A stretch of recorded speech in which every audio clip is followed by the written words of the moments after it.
Chapter 1896. The Stone region was truly a region of independent cultivators. There were very few powerful forces, and even if they did, they would be destroyed by other independent cultivators. This was a very strange phenomenon. It wasn't that the great powers of the other domains hadn't thought of conquering the Stone domain, and the secret ancestor didn't care either.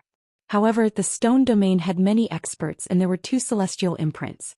They were the 3-inch Grandmaster and the Medicine Immortal. The Medicine Immortal was ranked 4th, and his strength was unfathomable. It was also because of this that no one in the Stone region could manage them. Everyone was a loose cultivator. In this war with the Astral Beast domain, there weren't many people from the Stone domain participating in it. After all, there weren't any powerful forces ruling over them, so there wasn't much chance of rebellion. The cultivators from the Stone realm who had been selected by Lu Yin only had a power level of around 500,000, and they all died at the hands of the beasts. Beep beep beep, his gadget beeped and Lu Yin glanced over. He raised a brow. It was Su Qing. The call connected. "Commander Su Qing, why are you contacting me?" Lu Yin teased. Su Qing said in a deep voice. "Alliance Master Lu, didn't you say that the 6th mainland is about to undergo a great change?" "Where was the great change?" "What I see are countless cultivators from the 6th mainland. If this continues, I won't be able to hold on for much longer." Lu Yin laughed. "Commander, why do you insist on continuing the war?" Su Qing said sternly. "Even if I wanted to stop, the 6th mainland has no intention of stopping. The ones participating in this battle are all from the secret progenitor realm, and they were sent to the battlefield as cannon fodder to fight to the death with us. The 6th mainland is using us to eliminate internal threats. Don't worry, Commander. It won't be long before the big changes come." "All right." Lu Yin rubbed his head. "I hope that's the case, Alliance Master Lu. If I can't hold on and retreat, then I won't be able to invade the Outerverse, but I can still defend Iron Bloodweave. At worst, I'll just have to retreat back to the Primal Zone. But you're different, as the 6th mainland's next target is you. The secret progenitor territory has an endless supply of cannon fodder, and the 6th mainland should be very willing to use your Great Eastern Alliance to help them clean up." Lu Yin felt helpless, as it seemed that they would not be able to wear each other out for much longer. Void Green's words were definitely exaggerated, but even if Lu Yin forced it to endure, it would not be able to last for much longer. "There's an expert here," the second Night King warned. Lu Yin looked up into the heavens. Anyone who could be called an expert by the second Night King would have a power level of at least 1,000,000. In outer space, a figure walked out and looked towards the savage planet, towards Lu Yin and the second Night King. The person who had arrived was a middle-aged man. He had a calm expression on his face and did not appear to be anything special. However, the number of rune lines that this person had was incomparably terrifying, comparable to that of Emperor Lu. The second Night King took a step forward and stared at the man with a frown.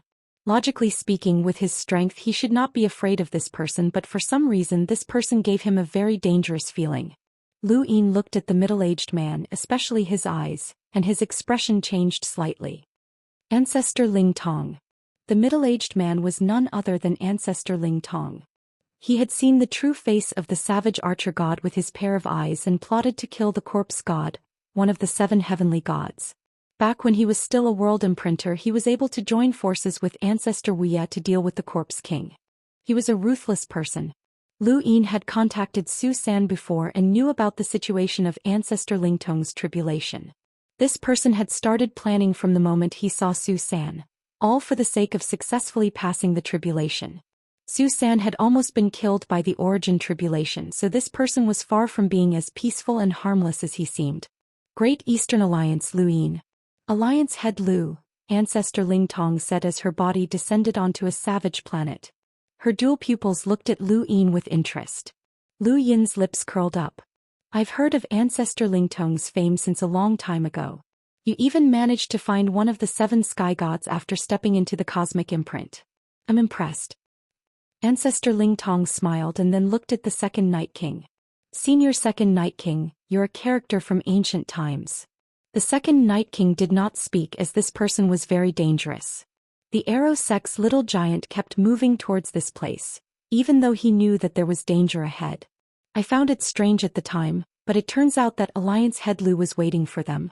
Is Alliance Head Lu planning to help the Astral Beast domain deal with the Sixth Mainland? Ancestor Ling Tong asked as she looked at Lu Yin. Lu Yin shrugged. Of course not. I can't do something like helping those beasts deal with humans. I'm just taking the Arrow Sect away. Ancestor Ling Tong's brows rose. The Arrow Sect holds a lot of weight in this battlefield. Taking them away will be disadvantageous to us. Lu Yin did not mind. You have too many cannon fodder and you don't care about a single Arrow Sect. If worse comes to worst, why don't I help you destroy an emissary beast? So that I can relieve some of your pressure? Ancestor Ling Tong stared at Lu Yin. Why does Alliance Head Lu want to take the Arrow Sect away? Lu Yin's eyes flashed with killing intent. Back then, the Arrow Sect forcefully captured a disciple named Xianxia from the Great Eastern Alliance's Taima Temple. That disciple knew many of the Great Eastern Alliance's secrets, and he even knew about the Taima Temple's inheritance. The Taima Temple entrusted brute force with taking him away, along with the Arrow Sect's little giants. Ancestor Ling Tong had not expected such a thing to happen. Really? Senior, you can investigate, Lu Yin said. Brute force had indeed taken Xianxia away from the Taima Temple, but Xianxia had died during a purge of the secret progenitor realm. The dead told no tales, so whatever Lu Yin said was the truth. In any case, it was a fact that Xianxia had been taken to the Arrow Sect. Ancestor Ling Tong's eyes flickered, but she did not linger on this topic. Even if Alliance Head Lu wants to denounce us, it shouldn't be now. The Sixth Mainland is at war with the Astral Beast domain, and if we take the Arrow Sect away, how will the rest of the people participate? Lu Yin coldly replied, It has nothing to do with me. If the Sixth Mainland isn't at war with the Astral Beast domain, how would I take the Arrow Sect away? How would I do that brute force? This was an unsolvable question. If the war had not started, how could the Sixth Mainland have allowed Lu Yin to take the Arrow Sect away? Ancestor Ling Tong's eyes flickered. If Lu Yin had been alone, she would have attacked long ago, but the Second Night King's existence made her apprehensive. At that moment, brute force descended from outer space and crashed onto the ground. Just as she was about to speak to Lu Yin, she suddenly saw Ancestor Ling Tong and her expression changed. Ancestor Ling Tong frowned when she saw brute force. Brute force, have you ever captured a disciple from the Taima Temple? Brute force was stunned and subconsciously looked at Lu Yin. Lu Yin remained expressionless. Brute force, I'm asking you a question. Ancestor Ling Tong's tone was low, and her dual pupils gave off an indescribable pressure that made brute force fearful. Yes, I have. Name. Ancestor Ling Tong continued. Brute force glanced at Lu Yin again and replied, Xianxia. Ancestor Ling Tong frowned as this was true. Lu Yin could not have known about her arrival in advance, and it was also impossible for him to have colluded with her beforehand. Seemed like it was true. Although it was against the rules for Lu Yin to take the Arrow Sect away from the battlefield, he had a reason to do so. Furthermore, if the war had not started, he would not have been able to take the Arrow Sect away. Everything made sense. The only thing that did not make sense was that it was not worth it to come to this battlefield for the sake of the Taima Temple's inheritance. Brute force saw Ancestor Ling Tong frown and relaxed. He knew that he had not said anything wrong and retreated to Lu Yin's side. Alliance Leader Lu. What you're worried about is that disciple of the Hall of Taimo leaking the secrets of the Great Eastern Alliance and the inheritance of the Hall of Taimo. I can guarantee you that no one from the Arrow Sect will be able to leave this battlefield alive. What do you think about keeping them here? His tone was very calm, but the words he said were incomparably ruthless. Brute force's eyes went wide. Ancestor Ling Tong, what did you say? Ancestor Ling Tong did not care about brute force at all. He was not even a world imprinter and had lost his imprint, so he was no threat at all. Lu Yin looked deeply at Ancestor Ling Tong. I must take them away. Ancestor Ling Tong replied, Wouldn't it be better to let them use their remaining strength and perish together with those beasts? Brute force was furious and he glared at Ancestor Ling Tong. Lu Yin solemnly replied, I said that I must take them away. Ancestor Ling Tong's polychoria rotated, and for a moment the atmosphere became tense. The Second Night King's feet moved without any wind, and his spiritual force extended outwards. Lu Yin's pupils turned into runes as he stared at Ancestor Ling Tong. Ancestor Ling Tong looked deeply at Lu Yin and then laughed. Since Alliance Leader Lu insists on taking those giants away, then do as you wish. I'll give Alliance leader Lu face. Lu Yin replied, thank you. Ancestor Ling Tong smiled. You're welcome. If I can discover it, then others can as well. Perhaps that old fogey Eyeless has already discovered it. Alliance leader Lu, be careful. Lu Yin nodded. Got it. Ancestor Ling Tong turned to leave, but before she left she said, I'm very satisfied with Zhou Xian as my disciple. She then looked back at Lu Yin and smiled faintly. Alliance Master Lu were fated to meet. Lu Yin frowned slightly as it seemed that Ancestor Ling Tong was aware of Zhou Xian's situation. Zhou Xian thought that he was smart, but how could he not have been discovered by Ancestor Ling Tong? What did he mean by that last sentence? Man Li's eyes were filled with resentment and helplessness. Ancestor Ling Tong's attitude actually represented the attitude of the Sixth Mainland. No one cared about the Arrow sect and the Little Giant. Dying on the battlefield was their final destination and no one cared. Brute force, let's go. We can't wait any longer, Lu Yin said. Brute force knelt down on one knee again. Alliance leader, thank you. Thank you for taking us in. Thank you. Lu Yin looked at him. How many giants are left on the battlefield? Brute force's body trembled. There were about 4 million giants gathered here, and with 1 million dead, there were at least 4 to 5 million left. There aren't many left, Alliance leader. Let's go. These words were equivalent to giving up on the giants, and Brute Force's voice was filled with bitterness. Lu Yin sighed. He knew that there were still many giants left on the battlefield, but they really couldn't wait any longer. If Ancestor Ling Tong could discover them, then the other experts could as well. Even if they didn't attack them, they could still stop the giants. There was no point in waiting. Let's go, Lu Yin said, and then put Brute Force back into Mount Supreme. Under the Second Night King's protection, they headed east. Not long after they left, dozens of giants in a spacecraft stumbled onto the savage planet. They rushed over excitedly, thinking that they could finally see hope for survival. However, all they saw was a boundless desert and those lizards burrowing into the ground. They couldn't see Brute Force, but they did see anyone. Such was fate. One step earlier and one step later were two completely different things. In outer space, Ancestor Eyeless also arrived and looked at the savage planet. Strange, those giants were all gathered here, but where were the people? Chapter 1897. The Sixth Mainland had been at war with the Astral Beast domain for more than a month, and the Great Eastern Alliance had also finished changing its defenses. The 5th, 6th, 7th, 8th, 9th and 10th Allied armies were replaced, while the 2nd, 3rd and 4th Allied armies continued to defend the Eastern Weaves and pay attention to the war in the West. Lu Yin disappeared for more than a month and announced that he was going into seclusion. No one knew where he had gone, not even Shui Chuanxiao. He only knew that Lu Yin had gone out. When he returned, he had brought with him more than 4 million small giants. Shui Chuanxiao stared blankly at the 4 million giants. You went out just to poach the Sixth Mainland? Lu Yin rolled his eyes. Of course not. It was just a coincidence. So coincidental that you brought back 4 million giants? Shui Chuanxiao found it strange as he looked at Lu Yin like a thief.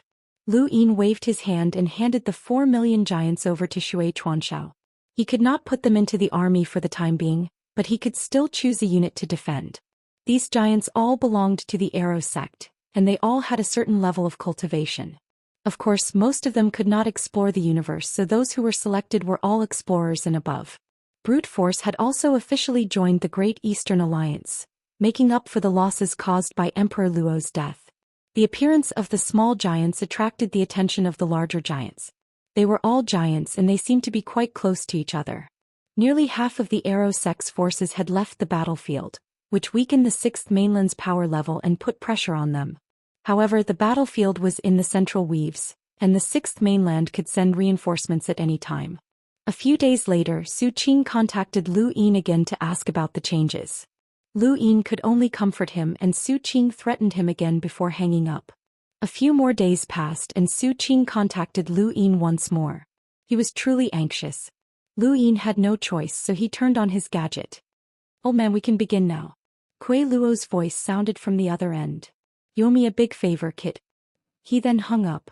The Sixth Mainland and the Astral Beast domain continued their battle for 2 months without a single day of rest. The entire Fifth Mainland was focused on this war. Only the Sixth Mainland and the Astral Beast domain could hold on. If it had been the Great Eastern Alliance, they would not have been able to hold on for even half a month, let alone 2 months. The astral beast domain had received many reinforcements from the celestial beast empire, and the Sixth Mainland hoped to use this war to divert some of their internal conflicts. At the same time, they would also eliminate some unstable factors in the secret progenitor territory. The war continued and there was no end in sight. In the Outerverse, in the Sky Saint Weave, this place was occupied by the Dream Manor of the martial immortal realm. The Dream Manor was a mystical place that cultivated the Dream Heart Sutra. Most of the people there cultivated in their dreams. It was normal for Dream Zhuang. Dream Seventh woke up from his sleep. Someone had reported to him about the situation at Armament Weave, which gave him a headache. If the war continued, then his Dream Manor would definitely send people over as well. This war was not as simple as he had thought it would be. This was the first time in countless years that the Astral Beast domain had the opportunity to invade the Outerverse, and they had also encountered internal instability in the Sixth Mainland. The Astral Beast domain would definitely go all out, and whoever went to the battlefield would be unlucky. Second Master Meng had disappeared. No one knew where he had gone. Now the entire Dream Manor was under his care. The life he once had was gone. Ding. His gadget sounded. Dream the Seventh Elder frowned. He was not used to this communication tool, but he had to admit that it was very convenient. He looked down and his pupils shrank. Then he let out an earth-shattering roar. The entire Dream Manor was alarmed, including its master, Dream Master. Meng Fuzi quietly looked at the screen on his gadget. There were 2 old men on the screen. They were walking around in a very natural manner. Then they opened the door of their respective rooms. There was a woman sleeping on the bed in the room. The old man let out a strange laugh and took off his clothes. The other old man did the same. They were walking through Dream Manor. Logically speaking, although Dream Manor's cultivators were asleep, they were no different from ordinary cultivators. They would immediately wake up if there was any movement, and it was impossible for them to be bullied and humiliated like this. However, these 2 old men had done so and no one in the Dream Manor had noticed. The 2 old men walked out of one room and entered another as if they were returning to their own home. Dream Master trembled as he watched, and he was so angry that he moved. This Dream Manor is really a blessed place for us brothers, ha! This is fate. If you and I didn't cultivate the silent meditation technique, how could we be so free and unfettered? Even that old bastard Meng Fuzi didn't notice. For many years, all the beautiful girls in Mengzhuang were played by us. I wonder how many of them were our children. There's no point. That old bastard Dream Master isn't too far away from becoming a cosmic imprinter. Once he breaks through, he might discover our whereabouts. Let's go to the Emojiang family. That little girl has grown up and she's quite interesting. We can also go to the memorial hall again. You have such strange tastes. Those women in the memorial hall are guarding the corpses. That's not normal, haha. Dream Master spat out a mouthful of blood and his face turned pale. His eyes almost popped out of their sockets and he was enraged. Green and white sages, I'll kill you. Manor Master. Dream Seventh was shocked and quickly went to support him. Dream Manor's people weren't the only ones who had received this message. Almost all of the important people in the Sixth Mainland had received it, and everyone felt their scalps go numb after reading the message. The 2 old men were attendants of the Daoist sect. Because they were adept at working together and wore green and white robes, they were known as the Green and White Sages. They usually looked simple and carefree, but as universe imprinters, they gave off the feeling of otherworldly experts. No one had expected them to be such people. Not only had they attacked Dream Manor, but they had also mentioned the Mojiang family. The memorial hall was definitely not their only target. How many families in the Sixth Mainland had suffered such misfortune? The most panicked were the families that had been visited by the Green and White Sages. Who knew what had happened at that time? This message sent the Sixth Mainland into an uproar. The Green and White Sages who were far away in the border regions had also received the message. After reading it, their expressions changed and they immediately fled the Daoist sect. Who was watching them? Not only had they recorded the scene of them entering Dream Manor, but even their voices had been recorded. An absolute powerhouse was watching them. On an ordinary planet in the Outerverse, in a small restaurant on a bustling street, Kuei Luo cackled strangely. His laughter was so exaggerated that it scared many people away. Even the restaurant owner came out and reminded him to be quiet. 4 people sat across from Kuei Luo. Madame Red, Little Qing, Second Master Meng, and Yang Kong. No, after the secret progenitor's betrayal, Yang Kong's identity had been revealed, and he was none other than Yang Kong. At this moment, Second Master Meng's entire body was trembling from anger. He had also seen the recording and he was furious. Little brat, stop shaking the table. You're disturbing this old man. Kuei Luo cackled again. Second Master Meng clenched his fists. Senior, can you let this junior go? Go.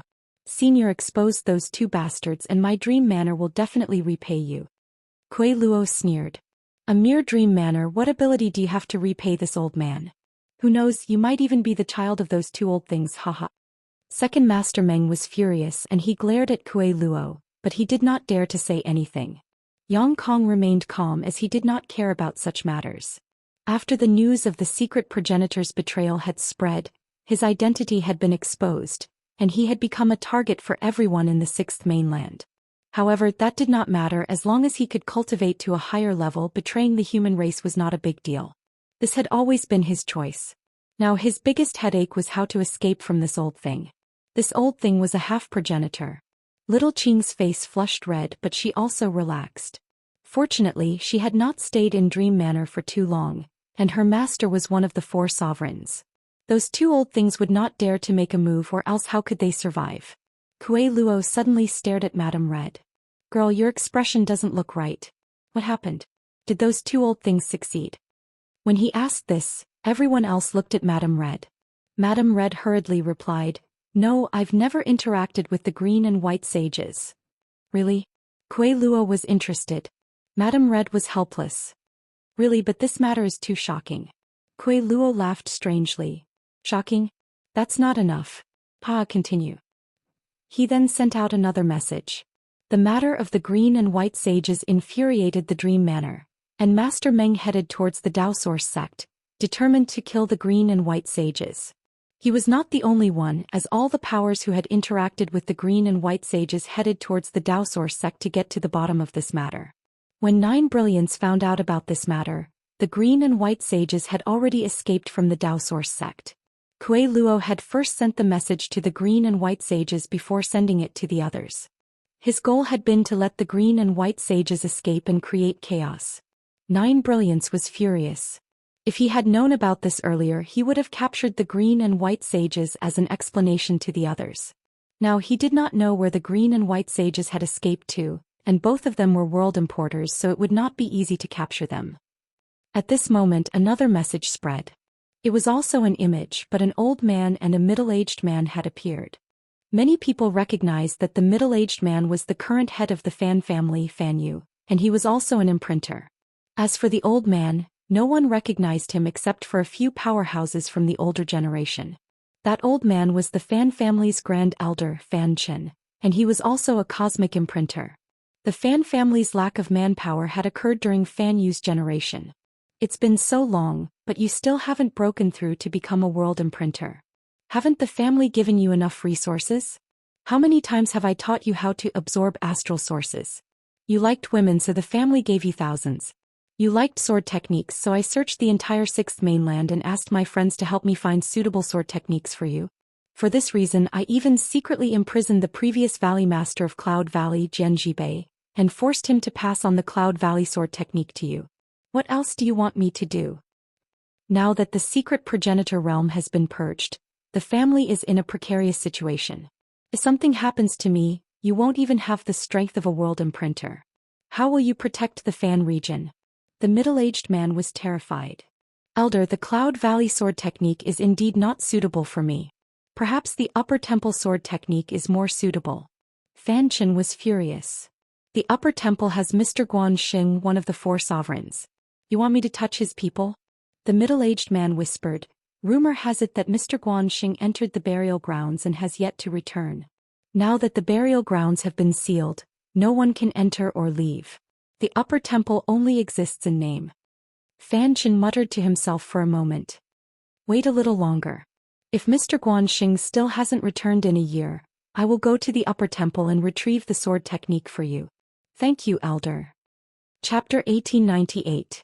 Once this information was released, Yungu exploded.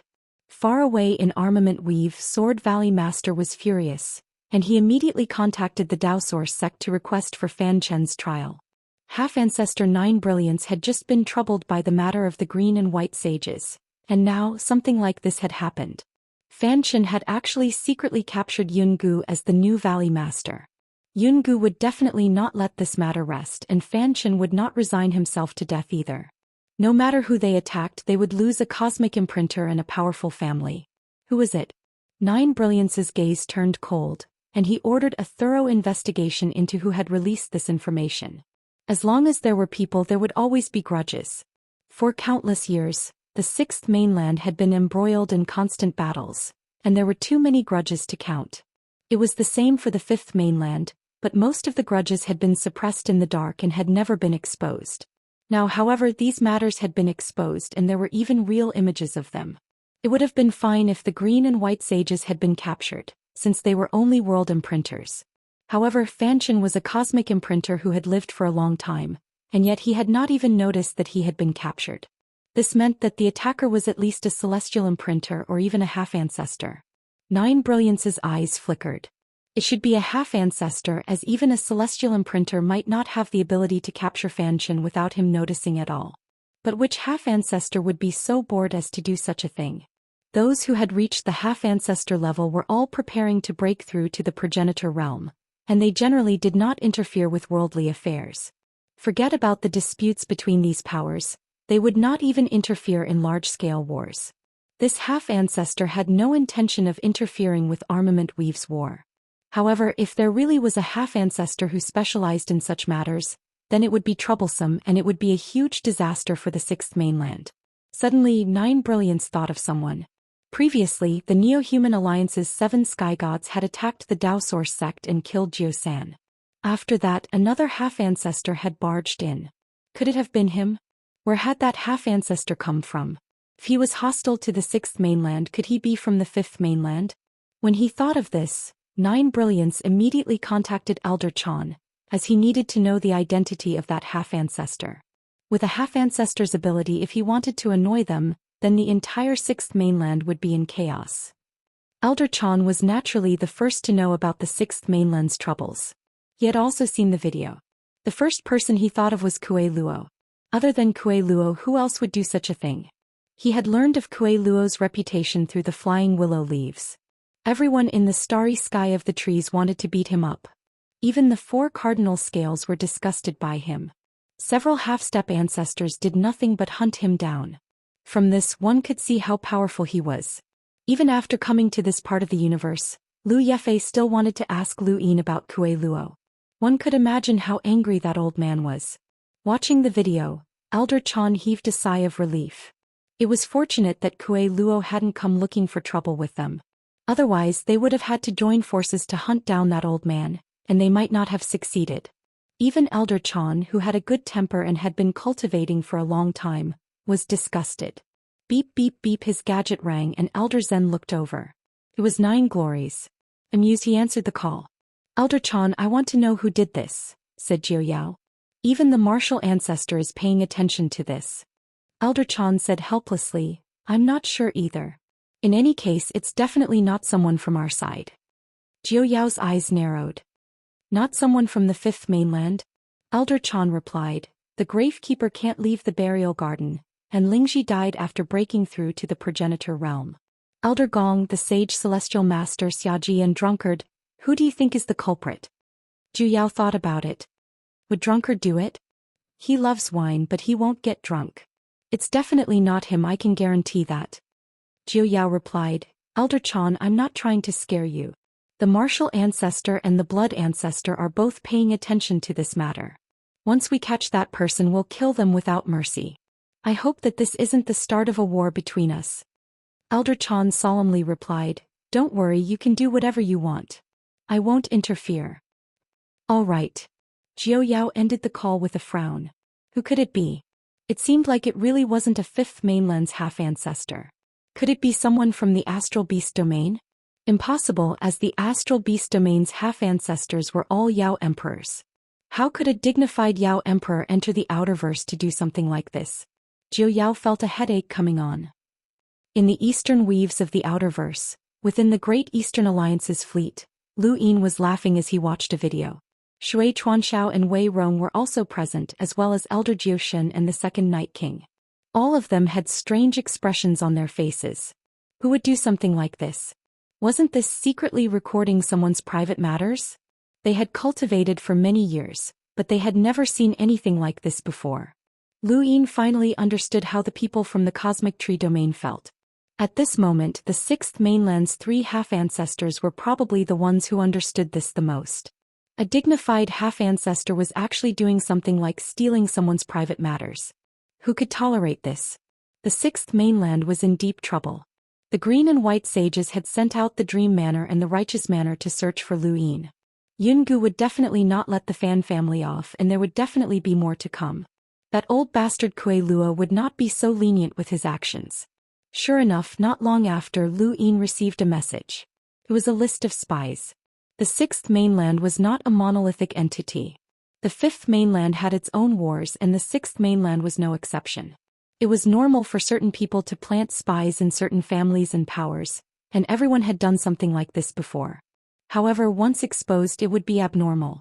The first batch of people to receive the message were not the leaders of the various families, but rather the spies. They looked at their own list, which even had a note stating the mission's objective. They froze, and without a second thought, they immediately fled. They wanted to escape and return to their own organizations, so they naturally had to bring back some valuable items or information. These items and information were naturally very important to the organizations that had been spied on. When the various great families received the message, they immediately tried to capture the spies, but it was too late, and they could only chase after them. In just half a day, the Sixth Mainland was thrown into chaos. Not long after, many of the Sixth Mainland's cultivators received another message. This time it was a list of people who had died. The list contained records of who had died and who had killed them, and the list was exceptionally clear. This list was even more powerful than the list of spies, and many people knew who to take revenge on and who to guard against. The one with the greatest influence was half-ancestor Shuigui. The Sixth Mainland's Daoist sect currently had 3 half-ancestors: Zhou Yao, Lon Xian, and Shuigui. Shuigui was not a descendant of the blood progenitor, but he had a blood feud and had massacred countless people, which was why he was known as Shuigui. On the list that Kuei Luo had given them were the powers that had once held a grudge against Shuigui, and one of them was the War Martial Realm's weaponsmithing family. The weaponsmithing family's history far surpassed Shuigui's, and most of Shuigui's grudge stemmed from that family. Shuigui had not known about this at first, and he had thought that he had already taken his revenge. Now he had left the Daoist sect and headed straight for the weaponsmithing family, causing a calamity to befall them. The first order that half-ancestor Zhou Yao issued after the incident was to turn off all gadgets. No one in the Sixth Mainland was allowed to turn on their gadgets or cut off the internet, lest another message spread. News spread. The Outerverse was currently in chaos. Dream Manor, Memorial Manor, and many other powers were searching for the Green and White Sages. Yungu was seeking revenge against the Fan family, and the various great families were eliminating spies to recoup their losses. Even half-ancestor Zhou Yao could not stop these things from happening. Half-ancestor Zhou Yao only wanted to find the person who had spread the news and then skin them alive. As the Outerverse descended into chaos, the Astral Beast Domain's attacks intensified. Su Qing had also seen the news, and he was both shocked and excited. The more chaotic the Sixth Mainland's rear became, the greater their chances of success. Lu Yin had not lied to him, and the Sixth Mainland had undergone a huge change. But at the same time he became even more fearful of Lu Yin. What kind of power was behind this kid? He was certain that there was a half-ancestor behind him, which made him shudder. Su Qing's opponent was the Sword Valley Master, but the Sword Valley Master was not in the mood to fight him. He only wanted to rescue Jian Jibei and destroy the Fan family. Because of the internal strife in the Sixth Mainland, their rear was not stable and reinforcements were not able to arrive in time. As a result, the Astral Beast Domain pushed the Sixth Mainland out of Armament Weave and towards the west. Within the Great Eastern Alliance's fleet, Lu Yin was currently speaking to Kuei Luo. This old man hasn't even done anything, but the Sixth Mainland is already panicking. How about it? This old man owes you a big favor, right? Kuei Luo was pleased with himself. Across from him, the Red Madam and the others were numb. Lu Yin pursed his lips. Ruthless enough but not enough. Kid, are you still not satisfied? Almost. Hee, that old bastard. Nine Lights reacted quickly, but this old man still has a trick up his sleeve. Say, what would happen if I told the Ling Tong clan the cultivation method of the Eyeless clan, told Yun Gu the sword techniques of the Upper Temple, and broadcast the Dream Sutra to the entire universe? Kuei Luo said word by word. Lu Yin's eyes narrowed. That's interesting. Ha ha. Stop dreaming. This old man would never do something like that. That's too wicked. Kuei Luo shouted. Lu Yin was speechless. This isn't the first time you've done something like this. What do you know? This old man will be found one day, and these are my life-saving methods, Kuei Luo said smugly. This old man had been hunted down in the astral tree domain for so many years, and he had experienced all sorts of situations. Lu Yin was not surprised that he had all sorts of methods. I'm curious. When do you plan on breaking through to the progenitor realm? Lu Yin asked. Kuei Luo fell silent for a moment. Why are you asking? What a bummer. With that he hung up. Lu Yin was confused. Disappointing? Not planning on breaking through? If he didn't want to break through, then why had he taken away his origin item? Lu Yin didn't know what this old man was thinking. He put down his gadget and looked to the west. This time the Sixth Mainland was going to be lively.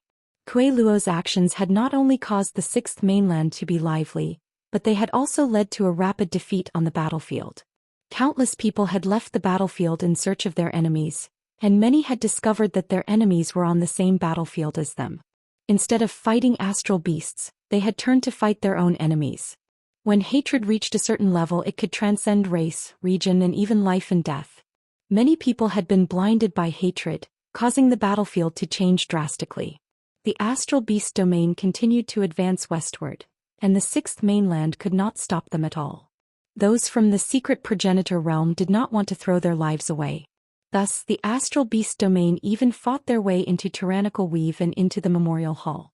Chapter 1899. The entire morgue had been relocated to the west, and the war had temporarily ended. At this point, the astral beast domain had conquered 10 weaves of the Outerverse, shocking both the Fifth Mainland and the Celestial Beast Empire. Who in the Celestial Beast Empire had been able to penetrate so deep into the Outerverse? Su Qing was the first to do so. Su Qing was in high spirits as he looked to the west. He would be recorded in the annals of history as the only commander in the Celestial Beast Empire to reach Tyrannical Weave. No matter how many losses they had suffered in the previous battles, this moment of glory was enough to erase everything. Commander, why did we stop? The Sixth Mainland has already been defeated. We can go deeper and reach the Western Weaves, the Celestial Beast Emperor said excitedly. His name would also be recorded in the annals of history after participating in this war. Many astral beasts wanted to go deeper and continue fighting, as everything had gone too smoothly. However, Su Qing shook his head with a solemn expression. That's enough. There's no need to fight anymore. The Celestial Beast Emperor did not understand. Why? Are you worried about the Sixth Mainland's half-ancestors? Su Qing replied, that's part of the reason. Although half-ancestors aren't too willing to interfere in the war, if we go too far we'll attract their attention. Furthermore, we've already reached our limit.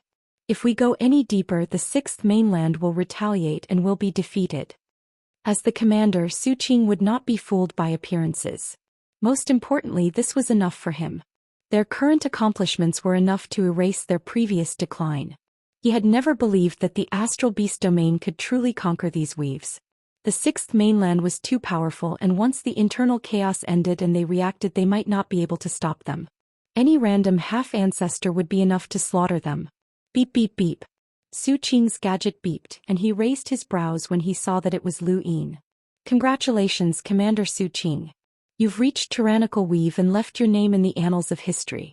If you go any deeper, you'll reach the Western Weaves. The Central Weaves are completely different from the Western Weaves, so I'll congratulate you in advance. Lu Yin smiled. Su Qing replied, thank you for your concern, Alliance Leader Lu. I need to rest and we'll talk later. He then hung up. Lu Yin looked at his gadget and Shui Chuanshao said, the astral beast domain has stopped. They probably don't plan to attack. Su Qing's smart. Lu Yin laughed. Yes, they're smart. They weren't tempted by the Western Weaves, but that's enough for us. The sixth mainland should have reacted as well. It's our turn to act. Shui Chuanxiao looked at Lu Yin. One trap after another. If I were Su Qing, I wouldn't be able to break through this trap. Lu Yin raised his head.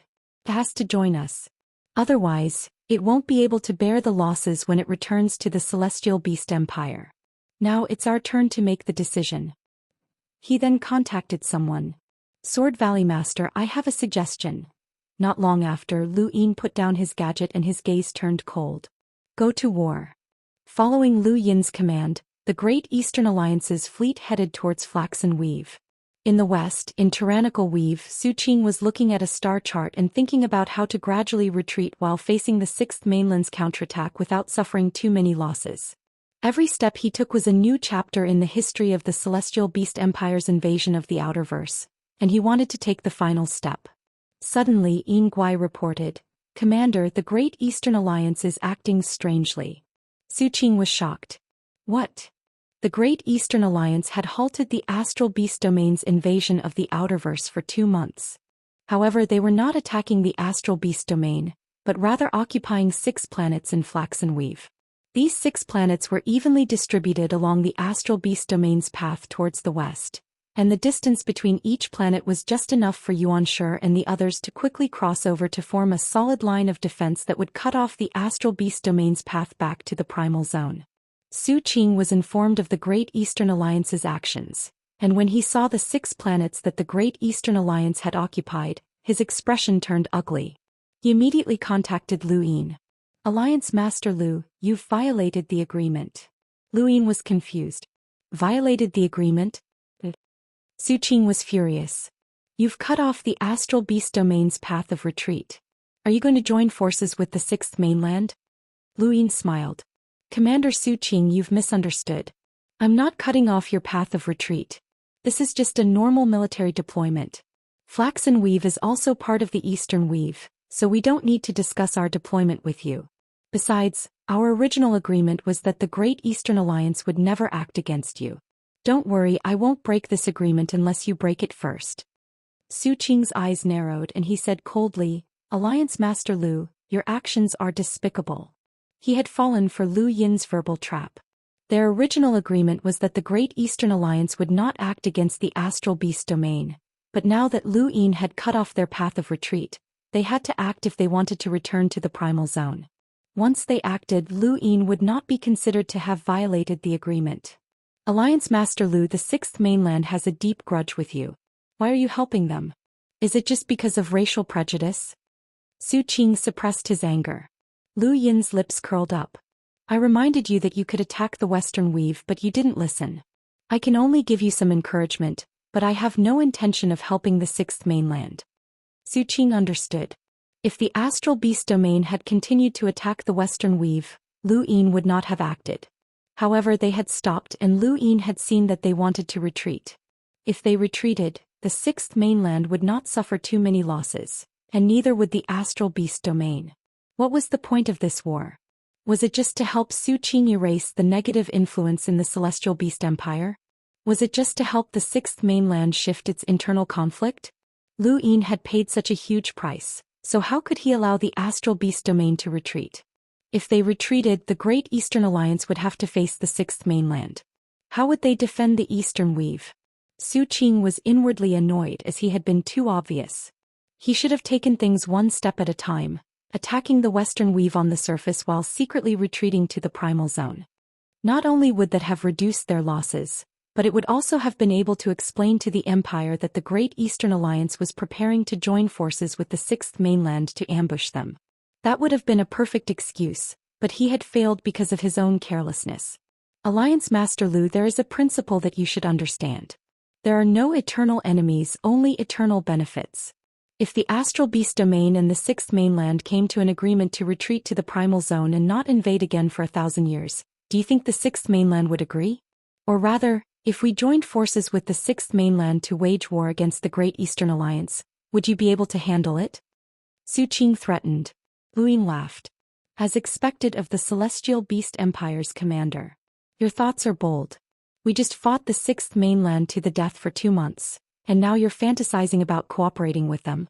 Has the commander forgotten about my tribulation? Don't forget that the blood ancestor met me. Su Qing's expression changed and his expression turned even uglier. When Lu Yin had been undergoing his tribulation, the blood ancestor had appeared, and in Lu Yin's words, the blood ancestor had wanted to accept him as a disciple. Su Qing was not the only one who knew about this, as the Sixth Mainland's half-progenitor Zhou Xian also knew about this. The Sixth Mainland did not force Lu Yin to hand over the Eastern Weave. Under such circumstances, only an idiot would agree to have the Sixth Mainland cooperate with their enemy to deal with the blood ancestor's disciple. In any case, it did not matter if the Sixth Mainland cooperated with the Astral Beast Domain or the Great Eastern Alliance. If the Sixth Mainland wanted to take the Eastern Weave, they did not need to cooperate with the Astral Beast Domain. The Astral Beast Domain was forced into a passive position. At this moment, another giant beast reported that the Sixth Mainland had launched a counterattack. This time the two heavenly imprints Qinghua Shangren and the medicine Immortal had appeared. Even though the Sixth Mainland was internally unstable and in turmoil, the two heavenly imprints were enough to make up for the many cultivators who had retreated from the battlefield. The Astral Beast Domain was naturally able to deal with the situation at first, but as time passed, they could not stop the Sixth Mainland's endless reinforcements. After all, this was the Outerverse and the Sixth Mainland's territory. Any random weave could send reinforcements, and a half-progenitor could appear at any time. A few days later, Su Qing looked back at the east, intending to retreat. If this continued, they would all die. As the commander of the Celestial Beast Empire, who could fight against Shui Chuanshao, Su Qing would never fight a battle that he was not confident in. No matter what Lu Yin had said, he had already prepared for the worst. The route to Flaxen Weave had been sealed, but there was another way to return. That way was in the Astral Wilderness.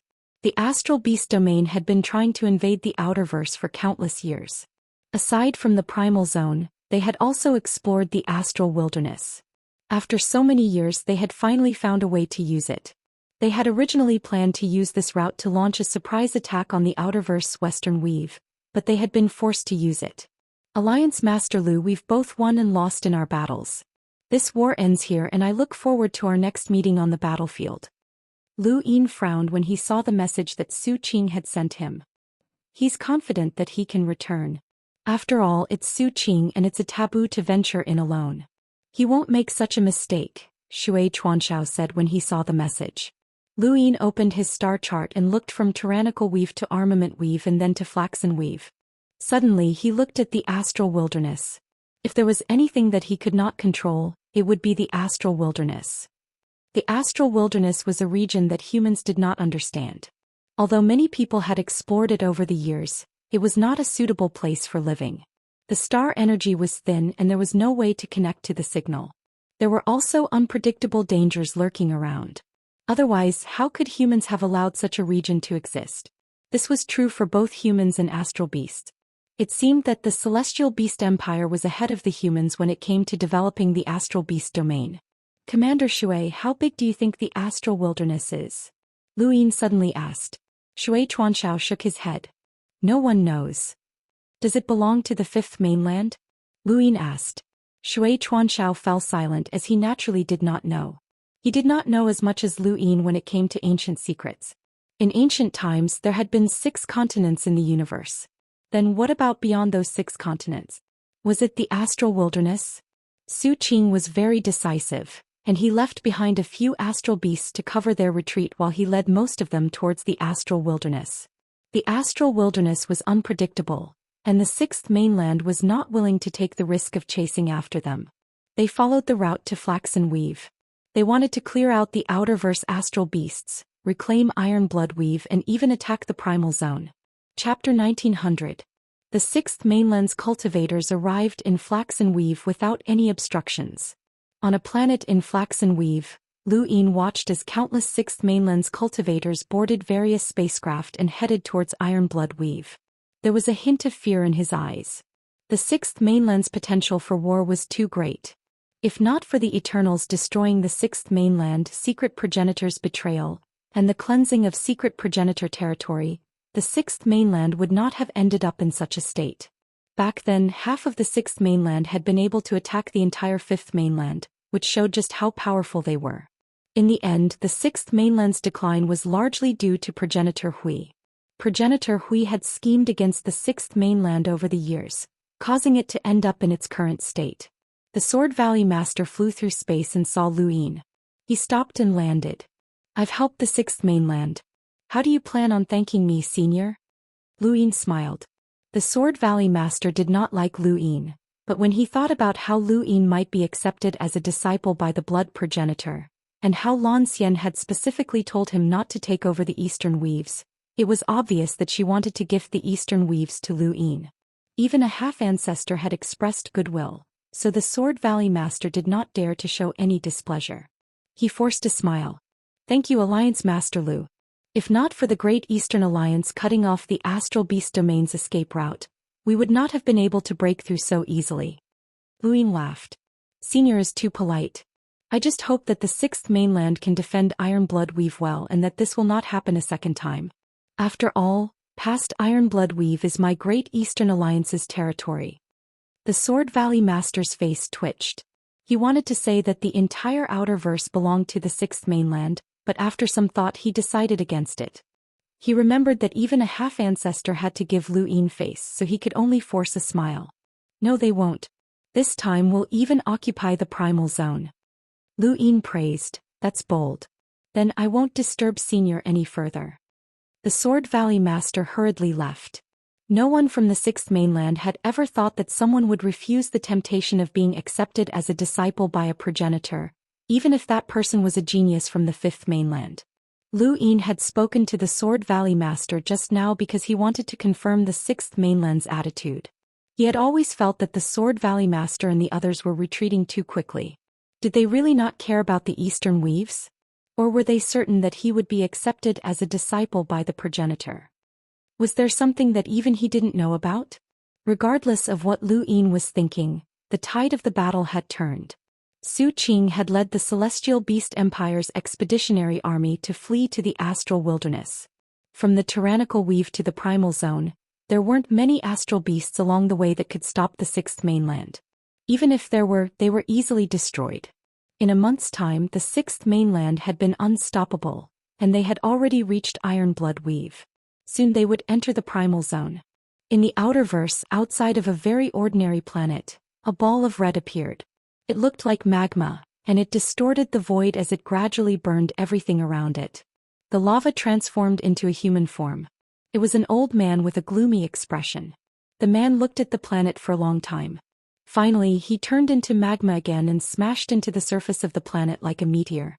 On a beautiful scenic spot on the planet, Kuei Luo, Little Qing, Bukong and Second Master Meng were sightseeing like a family. When the lava smashed down like a meteor, Kuei Luo glanced at him and smiled. Take a picture, take a picture. I'm not free, grandson. Hurry up and take a picture of your grandpa."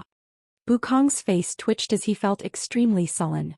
There were not many giant beasts in Iron Blood Weave, but things were different in the Primal Zone. The Primal Zone was directly connected to the Astral Beast Domain. When the sixth mainland's countless cultivators attacked, a great battle broke out in the Primal Zone. The Sword Valley Master and the others had originally thought that without Su Qing and the other experts, the Primal Zone would be easily conquered, and they might even invade the Astral Beast Domain. However, they had not expected to encounter such a predicament. The humans had their own rules and the Astral Beast Domain had its own rules as well. In the fifth mainland there was a place called Kuan's Swamp that imprisoned countless prisoners. These prisoners were very powerful and any one of them could cause chaos in an entire region. There were even powerhouses like Emperor Lu who had a power level of over 1,000,000. In the Astral Beast Domain there was also a place called the 10,000 Beasts Cage. As the name implied, it imprisoned 10,000 beasts. The astral beasts that could be imprisoned in the 10,000 Beasts Cage were like the people imprisoned in Kuan's Swamp. At this moment the 10,000 Beasts Cage stood between the Primal Zone and Iron Blood Weave. The 10,000 Beasts Cage was different from Kuan's Swamp in that it could be moved. It was shaped like a bird cage, but it was abnormally large and could even be spread out to form a fence. The border between the Primal Zone and Iron Blood Weave was not very large, and when the 10,000 Beasts Cage was spread out, it could cover more than half of the area, which was just enough to stop the sixth mainland from invading the Primal Zone. The astral beasts imprisoned in the 10,000 Beasts Cage viewed the Celestial Beast Empire as their enemy, and they would rather let the sixth mainland pass through.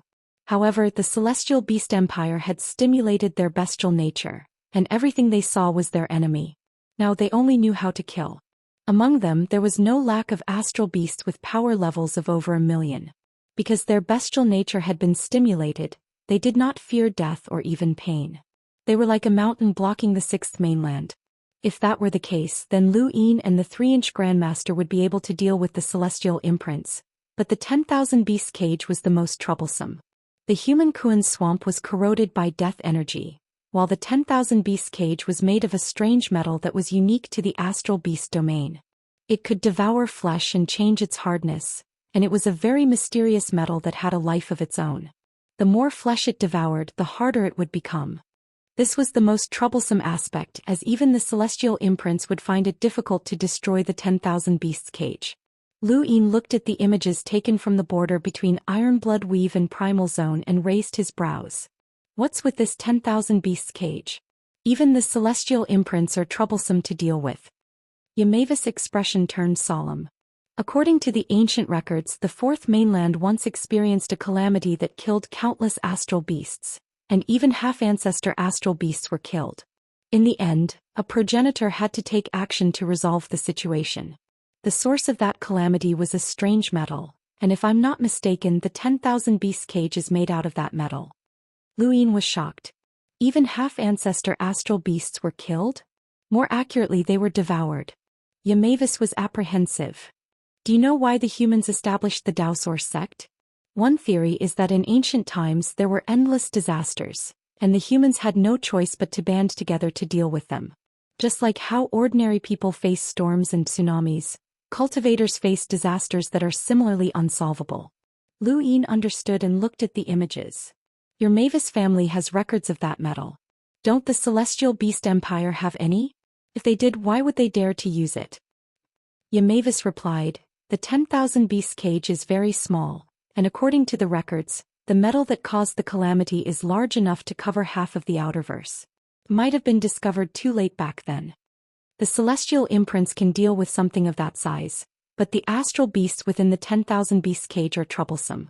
Killing them will make the metal even larger and harder. If we don't kill them, we won't be able to enter the primal zone. The outerverse has paid a huge price for this invasion. But it shouldn't be able to stop them for long. Beep beep beep. Lu Yin's gadget beeped and he glanced at it. It was actually Vice City Lord Little Bear from Eba City. They had not contacted each other in a long time, and Eba City had only recently sent someone to deliver some ancient items to Lu Yin so that he could help break them down. Alliance Master Lu, a rare metal has appeared in the primal zone. Eba City hopes that you can help us obtain it, Vice City Lord Little Bear said anxiously. Lu Yin was surprised. The 10,000 Beasts Cage? That's right. This metal is very rare, and we hope that Alliance Master Lu can find a way to bring it to Eba City. Feel free to state any conditions you have, Vice City Lord Little Bear said seriously. Lu Yin glanced at Yamavis.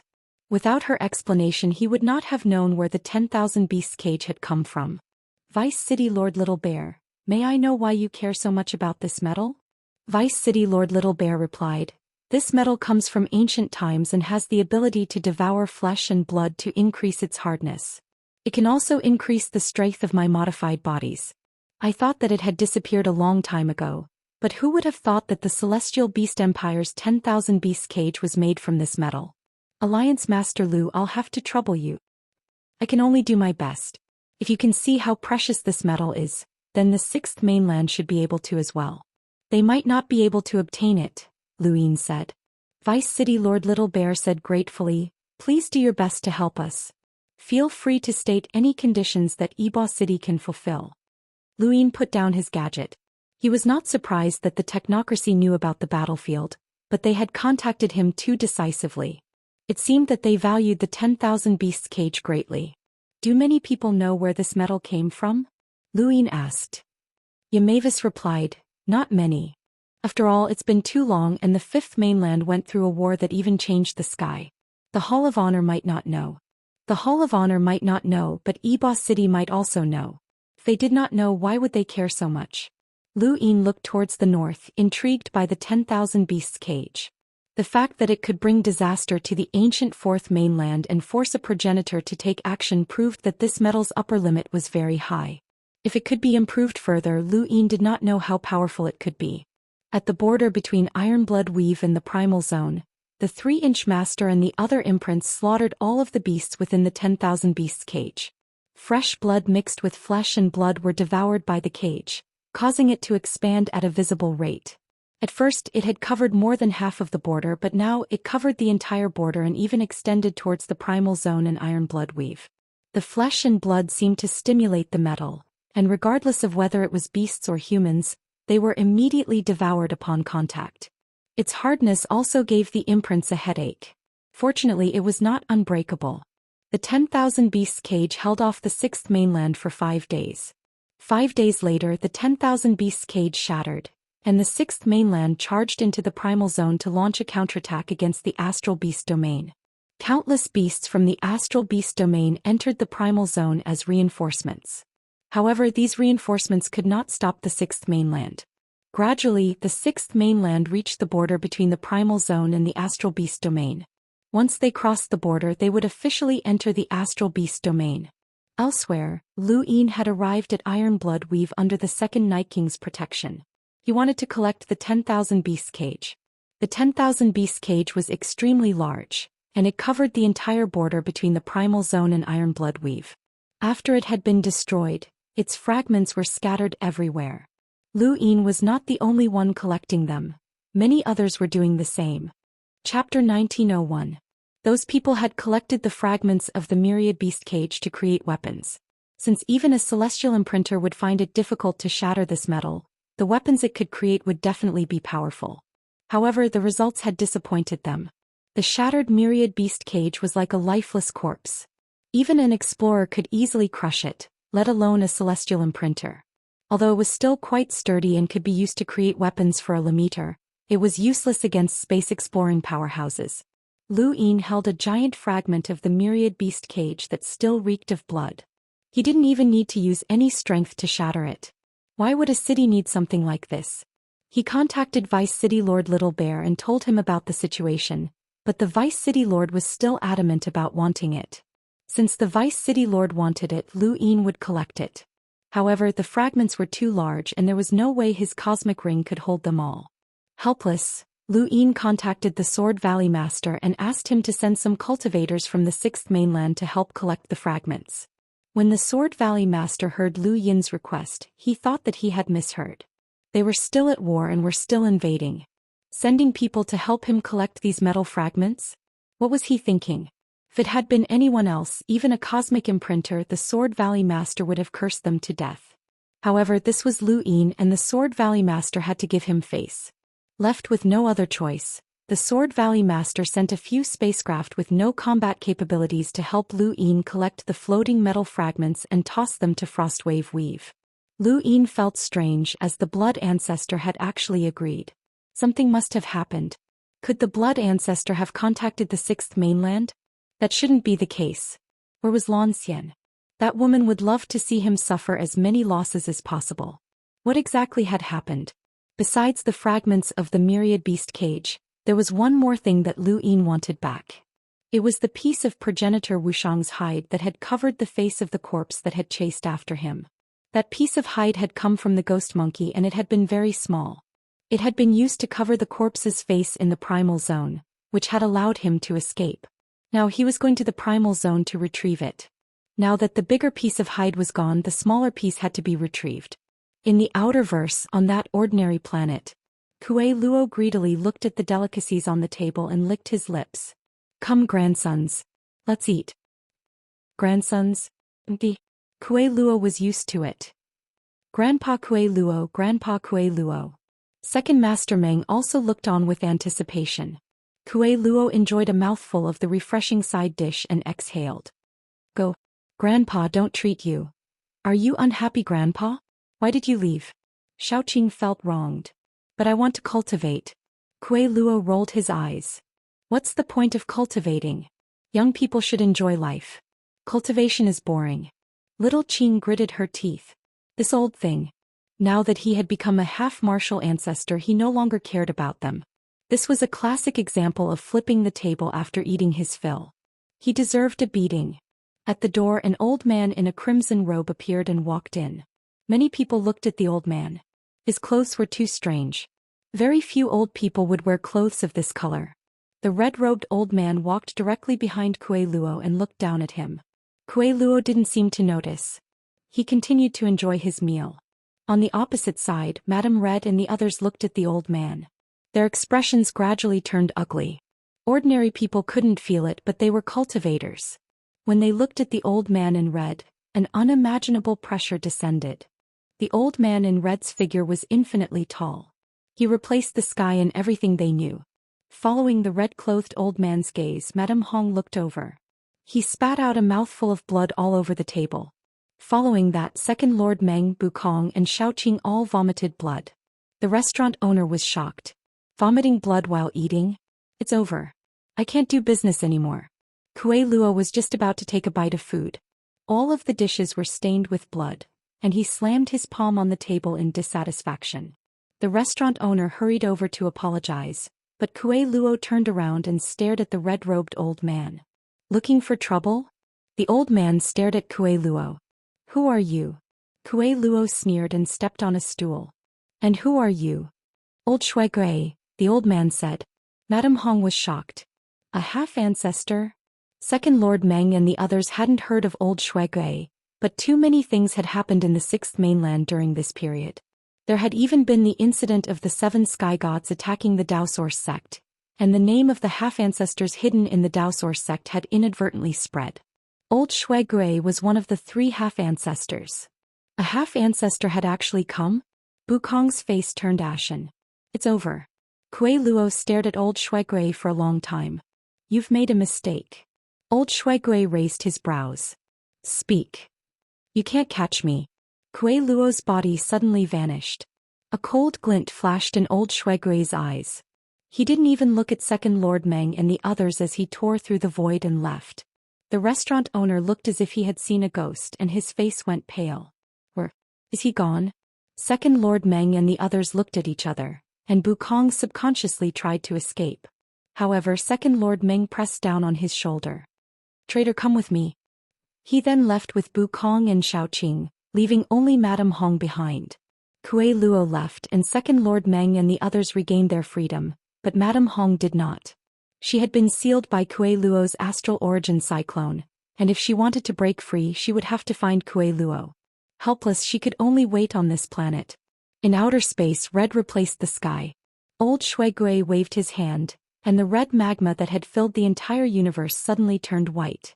The terrifying heat reduced countless planets to ashes and incinerated the void, revealing the astral origin universe. Its destructive power was terrifying. Kuei Luo shrieked and rushed out while patting his clothes. Old thing, don't destroy the environment. You have no manners. Old Shuigui's gaze turned cold. Come with me and I might not kill you. Kuei Luo rolled his eyes. You're young but you talk big. Catch me if you have the ability. He then streaked across space and headed east. Old Shuigui snorted coldly, and the white magma transformed into a thread that shot into the distance. Everything it touched along the way was reduced to ashes, as if it had cut through space. Once one reached the half-ancestor level and had an inner world, they did not need to worry too much about the astral origin universe. They could use the astral origin universe without restraint within their inner world. And the inner world was a phenomenon that manifested when one cultivated to this level. A person's inner world basically reflected everything that they possessed, whether it was battle techniques, cultivation techniques, or spiritual force. Old Shuigui's inner world was magma, and the endless magma burned without restraint. Even Kuei Luo was wary of it as the heat was enough to reduce everything to ashes. It was not the temperature of life but the temperature of death. Behind him, the white magma thread moved faster and faster, and wherever it passed, the starry sky was torn apart. Kuei Luo turned around and tapped out with a finger. His fingertip came into contact with the white magma, but he quickly retracted it as if he had been electrocuted. He kept blowing on it. So hot, so hot, so hot. Old Shuigui's expression froze, and he looked at Kuei Luo with an unprecedented amount of fear. No, something was wrong with this old man. Kuei Luo had just touched his white magma, which was equivalent to colliding with his inner world. However, Kuei Luo had not been injured at all. When half-martial ancestors fought against each other, it was sometimes a battle of inner worlds. For example, the Forgotten Ruins god had fought against the head inquisitor, and Lan Xian had fought against the drunkard. The drunkard had used a single drop of alcohol to break Lan Xian's cherry blossom, and that was his inner world. However, Kuei Luo had not revealed his inner world, nor had he used any battle techniques. Just the touch of his finger had caused old Shuigui's inner world to be helpless. Old Shuigui had only experienced such a situation with 9 luminaries. For a moment, old Shuigui stopped and looked at Kuei Luo with an extremely solemn gaze. "You've broken through 3 stages?" Kuei Luo was still blowing on his finger, but when he heard old Shuigui's question, his lips curled up. No. If Kuei Luo had said that he had, old Shuigui might not have believed him, but when Kuei Luo said that he had not, old Shuigui believed him. This old man had definitely broken through 3 stages, just like the 5th mainland's half-martial ancestors and 9 luminaries. This was troublesome. The 6th mainland had been wary of the 5th mainland because those half-martial ancestors had the possibility of breaking through. They did not know where the 5th mainland had gotten so many Genesis items, but those half-martial ancestors did indeed have the possibility of breaking through. Old Shuigui was different. Without breaking through 3 stages, he would never be able to break through. Old Shuigui had to admit that he was no match for a half-martial ancestor who had broken through 3 stages. "Who exactly are you? Why are you targeting the 6th mainland?" Kuei Luo gave old Shuigui a deep look. "You should be thanking me. If it weren't for me, how would you know who your enemy is?" Old Shuigui frowned. Indeed, he had gotten his revenge. Thanks to Kuei Luo's information, he had found the blacksmithing clan and destroyed them. However, due to the negative impact of this matter, he had been punished by the 9 luminaries. "Why are you causing trouble for the 6th mainland?" "Causing trouble? No, I'm not. I'm just upholding justice. How many people have I saved with that information? Especially a place like Dream Manor. They should worship this old man. If it weren't for this old man, it wouldn't have been long before the entire Dream Manor would have been the offspring of those 2 bastards. Don't you think they should thank this old man?" Kuei Luo said matter-of-factly. "There's also Yun Gu. If it weren't for me telling them, they would never have known that the previous Valley Master had been captured by the Fan family. They should be worshipping this old man. Right, the ones who should be thanking me the most are 9 ministers and Shuelai." Old Shuigui's expression changed and he barked, "Shut up. Don't be rude to a progenitor." Kuei Luo rolled his eyes. "If it weren't for me exposing those 2 bastards, who knows how many girls in your Daoist sect would have suffered. Right, go back and check on your granddaughter-in-law and granddaughter-in-law. See if there are any abnormalities." Old Shuigui was enraged and white lava instantly covered the entire region. The lava poured down and incinerated the entire region. Kuei Luo was displeased. "What are you talking about? Old man, it's fine if you don't know how to be grateful, but you're being rude. Remember, go back and check. Who knows, you might have the children of those 2 bastards." Old Shuigui was enraged, and large hands reached out from the white lava towards Kuei Luo. Each hand was powerful enough to incinerate a celestial imprint powerhouse. Kuei Luo shrieked, "It's so hot. Run." He then disappeared. Old Shuigui continued to chase after Kuei Luo. He knew that he was not Kuei Luo's opponent, so he had to keep an eye on Kuei Luo and wait for 9 lights. Not only had Kuei Luo wreaked havoc in the 6th mainland, but he had also barged into the Daoist sect and seen things that he should not have seen.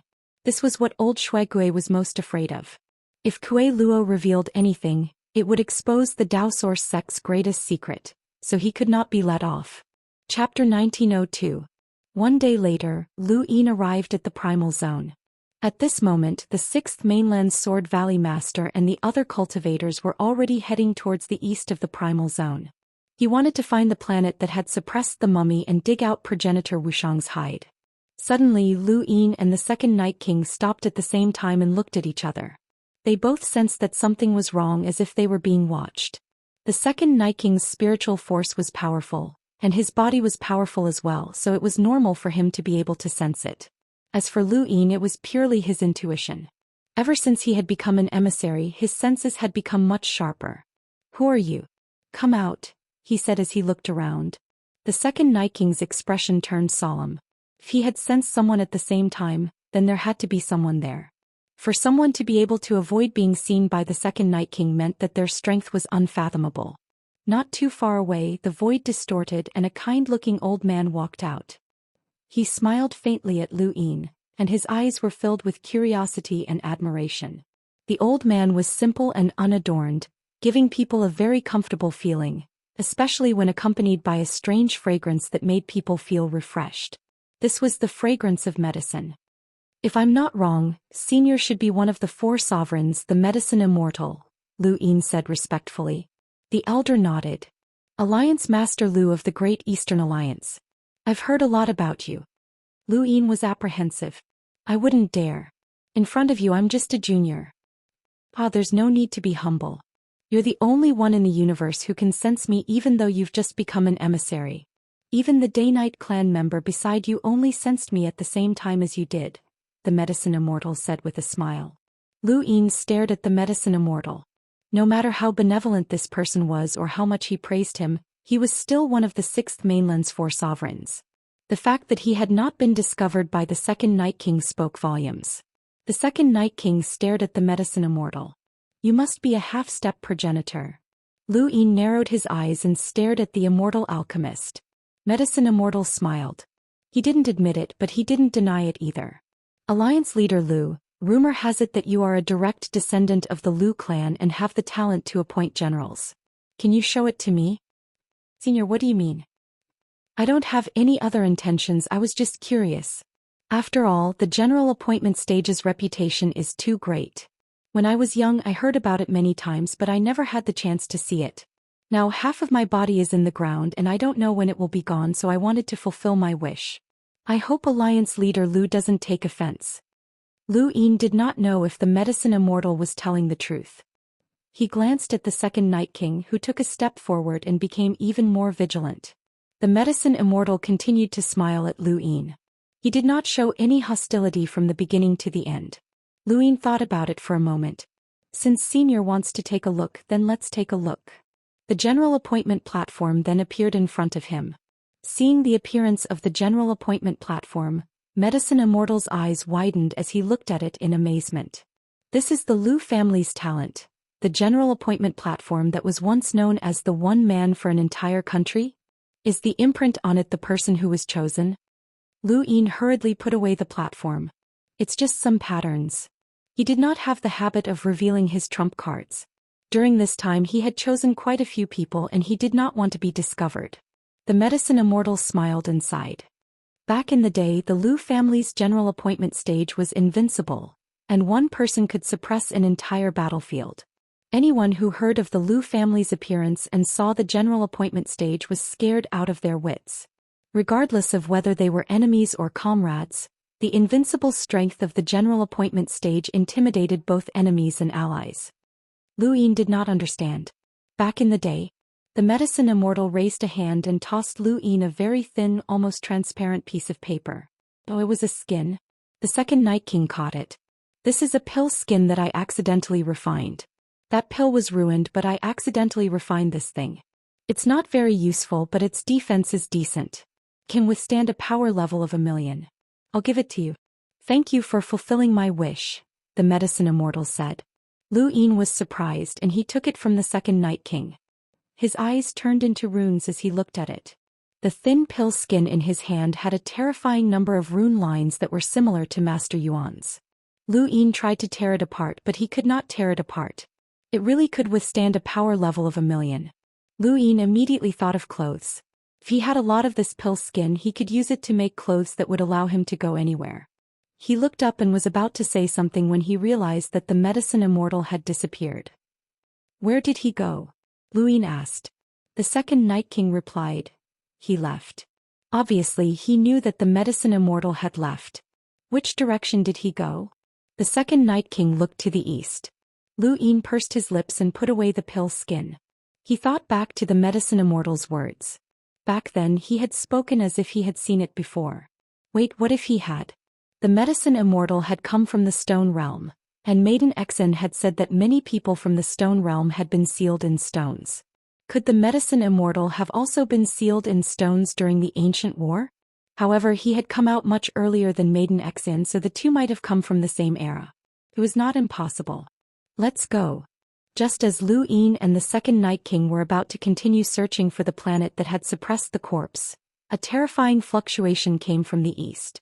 It shook the entire primal zone and even caused the entire iron blood weave to tremble. Lu Yin looked to the east in shock.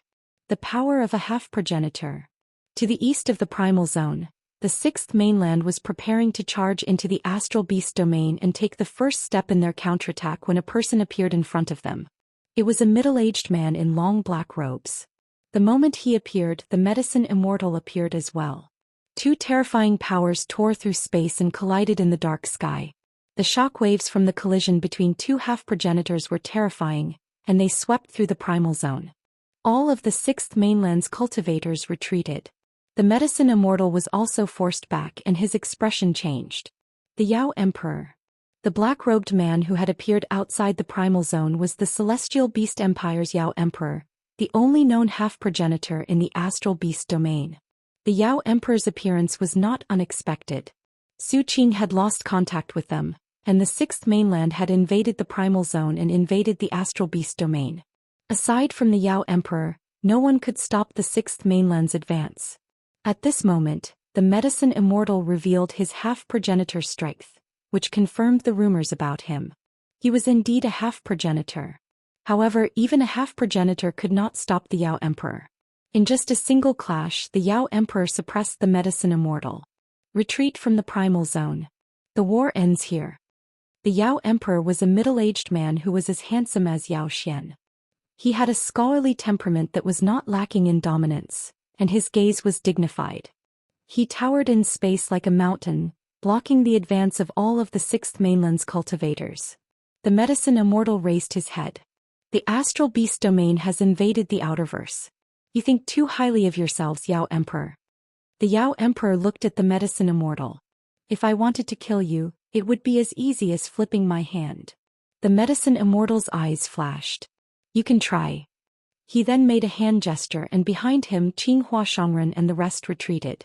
This was a battlefield for half-progenitors. Terrifying spiritual force materialized into a storm that swept through space and wreaked havoc in the medicine Immortal's direction. The space in front of the medicine Immortal distorted as he used his famous battle technique, Medicine King's Scatter. In the past, Medicine King's Scatter had not been seen. Anyone who fought against Medicine King's Scatter knew that entering Medicine King's Scatter was equivalent to losing. Now, Medicine King's Scatter had materialized and collided with the Yao Emperor's terrifying spiritual force. A gale whistled past and Medicine King's Scatter collapsed upon contact. The Medicine Immortal's face paled, and his body was pushed back into the primal zone. Qinghua Shangren and the rest were shocked. How was this possible? They were both half-progenitors. But the medicine Immortal could not withstand the Yao Emperor's spiritual force? The Yao Emperor raised a hand and tapped out with a finger. The spiritual force that had been like a storm gathered together, bringing with it a terrifying pressure. The medicine Immortal's pupils shrank as a furnace appeared in the void and sealed all of the Yao Emperor's spiritual force.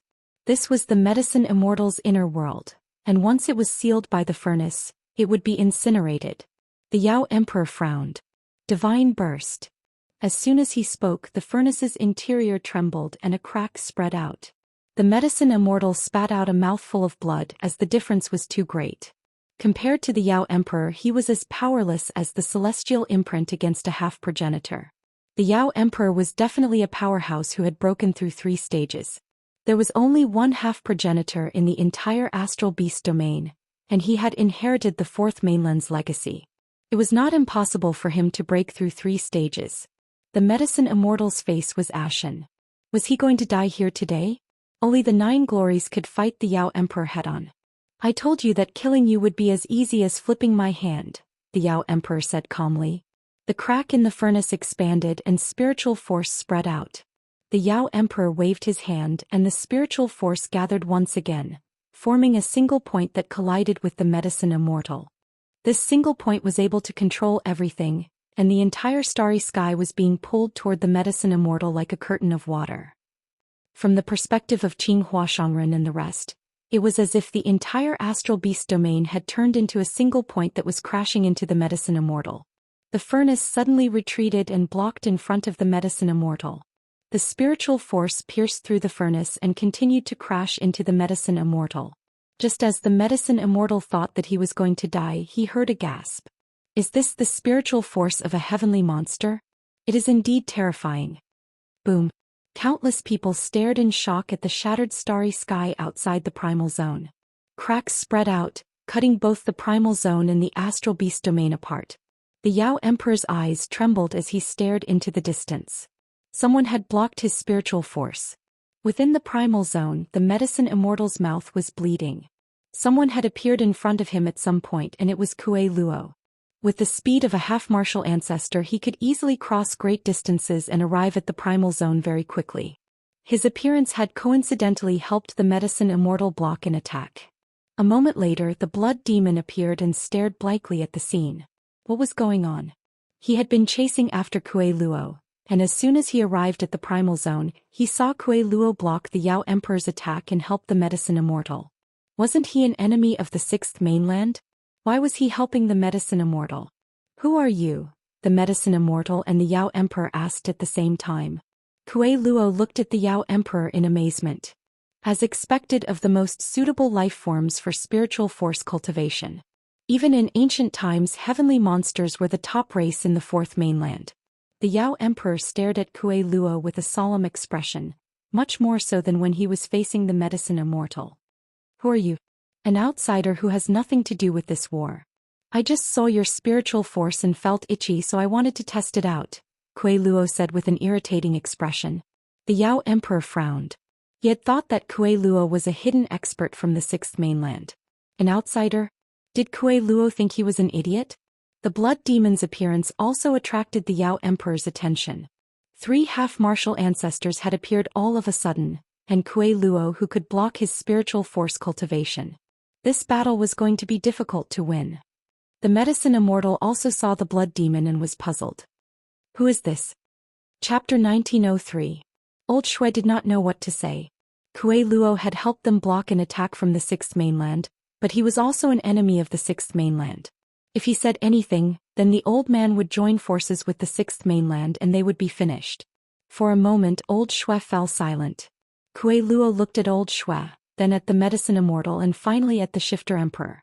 He also fell silent, and the battlefield in the primal zone was eerily silent. The Shifter Emperor narrowed his eyes and stared at Kuei Luo. Are you from the Sixth Mainland? Kuei Luo shook his head. The Shifter Emperor frowned. Human domain? Kuei Luo continued to shake his head. The Shifter Emperor's eyes narrowed and he said in a low voice, I don't care who you are. This war ends here. He did not say anything about the Sixth Mainland withdrawing from the primal zone. They were up against 3 half-progenitors and one of them, Kuei Luo, was unfathomable. He did not have the confidence to threaten them.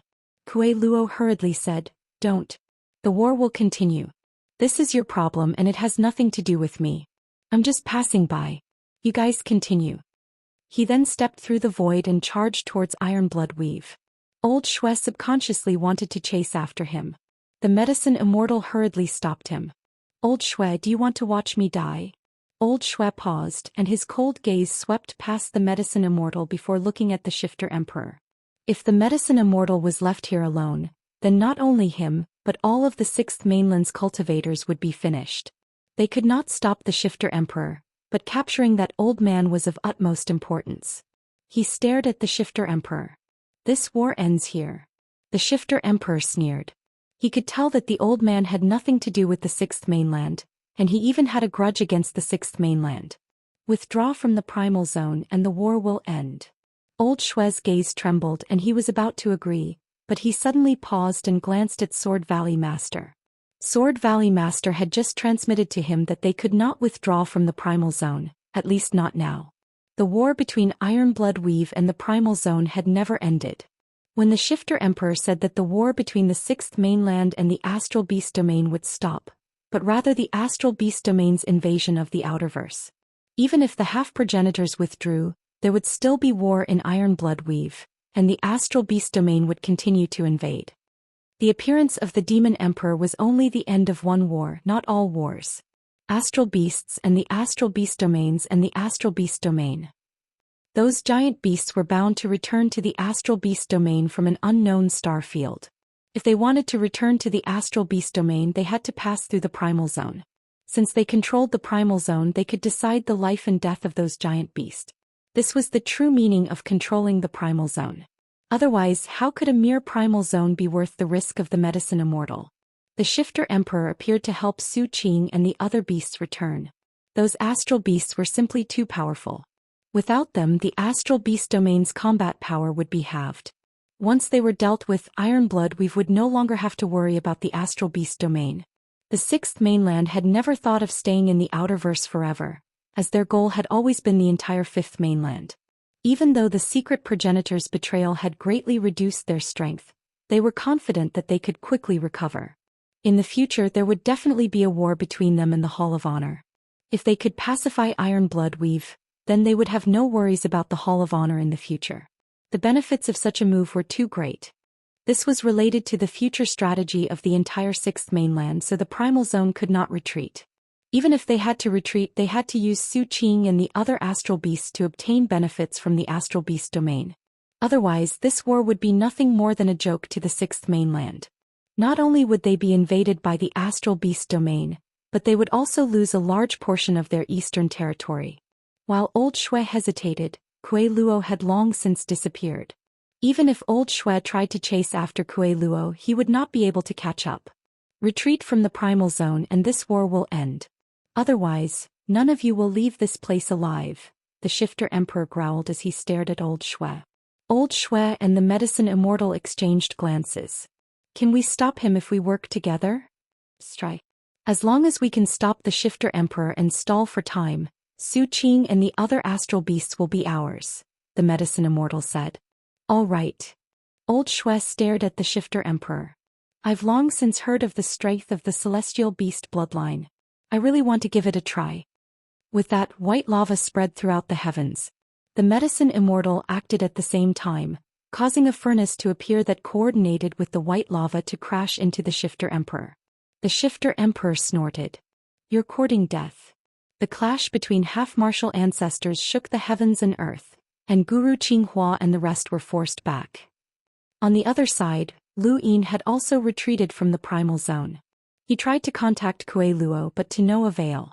He could only contact Shui Chuanshao and order the Great Eastern Alliance's fleet to leave North Castle Weave and head towards the asteroid belt. The war had reached its most critical juncture, and whether or not the Eastern Weave could be saved would depend on this final battle. Even though the Sword Valley Master and the others had been very polite to Lu Yin and had not asked for the Eastern Weave, Lu Yin still felt uneasy. He had a nagging feeling that there was something that he had not fully grasped, so he decided to stick to his original plan. Oh, you're here. What a coincidence. Kuei Luo's voice rang out from behind him. The second Night King turned around as if he had seen a ghost. He had been able to sense the medicine Immortal's movements before, but he had not been able to sense Kuei Luo's movements at all. Lu Yin was also startled, and when he saw that it was Kuei Luo, he was speechless. Can't you just appear normally? What did you do to make you so scared? Kuei Luo teased. Lu Yin pursed his lips. Where did you go? Kuei Luo replied, I was being chased by someone. I had no choice but to lure that guy here where I happened to see a celestial demon ancestor in action. I couldn't resist the urge to test my skills and saved a Sixth Mainland ancestor. The medicine Immortal? Lu Yin was astonished. I don't know. He hasn't even broken through the third stage, so he's pretty weak. If it wasn't for me, he would have died. Lu Yin grew serious. Is the demon emperor very strong? Kuei Luo nodded. Very strong. After all, he's a celestial demon. Even in the ancient Fourth Mainland, the celestial demon ancestor was one of the top races. Your Lu family's ancient records state that a progenitor appeared. Lu Yin frowned. The medicine Immortal won't die without you, right? Kuei Luo rolled his eyes. What does that have to do with me? It's not like he's my son. At this point, Kuei Luo suddenly paused and looked towards the south. So lively. Another half-ancestor has arrived. Lu Yin was shocked. Another half-ancestor? Who? A woman. She's very pretty and she doesn't seem very old, Kuei Luo replied. Lu Yin immediately knew that it was Zhou Xian. She was the Sixth Mainland's backup against the Demon Emperor, and the blood fiend had just happened to arrive at the right time. Zhou Xian was the one who was supposed to join forces with the medicine Immortal against the Demon Emperor. The Sixth Mainland had a clearer understanding of the Demon Emperor, and they knew that the medicine Immortal would not be able to stop the Demon Emperor by himself. However, they had still been one step too slow. If not for Kuei Luo, the medicine Immortal would have already died, and Zhou Xian would not have been able to stop the Demon Emperor by herself. Now that 3 half-ancestors had joined forces, Lu Yin did not know what the outcome would be. Soon enough, Lu Yin saw the rune lines that covered the heavens head towards the north, past Iron Blood Weave. It was Zhou Xian. Kuei Luo had hidden them, so Zhou Xian had not discovered them. Can 3 half-ancestors stop the Demon Emperor? Lu Yin asked. Kuei Luo, not a single one has broken through 3 stages. That woman isn't bad. She broke through the lower and middle finger stages, but she doesn't have an origin item to break through the wisdom stages.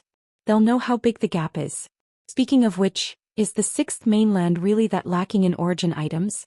Lu Yin did not understand. The Fifth Mainland's half-ancestors all had origin items, and they had all broken through 3 stages. However, the Sixth Mainland, which was far more powerful than the Fifth Mainland, had almost no origin items. Even in terms of numbers, the Sixth Mainland's strongest half-ancestor, 9 glories and 9-3 half-ancestor were only 5 origin items. It was hard to say if 9-3 half-ancestors even had an origin item. Perhaps it was really because of the cosmic tree. After the origin wheel sacrifice, the Fifth Mainland would send people to the cosmic tree to search for origin items. After so many years, it was reasonable for them to be able to find a few origin items. The Sixth Mainland is quite interesting. This old man plans to go play around and see if there are any more secrets. Kuei Luo was very excited. The second Night King's eyes flashed. Was this old man the one who had spread the Sixth Mainland's secrets? Suddenly the way he looked at Kuei Luo changed. No one could stop a dignified half-ancestor from doing such disgusting things, but this half-ancestor seemed to be quite strong. The Sixth Mainland was out of luck. When Lu Yin saw that Kuei Luo was about to leave, he hurriedly stopped him. There's no rush. Let's wait for a while. Wait for what? To chat with you? Kuei Luo rolled his eyes. Lu Yin was puzzled. Speaking of which, you don't seem to be planning on breaking through to the progenitor realm, and from what you said earlier, you've already broken through 3 stages. What do you want an origin item for? Kuei Luo blinked. You heard wrong. This old man only broke through 2 stages, not 3. Lu Yin was speechless, as there was nothing he could say to this old scoundrel. Don't leave for now. This war is about to end and I might end up facing a situation that I can't control. We might go to war or we might achieve our goals. The Astral Beast Domain and the Sixth Mainland both have half-ancestors. Without you I'm not confident. Kuei Luo was unhappy. This old man is a free wind. I can't stay in one place for too long. It won't be long. It'll end soon, Lu Yin muttered as he looked towards the north. Troublesome. Right, Wang Si should have come looking for me some time ago, but she couldn't find me. That old woman isn't easy to deal with. I know. There's one more thing. I broke through to the emissary realm. Nonsense. This old man can't tell? There was a phenomenon after breaking through. I met the 4-way scales gaze, so they should have seen me. Kuei Luo paused and slowly turned to look at Lu Yin in disbelief. What did you say? Lu Yin casually answered. There was a phenomenon after breaking through to the emissary realm that resonated with the mother tree. Many people in the astral tree domain should have seen me. What's wrong? Kuei Luo's jaw dropped. You're saying that after breaking through to the emissary realm, your phenomenon resonated with the mother tree? I remember now. Were you the one who caused the astral source universe to boil? Lu Yin nodded. It wasn't a big deal. Kuei Luo roared. That wasn't a big deal? Why didn't you say so earlier? You should have mentally prepared yourself and told me in advance. This old man almost fainted from fright. Lu Yin was astonished. Was it serious? Kuei Luo was bewildered, and he looked Lu Yin up and down as if he was looking at a monster. Almost every progenitor has a phenomenon after breaking through to the emissary realm. Which one of those who can cultivate to the progenitor realm isn't a monster? But to be able to resonate with the mother tree and even make you meet the astral tree domain's gaze in the wasteland. Do you think that's a small matter? I've never heard of such a phenomenon before. Oh, I think I've seen it before. Chapter 1904. Kuei Luo thought about it and then slapped his head. Bai Xian from the frigid Immortal sect. Lu Yin's eyes flashed. Bai Xian Kuei Luo solemnly explained. When she broke through to become an envoy, her phenomenon shook the entire astral tree and caused the mother tree to sway. They rushed into the frigid Immortal sect like moths to a flame, wanting to kill her. Your phenomenon isn't any weaker than hers, and it might even surpass hers. Oh no, we're in big trouble now. The astral tree knows about your phenomenon, and they definitely won't let you off. Lu Yin replied, I know, which is why I sent people to keep an eye on the Genesis court. The Eternals won't let you off either, Kuei Luo said solemnly. Lu Yin wasn't worried about this. Even if his innate gift was feared by the Eternals, the higher his innate gift, the better. The higher his innate gift, the stronger he would be in the future, and the more likely he would be able to resist the four-side scale. Don't worry about that. That's for later. First, help me resolve this war, Lu Yin said. Kuei Luo rolled his eyes. You're so heartless. It's just a small war and you're taking it so seriously. Lu Yin shrugged. I can't help it. There's something I need to protect. Kuei Luo was still thinking about Lu Yin's phenomenon after his breakthrough, and the more he thought about it, the more annoyed he became. This was clearly Lu Yin's problem, but Kuei Luo was more nervous than Lu Yin himself. He had even been startled. No, this wasn't his style. He then said, Right, I have something to tell you. What is it? Lu Yin was curious. Kuei Luo casually replied, It's nothing important. I just saw a statue when I barged into the Daoist sect. It should be the legendary primogenitor that the Sixth Mainland's three progenitors often worship. It was a very calm sentence, but Lu Yin was stunned. He thought that he had misheard. What did you say? Kuei Luo's lips curled up in delight. It's nothing, just a small matter. Lu Yin was speechless. Even the three progenitors worship you? What primogenitor? Kuei Luo was flabbergasted. You don't know? Lu Yin shook his head and glanced at the second Night King, who also looked confused. Kuei Luo snorted. How ignorant. One of you is a direct descendant of the Lu clan, and you even inherited the power of the death god, while the other has lived longer than anyone else. He coughed, then continued, Listen up. Legend has it that in the most ancient era of mankind, there was a primogenitor. I don't know if he was the first to be born or if he was the first to create cultivation. Legend has it that it was this primogenitor who established the Daoist sect and became humanity's first progenitor. He enlightened countless people, and he paved the way for the cultivation civilization. Later on, powerful progenitors like Reaper, Fate, and Wu Tian were born. Later generations who want to practice cultivation have to worship this ancestor. He's the religion of all human beings. This old man saw a statue in the Daoist sect. It had a python coiled around its waist and a divine eagle perched on its shoulder. That image was similar to the legends, and it was even enshrined in the deepest part of the Daoist sect. That's why I guessed that it might be the primogenitor. Lu Yin and the second Night King were both dumbfounded. Legends like the Grim Reaper and Fate were already very exaggerated, and if it weren't for the fact that their powers truly existed, Lu Yin would not have believed them. Now, there was another legend about the primogenitor, who had created the human cultivation civilization and established the Daoist sect. There really is a primogenitor? The second Night King asked in a daze. Kuei Luo rolled his eyes. It's just a legend. How would this old man know? Go ask the Sixth Mainland's three ancestors. They worship it and they believe it. The second Night King was stumped. Speaking of which, you've lived longer than anyone else.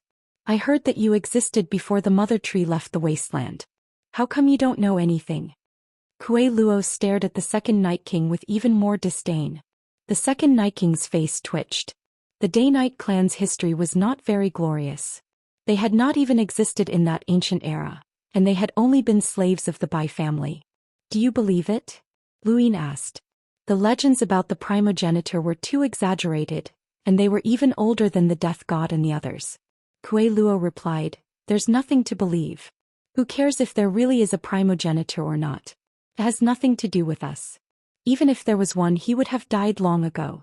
Legend has it that he was the one who planted the mother tree, so who knows? Legends also depended on the level of the legends. To ordinary people, cultivators tearing apart the heavens and moving mountains and filling seas were already legends. To cultivators, a half-ancestor creating an inner world was also a legend. But to half-ancestors, what was a legend? Existences like the death god and fate were legends, and so were the primogenitors. Legends might not be fake, but their level was not high enough. If a primogenitor really existed, then how powerful would he be? There must be a reason why the Daoist sect worshipped that statue. At present, the most ancient existence in the universe was not the Hall of Honor or the Four Cardinal Scales, but rather the Daoist sect. Even though the sixth mainland had been destroyed, the Daoist sect had been left behind from the most ancient era and had witnessed the most ancient era. No one knew how long that statue had existed. Progenitor Qin was unparalleled and powerful, but he would not be worshipped by other progenitors. Even progenitors would worship him, so there was a reason for that. The shockwaves from the battle between half-ancestors swept through the primal zone and iron blood weave. The medicine Immortal and Old Blood Devil had joined forces to fight the Demon Lord, but they were still at a disadvantage. The Sword Valley Master and the others were horrified, and they continuously retreated. "Have you found any traces of Su Qing's group of astral beasts?" A voice rang out in the ears of the Sword Valley Master and the others. They looked over and were delighted. Lan Xian. Lan Xian solemnly looked to the east.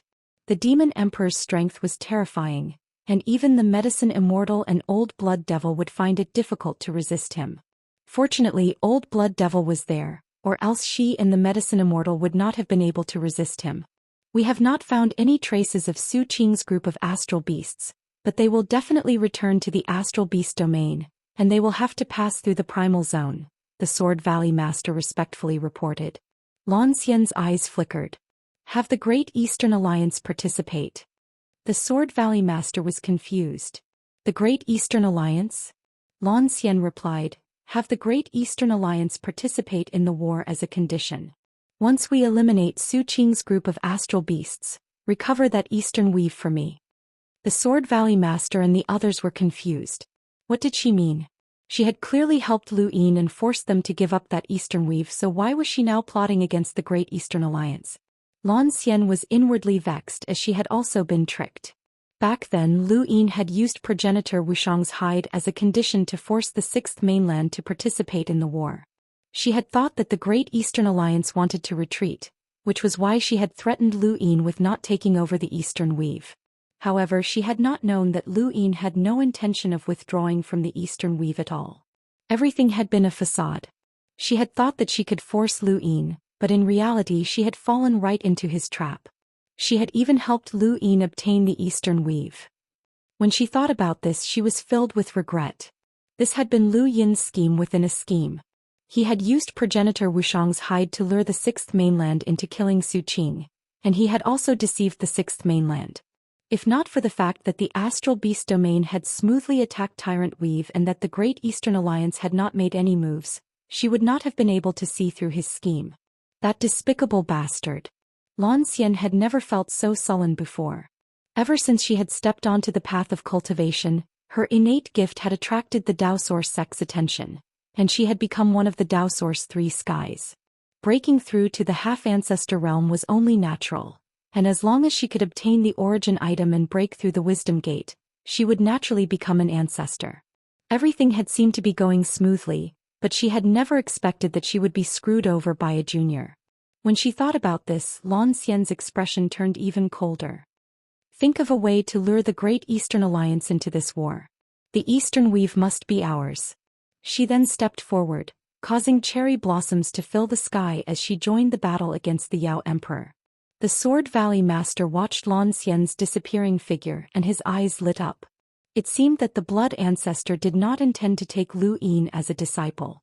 Otherwise, Lan Xian's attitude would not have changed. That brat was the Sixth Mainland's enemy. The Sword Valley Master had always disliked Lu Yin, but now was not the time to suppress him. Facing both the Astral Beast domain and the Great Eastern Alliance at the same time was a little difficult. The Fifth Mainland had the most half-ancestors, so it was best to avoid a war if possible. First, they would lure the Great Eastern Alliance into this battlefield. Once they eliminated Su Qing's group of astral beasts and stabilized Iron Blood Weave, they would then move against the Great Eastern Alliance. The outer verse belonged to the sixth mainland, so it was reasonable for them to take it back. The fifth mainland had no right to interfere. At the border of the primal zone, the Yao Emperor was astonished. 3 half-ancestors? The sixth mainland really thinks highly of me. The medicine immortal was exhausted and his face was pale.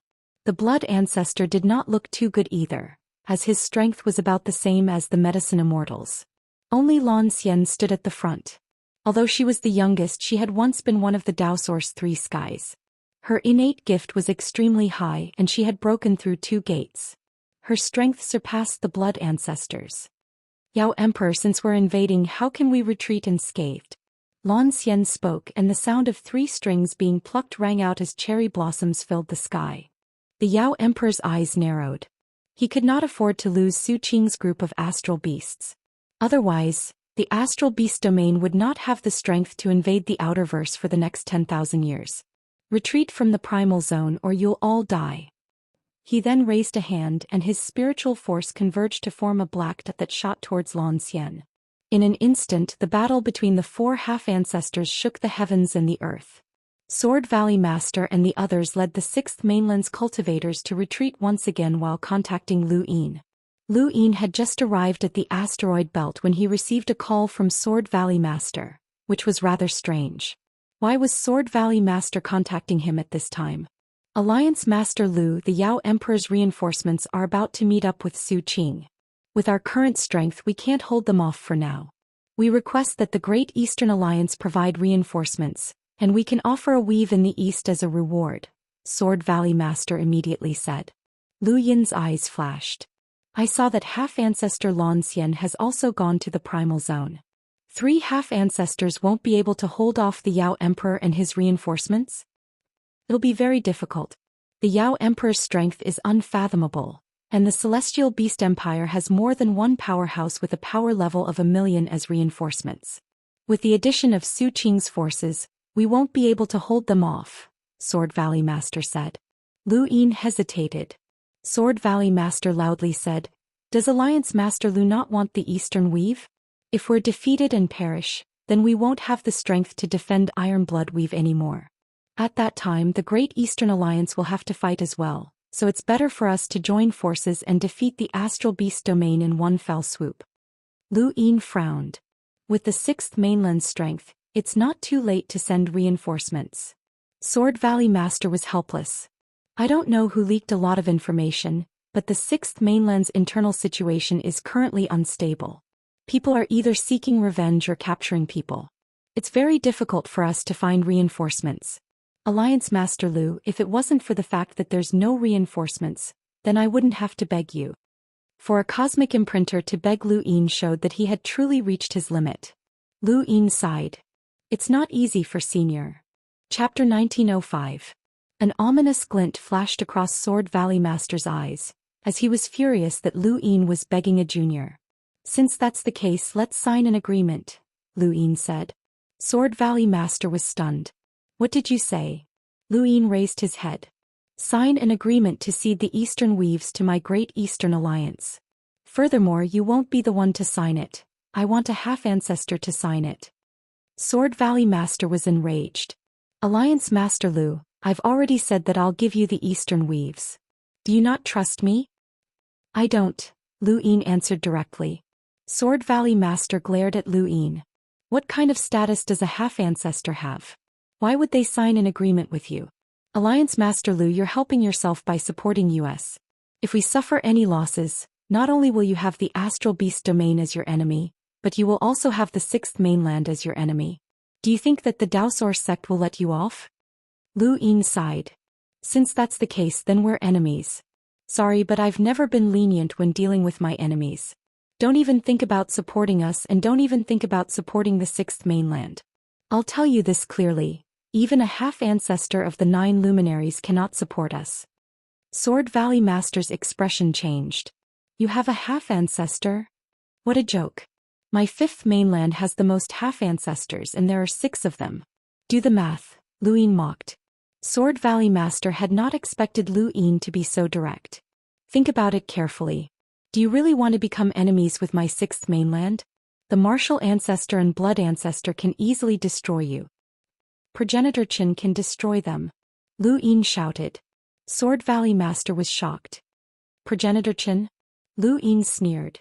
Have you forgotten about Progenitor Mystery? He betrayed the humans and attacked Burial Garden.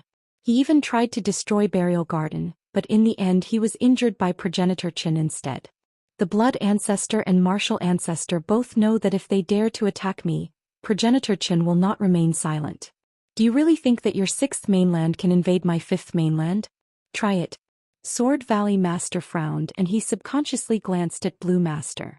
Blue Master solemnly replied, it was indeed Progenitor Qin. Half-Ancestor Lon Xian mentioned it. Sword Valley Master's heart. That meant that the Martial Ancestor and the Blood Ancestor couldn't make a move. If they didn't make a move, then who could threaten Lu Yin? Even Half-Martial Ancestor 9 Luminaries was nothing in his eyes. Half-Ancestor 9 Luminaries, please make the decision. The Great Eastern Alliance's matters aren't something that you can decide, Master Qinghua said. He knew that Lu Yin would become a very troublesome person to deal with, as he had already known when he had schemed against Madame Hong and the others. However, he hadn't expected Lu Yin to become so powerful so quickly. Most importantly, no one could prove that he was lying. Progenitor Qin had indeed taken action, but would he have helped Lu Yin? Who knows? Logically speaking, he would. This was because Lu Yin was the 5th mainland's next most likely person to become a progenitor. Once he became a progenitor, he would be invincible. How could Progenitor Qin not help such a person? Lu Yin wasn't so smart as to be able to control everyone. Everything was based on his own strength. If it had been a powerhouse from the 5th mainland whose power level was in the millions, no one would have believed him, but if it was him, they would have believed him. This was Lu Yin's unique charisma and influence. The Sword Valley Master's words weren't completely false. The Yao Emperor had indeed brought reinforcements. If the Yao Emperor could block Lon Xian and the other two, then the reinforcements he had brought would join up with Su Qing and the other giant beasts, and they would definitely be able to deal a heavy blow to Lu Yin's group. It was fine if the Great Eastern Alliance didn't help, as the Sword Valley Master still had time to request for reinforcements. However, if the Great Eastern Alliance obstructed the 6th mainland's reinforcements, then things would become troublesome. The Sword Valley Master was caught in a dilemma. Given the current situation, the 5th mainland truly did not fear the 6th mainland. They wanted to, it was easy to resolve this situation. They just had to give up on the Primal Zone and allow Su Qing to return. This war would then end, but could they give up? This was a decision that required a half-ancestor to make. Lu Yin was also wondering if the 6th mainland would give up on the Primal Zone. Once they did, the Sword Valley Master and the others would be able to retreat unscathed, and they would have the ability to attack the Great Eastern Alliance. Most of the Astral Beast Domain's forces would return to the Celestial Beast Empire, and they would only need one powerhouse with a power level in the millions to defend Iron Blood Weave. This wasn't good news for the Sword Valley Master. The current situation was based on the premise that there would definitely be a decisive battle in the Primal Zone. At this time, the Sword Valley Master was waiting for Half-Ancestor 9 Luminaries to reply. Lu Yin was also waiting for the Sword Valley Master's reply. At the same time, he had indeed cut off the 6th mainland's reinforcements, leaving the 6th mainland isolated just like Su Qing. The Eastern Weave's geographical location was good, and it could cut off the Astral Beast Domain's reinforcements to Su Qing. It could also cut off the 6th mainland's reinforcements to the Sword Valley Master and the others. This was war, and geographical location was extremely important. Lu Yin believed that after this battle, even if the Astral Beast Domain invaded again in the future, they would not be able to pass through the Great Eastern Alliance's territory. Their reinforcements would be cut off at any time, which was equivalent to handing their fate over to the enemy. The battle between the Yao Emperor and the 3 half-ancestors did not last very long before the Sword Valley Master received a reply from Half-Ancestor 9 Luminaries. He glanced at the message and sighed in relief before immediately contacting Lu Yin. Lu Yin accepted the call. Alliance Master Lu, when you made the decision to cut off the 6th mainland's reinforcements, did you ever consider that you and I are both humans? Regardless of the enmity between the 6th mainland and the 5th mainland, we are all humans. Yet you're helping those beasts, the Sword Valley Master said. Lu Yin calmly replied, then Sword Valley Master, did you ever consider that when the Great Eastern Alliance took over the war, those beasts massacred the Eastern Weaves were also humans? The Sword Valley Master fell silent for a moment. The Sixth Mainland can sign an agreement with you to temporarily hand over the Eastern Weaves to the Great Eastern Alliance for 10,000 years. However, there are conditions. The Yao Emperor must be repelled, and we must not lose a single half-ancestor. Lu Yin frowned. 10,000 years is too short. If Alliance Master Lu does not agree, then we will withdraw from the Primal Zone as well as Iron Blood Weave. We will hand over Iron Blood Weave and the Eastern Weaves to the Great Eastern Alliance. Does the Great Eastern Alliance have the ability to accept this? The Sword Valley Master asked coldly. Lu Yin's fingers twitched as this was not in line with his plans. Once the Sixth Mainland completely withdrew, the Great Eastern Alliance would be held back in Iron Blood Weave, and Lu Yin would be restrained. Alright, 10,000 years it is. Who signed the agreement with me? Lu Yin asked. After 10,000 years he would not even know what realm he would be at. The Sword Valley Master replied, one of the four sovereigns, the Medicine Immortal. Lu Yin agreed, as the Medicine Immortal was not only one of the four sovereigns, but he was also a half-ancestor. His status was enough. After reaching an agreement with the Sword Valley Master, Lu Yin went to find Kuei Luo and spent a long time coaxing him into going to the Primal Zone. His goal was to ensure that the Sixth Mainland's half-ancestors would not die and that they would be able to repel the Yao Emperor. Kuei Luo did not want to go, but Lu Yin had said one thing and he had hurriedly left. That Zhou Xian is quite interesting. These were Lu Yin's exact words, and his face had been filled with anticipation when he had said it. From Kuei Luo's point of view, Lu Yin was infatuated with someone. For someone loyal to the Lu family like Kuei Luo, this was a huge matter. In fact, besides searching for the Sixth Mainland's secrets, Kuei Luo had also been looking for women for Lu Yin. On the way back from Iron Blood Weave, Kuei Luo had mentioned that Lu Yin needed to have descendants and that the Lu family needed to flourish. Zhou Xian needed to be evaluated to see if she had the qualifications to become a part of the Lu family's glory. As he watched Kuei Luo head north, Lu Yin rejoiced that he had not mentioned Ming Yan's existence. In the future he would have a way to command this old man. Lu Yin knew that half-ancestor 9 luminaries had included the condition of repelling the Yao Emperor in order to test Lu Yin's words. Previously, Lu Yin had threatened to cut off the Sixth Mainland's reinforcements, and even half-ancestor 9 luminaries could not go. Now if Lu Yin did not have a half-ancestor to help him repel the Yao Emperor, then half-ancestor 9 luminaries' words would be false. At that time whether or not the agreement would be valid would be another matter. The Fifth Mainland's Hall of Honor had once reached an agreement with the Sixth Mainland. As long as one did not cross their bottom line, the Fifth Mainland's half-ancestor would not take action. Lu Yin's side could only ask Kuei Luo to take action. At that time, the Sixth Mainland would also know that the half-ancestor who had exposed their secret and barged into the Daoist sect was in cahoots with Lu Yin. However, Lu Yin did not care anymore as the Sixth Mainland would not dare to fall out with him. The Yao Emperor's strength gave Lu Yin confidence. He did not know how powerful that old man Kuei Luo was, but if he fought the Sixth Mainland to the death, then the Sixth Mainland would suffer great losses. Even they themselves would be apprehensive about this. At the border of the Primal Zone, a giant heavenly demon appeared, bringing with it a doomsday-like black sun. The area that the black sun enveloped was the Yao Emperor's inner world, and it exuded a spiritual force that could destroy everything. The spiritual force had materialized into a curtain that suppressed Medicine Immortal, Shuigui, and Zhou Xian to the point where they spat out blood. The three people's inner worlds were still unable to shake the Yao Emperor, and they could only barely hold on. The Yao Emperor transformed into his heavenly demon form and stared at the black sun. With a casual wave of his hand, Shuigui's abdomen was torn open, and he was injured in the blink of an eye.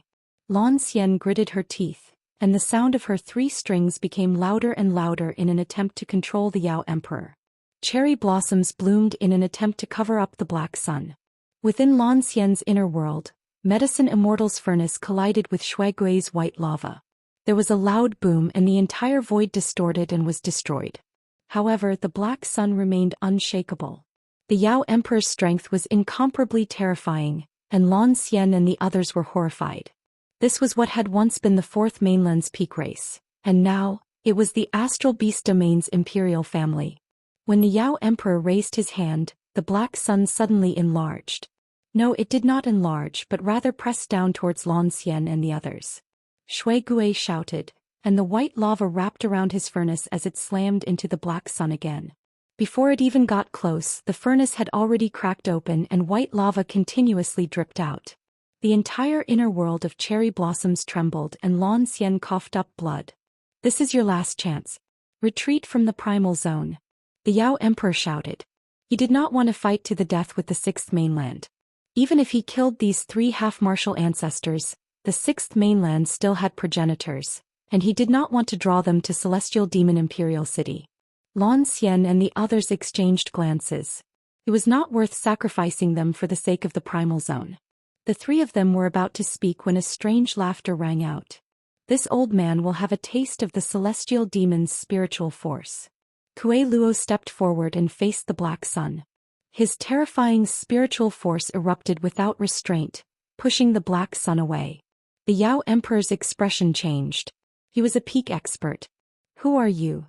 Kuei Luo glared at the Yao Emperor, but then he suddenly turned back to Zhou Xian. Little girl, take off your mask. Medicine Immortal and Shui Gui were stunned, and Zhou Xian was stunned, unable to react for a moment. What had this old man just said in the face of such a powerful enemy? Chapter 1906. Kuei Luo grew impatient. Take off your mask. I don't understand you girls. Why are you wearing a mask for no reason? Zhou Xian suppressed her displeasure. Senior, who are you? Don't worry about who I am. Let me ask you, are you married? Kuei Luo blinked. Zhou Xian was confused. Do you have a sweetheart? You must have lived for a long time to reach the half-ancestor level. Have you lost your virginity? The last sentence completely enraged Zhou Xian, and the Medicine Immortal and Blood Fiend were stunned. Was this old man teasing Zhou Xian? Senior, although I'm not your match, you've insulted me. I'll fight you even if I have to risk my life. Zhou Xian had never been so angry before, not even when she had been played by Lu Yin. Now she only felt that this old man was extremely hateful. His eyes were so crafty that he wanted to kill someone. Kuei Luo hurriedly waved his hands and smiled apologetically. Don't misunderstand, little girl. I'm not insulting you. I'm just asking. After all, if you want to marry into the Lu family, your family background doesn't matter as long as your body is pure. I'm going to screen you to see if you have the qualifications. At first glance, you're not bad. Big breasts and a big butt, good for bearing children. Wait, your butt isn't that big. Don't hold it in, little girl. Let me see how you are and whether you have the qualifications to marry that brat. You must have sons in the future. I don't need too many, just 100 or so. There will always be a few who will awaken the innate gift of being a direct descendant, and the family will be rebuilt. Don't you think so? The prerequisite is that you have the qualifications. Quick, let me see how big your butt is. Zhou Xian was furious and she immediately attacked Kuei Luo. Kuei Luo shrieked and retreated. Little girl, what are you doing? I'm doing this for your own good. This is an opportunity that many people can't even get. Don't make a mistake. In the distance, the Yao Emperor frowned as he watched Zhou Xian chase after Kuei Luo. His eyes narrowed as he leapt up and merged with the black sun. In an instant, the black sun expanded 100 times, and a terrifying spiritual force crushed the sky. It was as if the universe was collapsing as it ruthlessly pressed down on Kuei Luo and the rest. Zhou Xian's body trembled as she held her head. Medicine Immortal and Old Ghost Shui could not resist. They raised their heads and looked at the incomparably huge black sun that replaced the starry sky. Was this the true strength of the Demon Emperor? Kuei Luo looked up and wiped his sweat. You really are worthy of being a heavenly demon. If I didn't constantly recite the primogeniture scriptures, I wouldn't be able to hold on. If you want to play, then I'll play big. Let's see if a heavenly demon like you can leap through the dragon gate. With that, he took a step forward, shattering the world within the cherry blossoms. He waved his hand, tossing Zhou Xian and the others into the primal zone. Kuei Luo stood on top of the waterfall. Beneath his feet was a simple door and below it was a pool. The black sun set and inexplicably appeared in the pool. The Beast Emperor raised his head in shock. What was going on? Kuei Luo looked down from above. Heavenly demon, jump through the dragon's gate. If you can't, you won't be able to break through my inner world. This place is called the Dragon's Gate Realm. The Starry Tree continent was far more powerful than the 5th and 6th continents. Not only did it have progenitors, but it also had many half-martial ancestors. More than one of them had broken through 3 stages. Kuei Luo had once been chased by several half-martial ancestors, but he had been able to escape unscathed because he was 2 people, Kuei and Luo, and because of his strength. If it had been Medicine Immortal or Blood Devil, even 2 or 3 half-martial ancestors wouldn't have been able to stop a half-martial ancestor who had broken through 3 stages, let alone a half-martial ancestor from the Starry Tree continent. Even so, Kuei Luo had survived and no one had ever discovered that he was 2 people. All of this stemmed from his strength. Apart from the half-martial ancestors who had chased after Kuei Luo in the Starry Tree continent, no one knew how strong Kuei Luo was. The Dragon's Gate realm had appeared for the first time in the 5th continent. Even the Beast Emperor had been forced to leap through the Dragon's Gate, or else he wouldn't have been able to touch Kuei Luo. Within the Primal Zone, Zhou Xian and the others watched in shock. That damned old man had actually pulled the Beast Emperor down from the sky. How terrifying was that? Blood Devil's face twitched. With this kind of strength, why was this old man running away? To play? No one had expected that the old man who had suddenly appeared would be so terrifying that even the Beast Emperor had been pulled down. The black sun was pulled down to the bottom of the waterfall. It looked up at the waterfall and tried to crash into it again, but all it could do was go against the flow of the waterfall. The Beast Emperor was furious. He was the king of the Celestial Beast clan and the emperor of the Astral Beast domain. Who could make him jump? Who had the right to look down on him? Unforgivable. Unforgivable. As he thought about it, the black sun rose again, trying to break through the Dragon Gate realm. It's just an inner world. What harm is there in breaking it? Kuei Luo raised an eyebrow and fear flashed in his eyes. As expected of the Celestial Beast clan. Why don't you try and break it? The starry sky trembled and the primal zone trembled. The shockwaves spread to Ironblood Weave, the asteroid belt, and even North Castle Weave. The entire universe shook and countless people looked to the north, feeling the terror of life itself. This battle lasted for several days, but in the end the Beast Emperor retreated. He couldn't break through Kuei Luo's Dragon Gate realm, and Kuei Luo couldn't break through the Black Sun. There was also another reason. Su Qing had returned to the Astral Beast domain. Lu Yin and the others had guessed wrong. Su Qing didn't need to pass through the Primal Zone to return to the Astral Beast domain. He had taken a detour through the Astral Wilderness and taken a huge risk to return. No one knew how many sacrifices he had made, but it was still better than entering the Primal Zone. With Kuei Luo blocking the Beast Emperor, any of the 3 half-progenitors would be able to destroy them if they were discovered. Since a half-progenitor had joined the battle, it meant that the battle had escalated and they were no longer the main characters. Who are you? Why won't you reveal your identity after a fight? The Beast Emperor asked Kuei Luo from across the Primal Zone. He knew all of the 5th mainland's half-progenitors, and the 6th mainland only had 9 radiants. It couldn't be this old man. This person's appearance was strange. Kuei Luo rolled his eyes. Guess. The Beast Emperor looked deeply at Kuei Luo. Among the humans, you are the only one who can resist my spiritual force. You should let me know your name. Kuei Luo was stubborn and he only said, guess. Zhou Xian and the others wanted to beat him up. The Astral Beast domain had retreated, and Su Qing and the other Astral Beast had retreated to the Celestial Beast Empire. However, the war in the Primal Zone would not stop, although the scale would not be as large. Not even the celestial imprints would remain here, let alone a half-progenitor. Kuei Luo turned back to Zhou Xian after the Beast Emperor retreated. He gave her what he thought was a friendly smile, but Zhou Xian felt that his smile was disgusting and annoying. Do you have time, little girl? Can I introduce you to a young genius? Kuei Luo asked. Zhou Xian clenched her fists. Scram. Kuei Luo was speechless.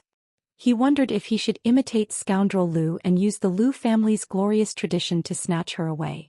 However, after looking at the 3 half-progenitors, he thought of something else and held back. If he didn't snatch her away now, there would be too many people watching and he would wait for her to be alone. Don't be alone, little girl, Kuei Luo muttered to himself before leaving. Seeing Kuei Luo leave, the people from the 6th mainland relaxed. That old man is the one who caused chaos in the 6th mainland. He spread the news to everyone, which led to the current chaos, the Blood Devil said, his voice hoarse. He had been injured. It's him. Zhou Xian was astonished. The Blood Devil looked at Zhou Xian, puzzled. What did he mean? The medicine immortal said, "Did he arrange a blind date for you? Is he with you?" "I don't know him," Zhou Xian said. Seeing that the medicine immortal and the blood devil didn't believe her, she said helplessly, "I really don't know him. Possible I really want to kill that old man." The medicine immortal and the blood devil exchanged glances, not believing her. If they didn't know each other, why would they arrange a blind date? Although his words were despicable, there was a hint of concern in them. How could a stranger do that? It wasn't like he was crazy. Speaking of which, Zhou Xian was the youngest, and she had cultivated for far less time than the medicine immortal. However, she had become a half-progenitor and had a smooth journey. Could that old man have been protecting her? The more they thought about it, the more likely it seemed. What do we do now? The Beast Emperor won't come back to take back the Primal Zone, right? The medicine immortal asked. Zhou Xian said, "We'll wait here. We'll go back together once we've recovered." She wasn't worried about the Beast Emperor but Kuei Luo. That old man's gaze was dangerous. The Blood Devil also agreed. At this time, the Sword Valley Master arrived and explained the agreement between Lu Yin and half-progenitor 9 luminaries. Only then did they know who Kuei Luo was. Lu Yin was actually able to invite such a terrifying half-progenitor. What kind of background does he have? He established the Great Eastern Alliance as an explorer and unified the Innerverse and Outerverse in just a dozen years. He even controls the Hall of Honor's board of directors and has obtained the help of the Sirius sect and the Mavis family.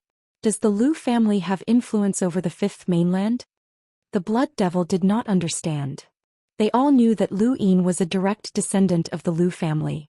Looking at Lu Yin's cultivation history, they could only describe it as a miracle. If not for the Lu family's influence, how could he have unified the Outerverse as an explorer? How had he dealt with so many powerful enemies? There was no way to explain it.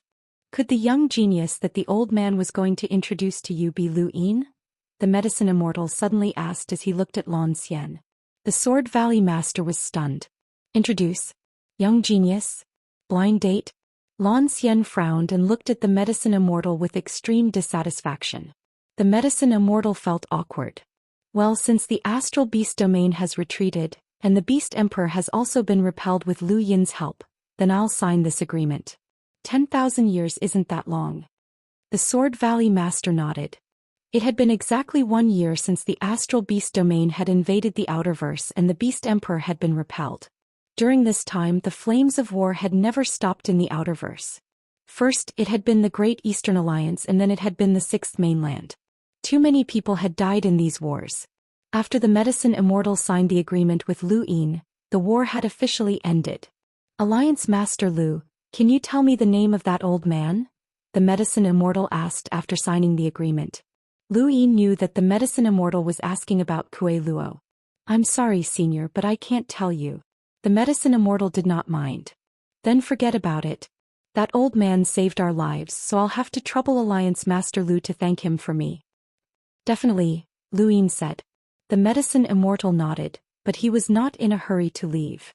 Instead, he hesitated for a moment before asking under Lu Yin's puzzled gaze, "Alliance Master Lu is Zhou Xian?"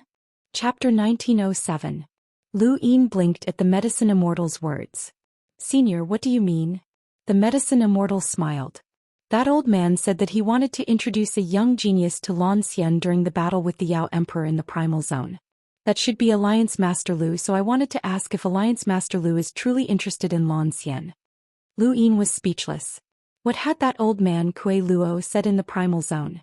If the medicine immortal knew, then Zhou Xian definitely knew as well. With that old man's big mouth, perhaps even the Sixth Mainland's participants had heard about it, and it would quickly spread to the Fifth Mainland. It wouldn't reach Ming Yan's ears, right? Lu Yin had only lured Kuei Luo to the Primal Zone, so how could he have any thoughts about Zhou Xian? That woman was still thinking about his blood, so she was a potential enemy. "Senior, you're mistaken. That old man definitely wasn't talking about me," Lu Yin hurriedly denied. The medicine immortal smiled. "I think that's not bad. Zhou Xian has never had a partner since she embarked on the path of cultivation. If Alliance Master Lu likes her, you can fight for her. Age is meaningless to cultivators. What do you think?" Lu Yin was about to refuse when Kuei Luo appeared, his eyes shining as he stared at the medicine immortal. "No partner? She's pure?" The medicine Immortal was not surprised by Kuei Luo's appearance. Of course, she's definitely pure. I can guarantee that. Kuei Luo sighed in admiration as he looked at the medicine Immortal. You're pretty good. Come. Tell this old man more about that little girl. After all, this is an important matter. This old man needs to understand clearly. Is her elder still alive? What's her family like? Don't worry, it doesn't matter. Just ask, how many siblings does she have in her family? We're all elders, so it's normal for us to worry about this. I know a little about Lan Xian's situation, so I'll tell you. However, you can't tell her that I was the one who told you, the medicine Immortal said. Of course. Do I look like that kind of person? Of course not. Ha, you have good taste. We really hit it off. Why don't we drink and chat? Let's go. Lu Yin wanted to call out to them, but he didn't say anything. He couldn't say that Lan Xian was fake, or else how would he be able to lure Kuei Luo into helping him in the future? But what did the medicine Immortal mean? No matter what, Lan Xian was still a half-martial ancestor of the Sixth Mainland. How could she have such a clear conscience about betraying her own half-martial ancestor? Even though he was a half-ancestor, he had always kept a low profile. Even Guru Qinghua, who was also a half-ancestor, did not dare to be certain of the medicine Immortal's cultivation, let alone the others. The medicine Immortal rarely interfered with the major matters of the Daoist sect, and he always stayed out of it. However, he still cared about such matters, which completely overturned Lu Yin's impression of him. He had been forced to face the astral beast domain head-on at the start, and he had ended up seizing the eastern weaves. Although Lu Yin had a plan, it had been a risky one. He had underestimated the astral beast domain and overestimated the Sixth Mainland. Fortunately, the final outcome had not changed. For the next 1,000 years, the Eastern Territory would belong to him. If the Sixth Mainland wanted to take it back, they would have to go to war. Once they did, they would not be fighting against him but against the entire Fifth Mainland. Just like how the Hall of Honor had reached an agreement with the Sixth Mainland to hand over the Outerverse to them, if the Great Eastern Alliance insisted on taking back the Outerverse, they would have to go to war.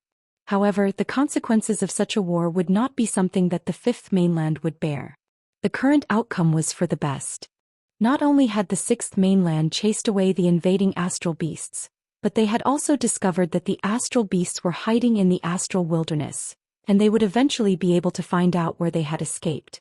The primal zone had also been taken, and the northernmost battlefront was no longer Ironblood Weave, but the primal zone.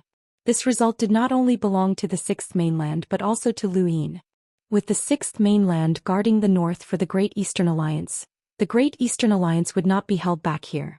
Lu Yin turned his attention to the Fifth Mainland.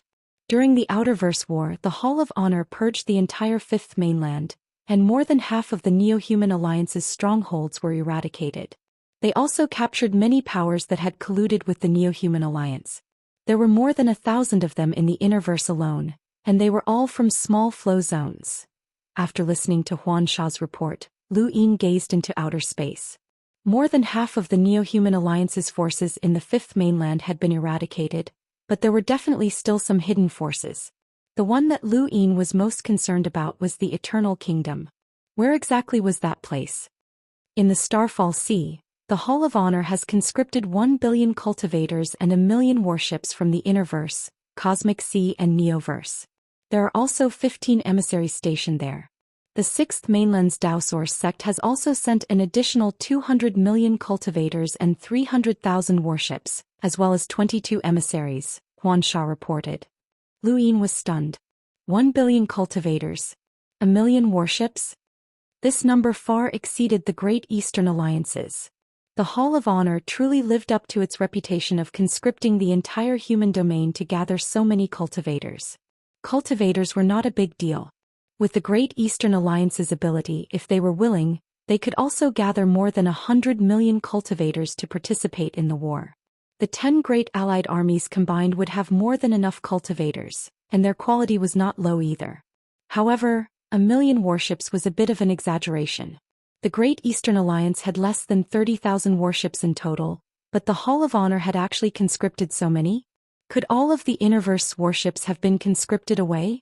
Your Highness, 5,000 of our Great Eastern Alliance's warships have also been conscripted, Huan Sha reported. There are also 200,000 ordinary large spacecraft.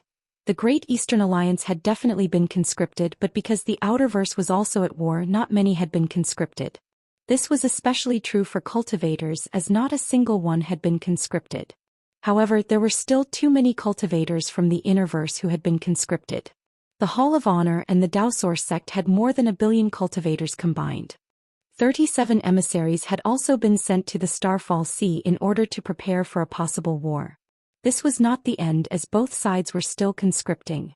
Once the Martial Progenitor and the Blood Progenitor were defeated in the Starfall Sea, the Eternals would invade and no one would be able to escape. If possible, the Hall of Honor and the Daoist sect would be more than happy to send all of their forces. This was especially true for the Daoist sect, as they had just experienced the despair of the Sixth Mainland's destruction, and they did not want to experience it again. This time they had no way out, as once they were defeated, everyone would either die or become slaves.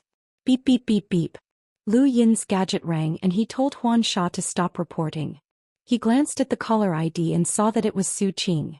Congratulations, Alliance Master Lu. The Eastern Weaves are yours in the end, Su Qing said. It was impossible to tell whether he was happy or sad, as his voice was very calm. Lu Yin smiled. You're too kind, Commander Su Qing. It was just a coincidence. Is that so? Was this all part of Alliance Master Lu's plan from the very beginning? Su Qing asked. Lu Yin replied, of course not. How could the commander think of me that way? No one could have predicted this, and I'm good at taking things one step at a time. Fortunately, the commander was merciful, or else I wouldn't have been able to survive until now. Su Qing replied, if there wasn't a half-ancestor blocking the Yao Emperor, then I would have believed Alliance Master Lu's words. Since Alliance Master Lu was able to invite such a powerful half-ancestor, this war has never been lost. I've learned a lot, Alliance Master Lu. However, I have to remind you that the greatest enemy of the humans will never be us. Su Qing then ended the call. Lu Yin frowned. Of course, it wasn't the astral beast domain. These beasts had caused a lot of carnage, and while it was possible to defeat and slaughter them, it was impossible to subdue them. The greatest enemy was the Eternals. But why had Su Qing specifically mentioned this? Lu Yin fell into deep thought. Huan Sha was in no hurry to report this. Not long after, his gadget rang again. This time it was from the Board of Governors. Lu Yin glanced at it and his gaze turned cold. Nan Yuan had actually proposed to forcibly conscript the Great Eastern Alliance's cultivators to defend the Starfall Sea. Regardless of whether they were ordinary cultivators or envoys, they would all be conscripted. In addition, the envoys of the Innerverse 8 Great Flow Zones would also be conscripted. If this proposal passed, then Lu Yin would have less than a third of the experts under his command. More importantly, this proposal had a high chance of passing. Although Lu Yin was in control of the Board of Governors, there were some proposals that could not be rejected, such as this one. Conscripting experts to defend the Starfall Sea was something that should be done, so how could Lu Yin reject this proposal? Even if he rejected it, at least half of the experts under his command would be sent to the Starfall Sea unless no one mentioned it. Nan Yuan had probably wanted to conscript the Great Eastern Alliance's experts for a long time, and he had deliberately waited for the Outerverse War to end before bringing this up. He had even picked this time to do it on purpose, as he wanted to infuriate Lu Yin. Lu Yin was indeed infuriated. He could not reject the conscription, but he could delay it. After all, the Great Eastern Alliance had just gone through a war and they should be recuperating. Lu Yin dialed a number and contacted Wei Rong. Your Highness. Cripple Nan Yuan. Lu Yin only said 3 words before hanging up. Nan Yuan had been jumping around under Lu Yin's nose for a long time, and it was time to cripple him. On the other end of his gadget, Wei Rong was astonished, but then he laughed. It seemed that Nan Yuan had gone overboard this time. Since that was the case, Lu Yin would just cripple him. There was a type of person in this universe who was very terrifying. They could combine information that ordinary people could see and form invisible weapons. Wei Rong was one such person.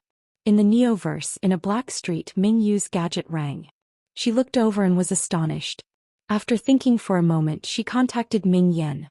He told you to do this. Then go ahead and do it, Ming Yan said. Ming Yu hesitated. Should I report this to the alliance leader? Ming Yan shook her head. There's no need. Besides, it's not a big deal. Ming Yu was astonished. Was it not a big deal? This concerned a director, but from the alliance leader's point of view, it was indeed not a big deal. The alliance leader could control the director to a certain extent, and the power that he wielded was already sufficiently great. Not long after, a spacecraft headed towards the Glory Realm. On the spacecraft, a child was staring blankly into space. An old woman followed behind the child. "Don't worry, Bo. You'll be able to return to Grandpa's side very soon." This child was Bo, the grandson of Third Elder. Bo was not happy. Return to Grandpa's side? Was that even possible? It had already been 5 years since he had wandered about the Black Street, and he had grown up considerably. He was no longer as naive as he had been when he was young, believing that others would help him. He knew his own use. Whoever obtained him would be able to control Grandpa's director. In that case, since he had been taken out of the Black Street, where would he be sent to? To Grandpa's side? He looked at the old woman behind him through the mirror, and a pained expression appeared in his eyes. How was that possible? Chapter 1908. He left the matter of crippling Nan Yuan to Wei Rong and mustered his courage to contact Big Sis. Burp. "What's up, little seven?" She spoke slowly, but her tone sounded a little off, as if she were drunk. Lu Yin carefully asked, Big Sis, have you thought about becoming a director?" She burped again. **T. What kind of director would I be? I don't have any freedom at all. Is a place like Jia Mountain suitable for humans?" Lu Yin was speechless, as she was clearly scolding the Hall of Honor. "Well, a director doesn't have that many restrictions. You can leave, but you don't have to stay in Jia Mountain." "Do you think I'm stupid? Why would I leave? I've finally become a director, and I don't want to stay in Jia Mountain to abuse my power and enjoy filial piety." "Idiot," she said drunkenly. Her words were incoherent, and she had even said what was on her mind. "So you're saying that you've agreed to become a director? Did you drink it? When did I agree to it? Didn't you say that you wanted to stay in Jia Mountain to abuse your power and enjoy filial piety? Don't worry, there will definitely be a lot of filial piety. Don't tempt me. I don't like being filial piety, and I like to rob others. This is the glorious tradition of Leon's Armada." "Fine, you can still rob others if you stay in Jia Mountain. Just don't go overboard." "Are you stupid? Why don't you just stay in Jia Mountain and wait for others to honor you? You're so stupid. I don't know how you've survived until now. What a joke." Lu Yin was so angry that he immediately hung up. He was really stupid to have discussed this with a drunkard. It would be better to wait a little longer. A day later, Lu Yin's gadget rang, and it was Big Sis who answered. "Little Seven, why do I feel like you hung up on me?" Big Sis immediately asked. Lu Yin firmly replied, "No, definitely not. How would I dare to hang up on you?" "You didn't?" Big Sis was puzzled. "Then weren't you the one who contacted me yesterday?" "I was the one who contacted you, but you hung up on me yourself. Think about it, even a half-ancestor wouldn't dare to hang up on you." "Me? That's impossible." "Think about it," Lu Yin said apprehensively. Big Sis was still suspicious, and she muttered to herself, "Fine, what did we talk about yesterday?" Lu Yin heaved a sigh of relief. "We talked about your willingness to become a director." "Bullshit, I've never wanted to be a director. Don't think that I don't know anything because I'm drunk," scolded Big Sister. Lu Yin's expression changed. "You said that if I become a director, I'll be able to ride roughshod over the realm mountains and enjoy the filial piety of others." Big Sister was stunned. These words really sounded like what she would say. "And you even said that it's a different kind of robbery, one that's civilized, friendly, and high-end. It's a robbery that shows off your temperament and surpasses Heizage Leon's. You'll be the next pirate king." Lu Yin was impassioned, and his words excited Big Sis. "Did I really say that? Other than you, who else can say something like that?" Lu Yin retorted. Big Sis swallowed her saliva, her eyes shining. Surpassing Heizage Leon and becoming the pirate king? That was a high-end robbery method. Not bad, it was definitely something she had said. "All right, I promise you that I'll be a director for fun." Lu Yin was delighted. "Thank you, elder sister. You'll definitely be able to create your own legend in the world mountains." "Ah, what are you talking about? I'm a virtuous woman." Big Sister laughed. She was very happy. Lu Yin continued to flatter her before ending the call. He heaved a sigh of relief as this matter was finally settled. Outside, Ku Wei had been about to report to Big Sis, but he happened to overhear the conversation between Lu Yin and Big Sis. His expression became unprecedentedly serious as he realized that he had been wrong. It turned out that even his master was better at flattery than he was. As expected of his master would always be his master. "Who's there?" Lu Yin's voice rang out. Ku Wei's expression changed. "Master, it's your beloved little Wei." He then entered the spacecraft. Neoverse, World Mountains. Someone walked out of the Arbiter world and attracted the attention of the guards. It was young King Qing. During the battle at the Divine Gu Dynasty, young King Qing had been captured by the head judge for trial. Although he had not been convicted of colluding with the Neo-Human Alliance, Grand Tutor Yuan had still been his subordinate, and young King Qing had been implicated. He would never be able to control the Gu flow zone and would be sent to the Starfall Sea to serve for 10,000 years. However, being implicated was already so serious that young King Qing, a powerhouse with a power level of around 800,000, would not be able to make a comeback. This was the Hall of Honor's attitude towards the Neo-Human Alliance. If not for the fact that they could not find any motive for young King Qing to collude with the Neo-Human Alliance, even the slightest clue would have killed him. They would rather kill the wrong person than let him go. There was also another reason, which was that the Starfall Sea lacked manpower, which was an important reason why young King Qing could serve there. "Let's go to the Starfall Sea." A low voice rang out from within young King Qing's shadow. It was the head judge of Death's Shadow who had sent young King Qing to the Starfall Sea. "Head judge, can you let me see my son?" Young King Qing asked. "As soon as possible." "Thank you, head judge," young King Qing said gratefully before contacting Casanova. At this moment Casanova was in the Lockbreaker world. Young King Qing's trial had happened a long time ago, and because he had not colluded with the Neo-Human Alliance he had been imprisoned. However, he had not been completely isolated from the outside world, and he had managed to find out where Casanova was as well as what was happening in the Great Eastern Alliance. He had been imprisoned because of Lu Yin, which was why he had paid close attention to the Great Eastern Alliance. When he had first heard that the Great Eastern Alliance had taken over the Astral Beast Domain's war, he had been ecstatic. As an emissary he had participated in the war against the Astral Beast Domain, and he knew that the Astral Beast Domain was not as simple as it seemed. Regardless of whether the Great Eastern Alliance won or lost, they would eventually be dragged down to their deaths. The war had gone as he had expected, and the situation had become increasingly dire. The number of emissaries had even broken past 30, and a powerhouse like the Celestial Imprint had even appeared, which shocked him. It was normal for the Astral Beast Domain to have such a powerhouse, but why would the Great Eastern Alliance have one? He had only later found out that it was the Second Night King. When he had found out that the Second Night King was Lu Yin's subordinate, he had immediately gone mad. That bastard Lu Yin had used the Second Night King to accuse him of colluding with him to assassinate the Divine Gu Dynasty. In the end, the Second Night King had turned out to be Lu Yin's subordinate.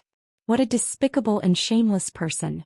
Not only had the Second Night King appeared, but Master Yuan, Yamavis, Emperor Lu, Elder Jioshan and many other powerhouses had also appeared, causing young King Qing to gradually feel powerless.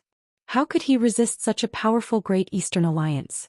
He had also learned that the war in the Outerverse had ended, and he also knew that the Great Eastern Alliance had taken control of a territory in the east, which had left the Sixth Mainland helpless. This made him feel even more powerless, and he buried the hatred in his heart. At least for now he was no match for Lu Yin. Even if he returned to take control of the Divine Gu Dynasty, there would only be one outcome. It would be destroyed by Lu Yin. The Second Night King alone could accomplish this. As young King Qing reviewed the events that had happened recently, Casanova arrived 100 meters away from him. He stopped and looked at Casanova with a complicated expression. Casanova was the crown prince of the Divine Gu Dynasty, but he had run away from home, which was inseparable from the fact that young King Qing had only favored eunuch Yi. However, no matter what conflicts he had with young King Qing in the past, Casanova was now the only relative that young King Qing could see. Go back and take control of the Divine Gu Dynasty and join the Great Eastern Alliance, young King Qing said in a low voice.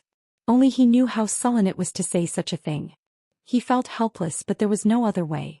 If the Divine Gu Dynasty did not join the Great Eastern Alliance, then there would only be one outcome: destruction. He knew that the Wolf Prince had already joined the Great Eastern Alliance on behalf of the Divine Gu Dynasty, but the Wolf Prince was not the ruler of the Divine Gu Dynasty. What young King Qing wanted was a legitimate reason to join. Compared to the Sword Sect, the Lingling clan and the other powers, young King Qing was the one who had the deepest understanding of Lu Yin's methods, and he was also the one who feared him the most. Since he was going to join the Great Eastern Alliance, then he would join it thoroughly so that the Great Eastern Alliance would not be able to do anything to the Divine Gu dynasty.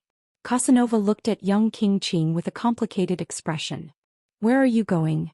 Young King Qing glanced at the shadow. "The Starfall Sea. Is there anything else that you need me to do?" Casanova asked. Young King Qing looked at Casanova. "Take good care of your sister. Also don't hate Lu Yin. He has his own standpoint and he did not do anything wrong." He did not wish for Casanova to hate Lu Yin as that would only invite trouble. Young King Qing could bear this grudge alone, but he would never be able to exact revenge. Casanova was not stupid and he knew what young King Qing meant. Did young King hate Lu Yin? Perhaps he did and perhaps he did not. Casanova did not know. The scene of their first meeting often replayed in his mind, and there were times when Casanova regretted it. If only he had killed Lu Yin back then. Of course this was just a thought. If he had such thoughts, then he probably did hate Lu Yin, but it was not that intense. Young King Qing left and Casanova just stared at Lu Yin. No one knew what he was thinking. Lu Yin knew that young King Qing had been sent away. As long as the man wanted to, he could find out anything that happened in the Realm Mountains. After all, he was a director. Alliance Master young King Qing has allowed Casanova to take control of the Divine Gu dynasty and officially join the Great Eastern Alliance. He's very clear-minded and he's also very tactful. A few voices spoke out in a much more respectful tone than before. The battle between the Great Eastern Alliance and the Astral Beast domain had thoroughly established Lu Yin's reputation. He now had more than 10 envoys under his command, and he had even been able to invite in existence like Elder Zhou Xian. It was even rumored that he had a half-step ancestor backing him, so how could people not revere him? Because of this battle, the hearts of the Outerverse citizens had changed. Almost every planet in the eastern weaves that bordered the universe had erected a statue of Lu Yin, which allowed him to stand at the peak of his prestige. Before the battle had started, countless people had discussed whether it was worth it or not. Countless people had mocked and cursed Lu Yin. If the Great Eastern Alliance had been defeated and suffered heavy losses, then these people would have kicked Lu Yin while he was down, making it so that Lu Yin would never be able to make a comeback. However, if he won, then public opinion would completely change and everyone would praise Lu Yin. This was human nature. Lu Yin had gathered both strength and prestige, and because of this battle he had completely unified the Innerverse Alliance. As long as there was still a great battle, no one would oppose his orders. Even Lu Qinjue and the others were now in awe of Lu Yin. Naturally, San Air was the same. Got it. Lu Yin ended the call and looked out into space. Young King Qing was very smart. When he had been captured by the head inquisitor, he had not activated the poison in his evasive bead. At that time he had held back not to deal with Lu Yin, but to leave behind some good karma. Now that he had been released, the only thing that he had left behind was for the Divine Gu dynasty to join the Great Eastern Alliance. As the ruler of the Divine Gu dynasty, his vision was indeed extraordinary. Even Prince Qingrit could not compare to him. Would Casanova take control of the Divine Gu dynasty? Lu Yin was very curious. Chapter 1909. Following the end of the Outerverse War, Lu Yin received over 100 messages every day, and these were all filtered by Enya Huansha, Wei Rong and Wang Wen. These were the more important messages and he did not even have time to cultivate. Fortunately, he had just become an emissary, so he needed some time to settle down. As he read the messages one by one, Lu Yin suddenly stood up. The tree had been discovered. The tree had escaped from the Ross Empire's botanical garden, but no one knew how it had managed to escape. Its whereabouts were unknown, and the Great Eastern Alliance's first allied army had not been able to find it. Logically speaking, it should have been within the Ross Empire's stronghold, and it could not have rushed into outer space. However, no one had been able to find it. Now it had finally been discovered. It was in the Jade Flow Zone, which was not too far from the Blazing Mist Flow Zone, but it was still quite a few flow zones away. It was very small and inconspicuous. Lu Yin immediately headed to the Innerverse. He did not care about the tree, but the sapling was very important, so he had to bring it back. Otherwise, it would be troublesome if Leaf King discovered it. Lu Yin did not know that Leaf King was currently in the Jade Flow Zone, and he had been watching the tree and sapling for quite some time. Shamrock Enterprises' intelligence network in the Innerverse surpassed that of the Great Eastern Alliance, which had just arrived. Leaf King had already discovered the tree and sapling's whereabouts a month ago, but he had not dared to make a move. Back at the Ross Empire's stronghold, he had tried to capture the sapling, but the tree had whipped him until he spat out blood. That scene was still fresh in his mind, and it made him especially wary of the tree. Not far from Leaf King in a forest park, the tree stood there quietly. Above its head, the sapling was crawling around as if it were playing hide-and-seek. Leaf King sat on a bench in the park and stared at the tree. As soon as the sapling left the tree's perimeter, he would attack. This planet's cultivation civilization was flourishing, and even though it was located in a small flow zone, it had given birth to an enlighter, several hunters, and many space-exploring powerhouses. It was comparable to a weave in the outerverse. A figure rushed into the park. He looked panicked and his eyes were a little nervous. However, he did not panic. After looking around, he suddenly rushed to the big tree. Under Leaf King's astonished gaze, he jumped to the top of the big tree and hid there. King Yi blinked. His handsome face was in a daze. How could this be? Was it that easy? Over the past month, Lu Yin had tried to get close a few times, but each time he had encountered an indescribable danger. That person was only a cruiser, so how could he get close without being whipped? The person who had jumped to the top of the tree saw Leaf King, and the two of them happened to look at each other. The person then gestured for Leaf King to keep quiet and tossed a star essence to him. King Yi subconsciously took it. At this moment, a group of people appeared outside the park. The leader of the group was a hunter. On this tiny planet, a simple stomp of his foot was enough to overturn rivers and seas, and he could even cause the planet to crack. The hunter was furious, but he suppressed his anger as he stepped into the park. Find him. You must find that bastard. Yes, Patriarch. The group of people answered and dispersed. One of them walked up to Yi King and looked down at him. Did you see someone come in? The Leaf King glanced at the top of the tree. Oh, really? The man barked, his tone stern. He still had one hand on Yi Wang's shoulder, but just as he was about to exert more force, the hunter's voice rang out from the distance. He's just a normal person. How could he have discovered that bastard's tracks? The person who had questioned Yi Wang hurriedly left and went to search in another direction. Although this planet had given birth to many powerful cultivators, no one dared to recklessly use force here. At most, they would only display a Melder's level of cultivation because of the sole enlighter overseeing this planet. This planet was his home, and anyone who surpassed the power level of a Melder could easily destroy the planet. Thus, the hunter had no choice but to send people to search. Yi Wang sat quietly on a bench and looked at the lake in the park. That person had some ability, as he had been so close to the hunter and yet had not been discovered. The others had searched everywhere but could not find him, which showed that he was very experienced. Patriarch, there's no one. Patriarch, there's no one. No one. The hunter's face turned ugly. Scope. He then led the group out of the park. The person hiding at the top of the tree sighed in relief, but he did not come out. Based on his experience, those people might turn around and attack him. Just as he was thinking this, the tree moved. The person was shocked. An earthquake? The tree moved again. That figure was astonished as he looked down. Did the tree move? At this moment, something touched the back of his head and the person's hair stood on end. Was there someone there? He had not noticed. He hurriedly turned around and saw that it was a tree branch. It was the sapling which he had pressed down on. The tree moved. The person was shocked. Had it become a spirit? Just as he thought this, the tree's two thick roots pulled out of the ground and started running like a human. The ground shook as the tree rushed out of the park and onto the street. It crushed the ground and attracted countless people's attention. At this moment, the person's heart crumbled. How could the tree still move? Patriarch, there it is. Someone shouted. The hunter looked over and his eyes widened. Bastard, I found you. Get down here. He then grabbed a door and smashed it at the tree. The tree suddenly jumped to the right and the door crashed onto the ground, barely dodging the attack. Get back here. The hunter chased after the tree. Countless people chased after it. The tree frantically fled. The Leaf King did not find this strange, as the tree was very strange. It could stay in one place for a period of time, but it would go crazy on a whim. If someone hugged it, it would immediately flee, and it would never display any strength that could send someone flying. It was very strange.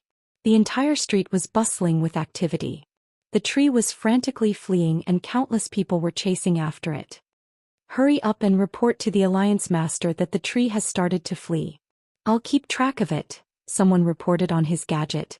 The Leaf King discovered this and slapped the person to death. His face turned ugly as this person was from the Great Eastern Alliance. Lu Yin would definitely know of the tree's whereabouts, and it would be troublesome if he came. The Leaf King had to immediately take the sapling away. Get down here. A hunter shouted as he pulled out a blade from his cosmic ring and slashed down. The blade tore through the void and slashed towards the tree. At the top of the tree, the person was shocked. Run, tree. The tree twisted its trunk and moved in an extremely strange posture, as if it was dancing, and it dodged the attack. Countless people were stunned. That posture was a little enchanting. How could a tree be enchanting? The sapling jumped around at the top of the tree and it seemed to be very happy. The person hiding at the top of the tree was stunned. Is this really a tree? In the sky, an old man walked out with a stern expression. Who dares to be impudent here? You should be punished for using an explorer's power level. The hunter's expression changed and he dropped his blade. He hurriedly apologized. Master, this disciple was careless. Please forgive me.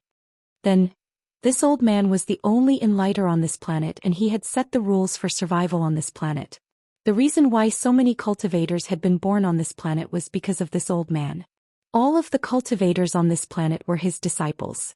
The old man ignored the hunter and instead looked at the fleeing tree in amazement. Interesting. His finger moved and he was just about to grab the tree. Suddenly, a terrifying power shook the heavens and the earth. The old man's pupils shrank as his body was pressed into the ground. Not good, an absolute powerhouse. The Leaf King made his move, and he reached into the crown of the tree to grab the sapling. The person hiding in the crown of the tree was stunned. He felt an incomparably terrifying power and he had seen this power before. It was an emissary and it was definitely at the level of an emissary. Was there really an emissary here? A hand reached out from the astral source universe, and the Leaf King revealed his appearance. He stared at the sapling and reached out to grab it. The figure saw the Leaf King clearly. It's you. He would never have imagined that the person who had bribed him with a star essence was actually an emissary. Why was an emissary hiding here? Just as the Leaf King was about to grab the sapling, a tree branch viciously whipped his arm and tore it apart. There was a loud crack as the Leaf King's body was sent flying. Not only that, but the remaining force of the branch's whip swept past the planet, causing ripples in outer space. Eventually, the barren planet in the distance was destroyed. The Leaf King was heavily injured and he quickly turned around and disappeared into the astral source universe. Everything happened in an instant. The Enlighter Elder had experienced the Leaf King's power and so had the others. However, they had all thought that it was the Enlighter Elder's power. Only the person hiding in the crown of the tree knew what had happened. At this moment he was panicking. The emissary had been sent flying by the tree and he had actually climbed to the top of the tree. What kind of tree was this? Was it really a tree? The elder's entire body trembled and he almost wet himself. The tree was still running away in a frenzy, but then it suddenly stopped moving. Its roots stabbed into the ground and stopped moving. The figure in the crown of the tree rolled his eyes. It's not moving anymore. He looked around and saw that he was in the middle of the street. The tree had stopped moving. Countless people looked over with strange expressions. Had the tree become a spirit? Some people tried to approach the tree, but they were stopped by the Enlighter Elder. He ordered the street to be sealed off and everyone was chased away. No one was allowed to approach the tree. He was also aware of what had just happened. Although he had not seen it clearly, that emissary was most likely the tree. The Elder had been able to cultivate to the Enlighter realm, and he had explored many places in the universe. It was not impossible for a tree to cultivate to the level of an emissary. Now he was considering how to deal with this. Should he report this to the Hall of Honor? A very ordinary face appeared at the top of the tree. It was a man, and he nervously looked at the Enlighter Elder through the branches with a pleading expression. The Enlighter Elder was startled when he saw the man, but he quickly bowed deeply. It turned out that the emissary powerhouse was this person and not the tree. I dare not disturb, Senior. What instructions do you have? This junior will do his best to fulfill them. The man was sorrowful and he wanted to beg the elder to save him, but there was a branch wrapped around his neck. It was a sapling. The sapling was playful, but to the man it was a threat. The branch could strangle him to death with just a little bit of force. Did the elder not want him to speak? He was about to cry. He had only stolen something, so was there a need for him to encounter such a troublesome situation? The Innerverse was too crazy and he wanted to return to the Neoverse. Chapter 1910. The tree seemed to have taken root and it did not move for several days. On the treetop the sapling had a new friend, which was that man. The man was still panicking as the tree that had sent the emissary flying was too terrifying and sinister. As for this sapling, it should be the tree's main body. No matter what the sapling did, he could only grit his teeth and accompany it for fear of offending it. On this planet, the Enlighter Elder also accompanied the sapling, not daring to disturb it in the slightest. At the same time, he hoped that the emissary would have a good impression of him and that the emissary would bestow upon him something that would allow his cultivation to advance. The entire street was sealed off and the cracks on the ground grew larger and larger. There was no sign of life and only the tree's branches swayed in the breeze. Rain began to fall from the sky. The Enlighter Elder hurriedly waved his hand to disperse the clouds so that the sun could continue shining. Beside him the void distorted and Lu Yin walked out. After receiving news of the sapling, Lu Yin had immediately rushed over, but he had only just arrived. "Has this tree been here all this time?" Lu Yin asked. The Enlighter Elder replied, "Yes, that tree."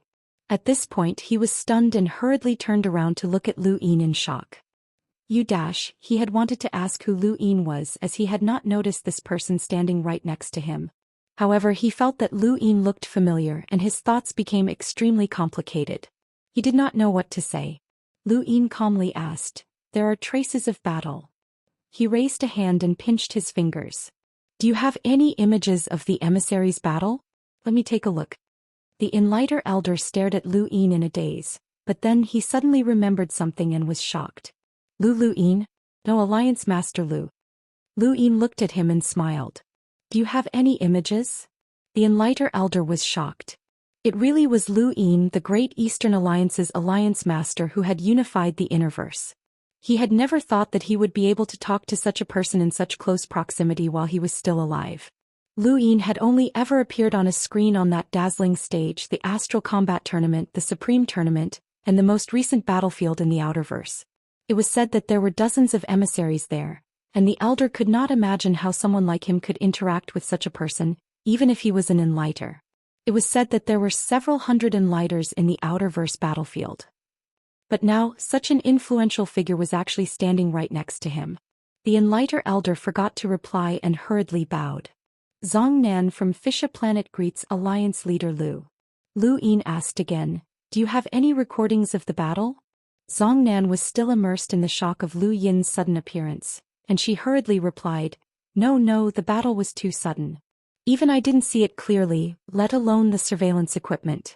I was right there." "What did you see?" Lu Yin curiously looked at the Enlighter. The Innerverse was still the Innerverse, and there were also Enlighters in the small flow zones. Back when the Innerverse and Outerverse had been separated, Lu Yin had gradually begun to see Enlighters. At that time he had referred to them as Enlighters. Enlighters were considered very powerful experts in the Outerverse, but there weren't many of them in the Innerverse, and every flow zone had at least one. Zhong Nan respectfully replied, "I couldn't see anything clearly, the attack was too sudden. All I saw was a shadow rushing towards the tree before it was sent flying. I couldn't see what it looked like." Lu Yin's eyes narrowed. "Did it rush towards the tree or the tree crown?" Zhong Nan thought about it and gritted her teeth. "The tree crown. Are you sure?" Lu Yin asked again. He had asked casually, but with his status, any one of his questions could decide Zhong Nan's fate and her future. Zhong Nan firmly replied, "I'm sure because it was sent flying towards the tree crown." Lu Yin turned to look at the tree. It was the Leaf King again. Who else would be targeting the tree besides him? Or an envoy? Now it seemed that the tree wasn't as simple as it seemed. If it could send the Leaf King flying, then it had to have a power level of at least 800,000. How had such an existence been captured by the Saber mercenaries? Lu Yin had not forgotten the scene of Qi Jin carrying the tree into the botanical garden. He had originally thought that it was just a very ordinary tree. He casually gave Zhong Nan a natural treasure that could help her avoid danger. Zhong Nan thanked him profusely as he approached the tree step by step until he was about 100 meters away. At the tree crown, the sapling suddenly raised its branches as if it had sensed something. It slowly turned towards Lu Yin and then jumped down happily. Lu Yin hugged the sapling and smiled as he stroked its leaves. Naughty! The sapling was very happy, and it emitted a gentle glow as it wrapped its branches tightly around Lu Yin's fingers. In the distance, the man on the tree crown stared blankly at Lu Yin. Was him? Lu Yin looked up. He had originally been looking at the tree, but when he saw the person on the tree crown he was shocked. Qianzhou. The man who had been chased after stealing something and then hiding in the tree crown to live out his days in fear was Qianzhou, whom Lu Yin had met in the Neoverse. He remembered this person because progenitor Chen's clone had used reverse steps during his origin tribulation. Lu Yin had an impression of Qianzhou's reverse steps, but he hadn't paid much attention to it. However, progenitor Chen's clone had used it to break through Lu Yin's codex of Ian evolution, which had shocked Lu Yin. Ever since he had broken through to origin tribulation, Lu Yin had ordered a search for Qianzhou. He had not expected to run into him here. Qianzhou's head popped out with a miserable expression. Bro, no, seventh bro, save me. I'm scared. Lu Yin smiled as Qianzhou had come without any effort. Why are you in the innerverse? Qianzhou replied, I'm just taking a stroll. I've heard about the innerverse and outerverse and I'm also interested in the cosmic sea, so I came here. You were caught stealing in the Neoverse and couldn't hide anymore, so you came here. Qianzhou felt awkward and coughed. Seventh bro, can you save me? How did you get up there? I climbed up. Then climbed down. Qianzhou wanted to cry. Uncle Tree is an emissary. I wouldn't dare. Lu Yin replied, don't worry. Uncle Tree won't do anything to people who aren't a threat. Really? Qianzhou was suspicious. Lu Yin replied, otherwise how could you have gotten up there? You would have been whipped to death. Qianzhou thought about it and agreed, but he still didn't dare. Seventh bro, you have to protect me. I'm counting on you. Lu Yin gestured for him to calm down. Qianzhou gulped and climbed down nervously, afraid that he would provoke the tree and get whipped. Even an emissary had been whipped so miserably, let alone someone like him. When Qianzhou's feet touched the ground he couldn't believe it. He slowly distanced himself from the tree, and when he was about 10 meters away he suddenly charged towards Lu Yin and quickly hid behind him. When he saw that the tree still hadn't moved he sighed in relief. He had survived. It was only then that Zhong Nan realized that Qianzhou wasn't an emissary. Not only that, but he wasn't even a hunter. Qianzhou immediately felt aggrieved. He had kowtowed to this brat and was as respectful as he could be, but he had actually been played for a fool. For a moment he looked at Qianzhou with an unfriendly gaze. Qianzhou patted his chest, glad that he had escaped death. Lu Yin squatted down and stroked the sapling's green leaves. Good boy, you've played enough. Let's go back, okay? The sapling jumped up and down excitedly, which surprised Qianzhou. He wasn't unfamiliar with the sapling as he had been the one to play with it during the few days that he had been trapped on the tree's crown. He had originally thought that this sapling was the main body of the emissary tree, but now it seemed that the tree and the sapling were two different things. He had actually been played for a fool and had been frightened for a few days. Can you bring that tree back as well? Lu Yin asked the sapling. The sapling's branches bent and twirled around its green leaves. It seemed to be thinking, but it also didn't seem to understand Lu Yin's words. The sapling didn't understand, but the tree did. It plucked up its roots and ran away like a madam running away while holding up her skirt. Around them, a few lemeters rushed out to grab the tree. Strangely enough, the tree was able to send the Leaf King flying with a single branch when he tried to grab the sapling. However, when faced with a few lemeters, the tree couldn't escape at all. In the end, it was tied up and carried on their shoulders. The tree's branches frantically tried to escape, but they couldn't. Qianzhou's eyelids twitched. How was this possible? Those were lemeters, right? They couldn't be hidden emissaries, right? How could it be that easy to capture that tree? How could they dare to do that? Lu Yin relaxed as he had guessed correctly. Those who weren't a threat to the tree would be fine no matter what they did to it. Someone like the Leaf King would be sent flying. He waved his hand, and the cultivators carried the tree onto a spacecraft that headed towards the Ross Empire's stronghold. They wanted to lock the tree up in the botanical garden. The sapling's branches rubbed against Lu Yin's face. Lu Yin smiled. Don't worry, the tree is fine. We won't hurt it. The sapling was happy again and it jumped around Lu Yin. Qianzhou smiled. Well, 7th bro, I'll take my leave now. Thank you for saving me. If you need anything in the future, feel free to tell me as long as it's within my means. Lu Yin smiled and patted the man's shoulder.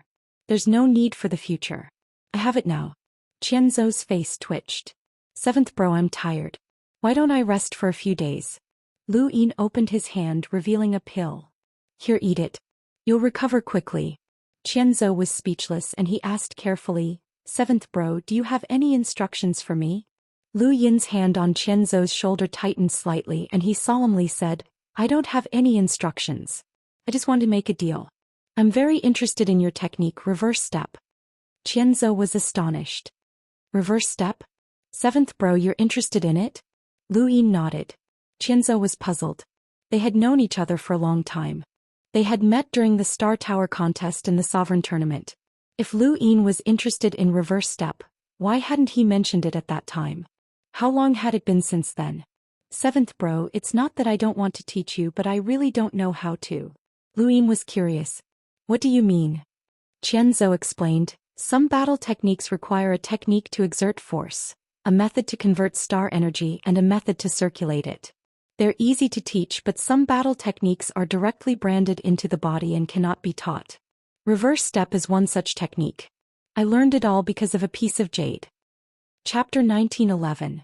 Afraid that Lu Yin would not believe him, Qianzhou hurriedly explained how he had been chased, hidden in an auction house and obtained the reverse step.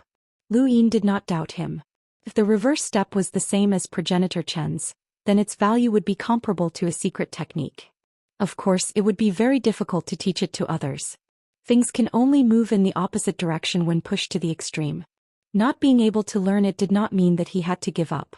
One of progenitor Chen's 9 clones had not learned anything else but the reverse step, which had broken through Lu Yin's knowing deny. That feeling had been like reversing spacetime and it had shocked Lu Yin. How could he give up on such a technique? Take me to that auction house, Lu Yin said. Qianzhou was puzzled. 7th bro, this reverse step seems strange and fast, but there's nothing special about it. Is it worth going to the Neoverse? Of course, Lu Yin could not tell him the truth. I have other matters to attend to in the Neoverse, so it's just on the way. He then looked at the sapling. He could not bring it along, but perhaps it was not a bad idea to leave it with the tree. At least the tree could protect it. Not long after, Lu Yin and Qianzhou were led by the second Night King towards the cosmic sea. As for the sapling, Lu Yin threw it into the tree's crown.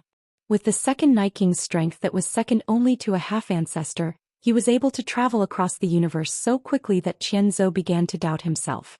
Back when Lu Yin had been brought across the cosmic sea by Xianxia Shenwei, he had also begun to doubt himself. This was an absolute powerhouse and the distance of the universe was meaningless to them. Mr. Mu had directly thrown Lu Yin from Tempest Flow Zone to Xingyang Flow Zone, which meant that he had crossed half of the Innerverse.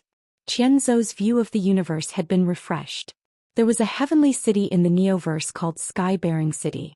There were over 1,000 auction houses in the city, and it was famous throughout the Neoverse. Sky-Bearing City was the city with the most auction houses in the Fifth Mainland, and countless people brought auction items to Sky-Bearing City every day.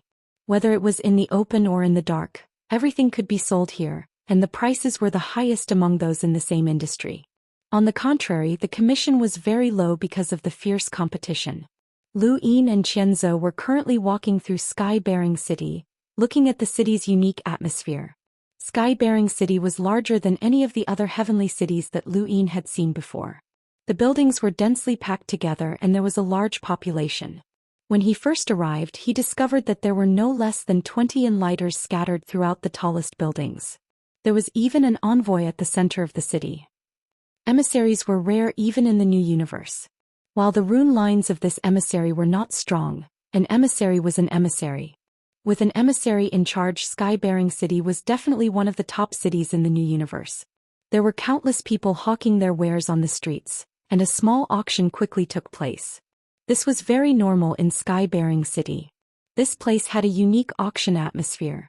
The largest auction house in Sky-bearing City is called the Long Wang Auction House, and the owner is the master of Sky-bearing City, King Qing.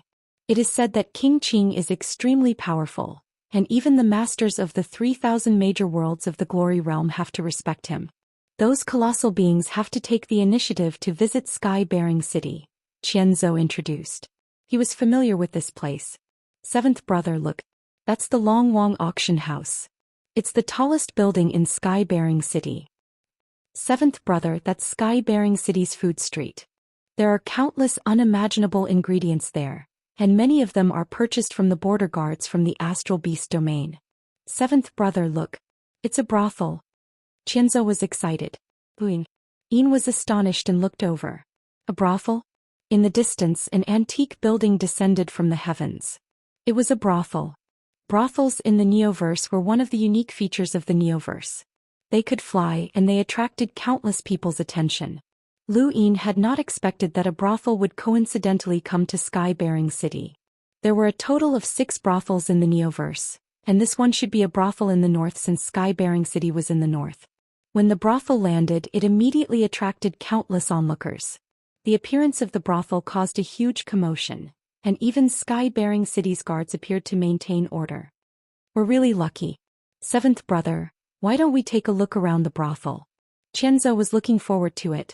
If he was alone, he would at most enter the brothel to gain some experience, but he would not dare to do anything. It was not something that someone like him could afford, but now that he had such a powerful person by his side, what did it matter if it was a brothel? Even if this was Sky-bearing City, once this person's identity was exposed, the city lord would come out to greet him. When he thought about this, Qianzhou became even more excited and couldn't wait to drag Lu Yin inside. Lu Yin pursed his lips. The brothel was his business and whatever money Ming Yan earned there was for him. But Qianzhou was disappointed. Seventh brother, the brothel is not a filthy place. It's very clean and can cleanse one's soul and cultivate one's character. Are you saying that I can meet many envoys there? Lu Yin asked. Qianzhou was speechless. Hurry up and find the auction house. I don't have time to waste, Lu Yin urged. Qianzhou was helpless. That auction house went bankrupt and I don't know which auction house bought it. I'll have to ask around. Hurry up. Lu Yin was annoyed. Because of the brothel's appearance, Sky-bearing City attracted many people once again. Brothels would attract many people anywhere, let alone Sky-bearing City. There were 2 buildings in the center of the city that took up a lot of space. One was the city lord's residence and the other was the Baoang auction house. Both were owned by the same person. Within the city lord's residence, someone was ecstatic. The Northern Territories brothel is here? That's great. Help me change my clothes. It's been a long time since I've seen the fallen plum courtesan. She must serve me today, huh? The speaker was a pale-faced young man with an excited expression. There were 5 girls serving him, and all of them were nervous as if they were afraid of angering him. His name was Qing Yu and he was the son of Sky-bearing City's city lord, Prince Qing. The door was suddenly pushed open and a gust of wind blew past. A woman with a baleful expression stood at the door. Although she was beautiful, her eyes were slanted downwards, making her look sinister and vicious. Qing Yu's expression changed when he saw her. Hong, why are you back? The 5 girls serving Qing Yu were horrified and hurriedly knelt down. Their eyes reddened and they didn't dare to look up. The woman narrowed her eyes and stared at Qing Yu. She then raised her hand, causing 5 red flowers to appear in her palm. With a wave of her hand, the 5 girls' necks were sliced open, and the stench of blood filled the air. Qing Yu's legs went soft and he almost fell to the ground. I've only been gone for a few days and you're already messing around. Did you forget what I told you? The woman asked sternly. Qing Yu gulped and carefully approached the woman. He smiled fawningly and hugged the woman's shoulders. I didn't do anything. I just asked them to dress me. You can't be jealous of that, right? Besides, you've already killed them. The woman stared at Qing Yu and said coldly, I heard that you're going to the brothel to meet that Luo Mei. Mei's slut. No, definitely not. Qing Yu was shocked and his face paled. At that moment, the void distorted and a middle-aged man walked out. It was Prince Qing, the city lord of Sky-bearing City, and the emissary powerhouse that Lu Yin had sensed earlier. The woman and Qing Yu hurriedly bowed when they saw Prince Qing. Father. Prince Qing grunted and glanced around the room. He frowned slightly and looked at Qing Yu. Are you messing around again? I told you that you're not allowed to get close to any other woman aside from Hong. Did you listen to me? The woman snorted and glared at Qing Yu. Qing Yu bowed again. Father, I didn't. I only asked them to dress me. I didn't do anything. Prince Qing looked at the woman and smiled gently. Don't worry, Hong. I'll keep an eye on him for you. He won't do anything. The woman nodded. Thank you, Father. I forgot to take something, so I came back for a bit. I'll leave now, so please keep an eye on him for me. Prince Qing nodded. She quickly left. After she left, Qing Yu heaved a sigh of relief. His expression turned gloomy and his eyes were filled with killing intent. He looked at Prince Qing. One day I'll kill that slut. Shut up, Prince Qing barked and glared at Qing Yu. As long as the home of the gods exists, she'll always be your wife. If you dare touch her, I'll kill you. Qing Yu was furious. That woman is crazy. Which capable man doesn't have a few women? She's so jealous that she won't even let me touch her maids. Father, I've had enough of this. Prince Qing glared at Qing Yu and said coldly, You were the one who agreed to this marriage. You were the one who pursued her back then, so treat her well. If you don't want Sky-bearing City to be destroyed by the home of the gods, remember that she's one of the 18 celestial gods of the home of the gods. She has a very high status. Remember that. I understand, Father. Qing Yu was helpless. Sky-bearing City was just a slightly larger ant compared to the home of the gods. He'd pursued Yao Hong back then because he wanted to gain the protection of the home of the gods. Who knew that woman would be so unreasonable? If he wanted to play, he'd have to wait until she left. Sometimes he felt like that woman would kill him. Since that crazy woman was gone, he could go out and play. He had to take Luo Mei in the next few days and have a taste of the North's top courtesan. Within Sky-bearing City, Xianxia spent half a day before finally finding the owner. The Yadua auction house is the auction house where I obtained the reverse step. It was purchased by the Silver Fragrance auction house more than 10 years ago, and the address is still the same. The Yadua auction house's manager also joined the Silver Fragrance auction house when it was purchased. He's been taken away by the Silver Fragrance auction house's boss for some unknown reason, but he'll be back in a few days at the very least. That means that we'll be able to meet the Yadua auction house's manager in a few days. Luin asked. Qianzu nodded. In theory, yes. But seventh bro, you should know that the auction houses deal with at least a few hundred items every day. It's normal for some large auction houses to handle over 10,000 items. They didn't pursue me when I lost the reverse step, which means that they don't care. It's unlikely that we'll be able to find out the origin of the technique from them. Of course, Lu Yin knew that, but for the sake of this battle technique, no amount of investigation would be excessive. He couldn't let anyone else do it either. If they found the reverse step and someone else learned it, he would suffer a huge loss. Chapter 1912. After witnessing Progenitor Chen's reverse step, Lu Yin did not want to miss out on this wondrous battle technique no matter what. In his current battle, he could only rely on his physical body to increase his speed or a secret technique like the planned secret art. He was missing a footwork battle technique, so reverse step was perfect, but his chances of finding one were slim. There was a loud boom as a small auction house nearby exploded. Several figures flew out and landed on the street, fighting in the blink of an eye. Qianzhou was astonished. They actually dare to fight on the streets of Sky-bearing City? Looks like they have some background. Lu Yin looked at the people fighting on the street and saw that they were clearly split into two groups, 3 on one side and 6 on the other. Although the numbers were not equal, they were evenly matched. The side with fewer people was slightly older. Beat them up. I'll take responsibility if you kill the young master. A handsome youth walked out from the broken auction house. He seemed to be dressed as a man, but anyone with a discerning eye could tell that he was a woman and was quite good-looking. On the side with fewer people, a man pushed aside the 2 people he was fighting. 7-lined battle force covered his body as he punched at the crossdresser. The crossdresser did not care as there were more people rushing forward to block the attack. Bang! The man punched away the youth in front of the crossdresser. 7-lined battle force was something that very few youths in the younger generation could grasp. One of them spat out blood and fainted, while the other pulled the crossdresser back and glared at the man. Do you know who she is? If you hurt her, even 10 lives won't be enough to pay for it. The man sneered. Then do you know who I am? Shameless boasting. The battle was intense, but the people around them did not leave. Instead they cheered as if they were watching a show. This sort of thing did not happen often in Sky-bearing City.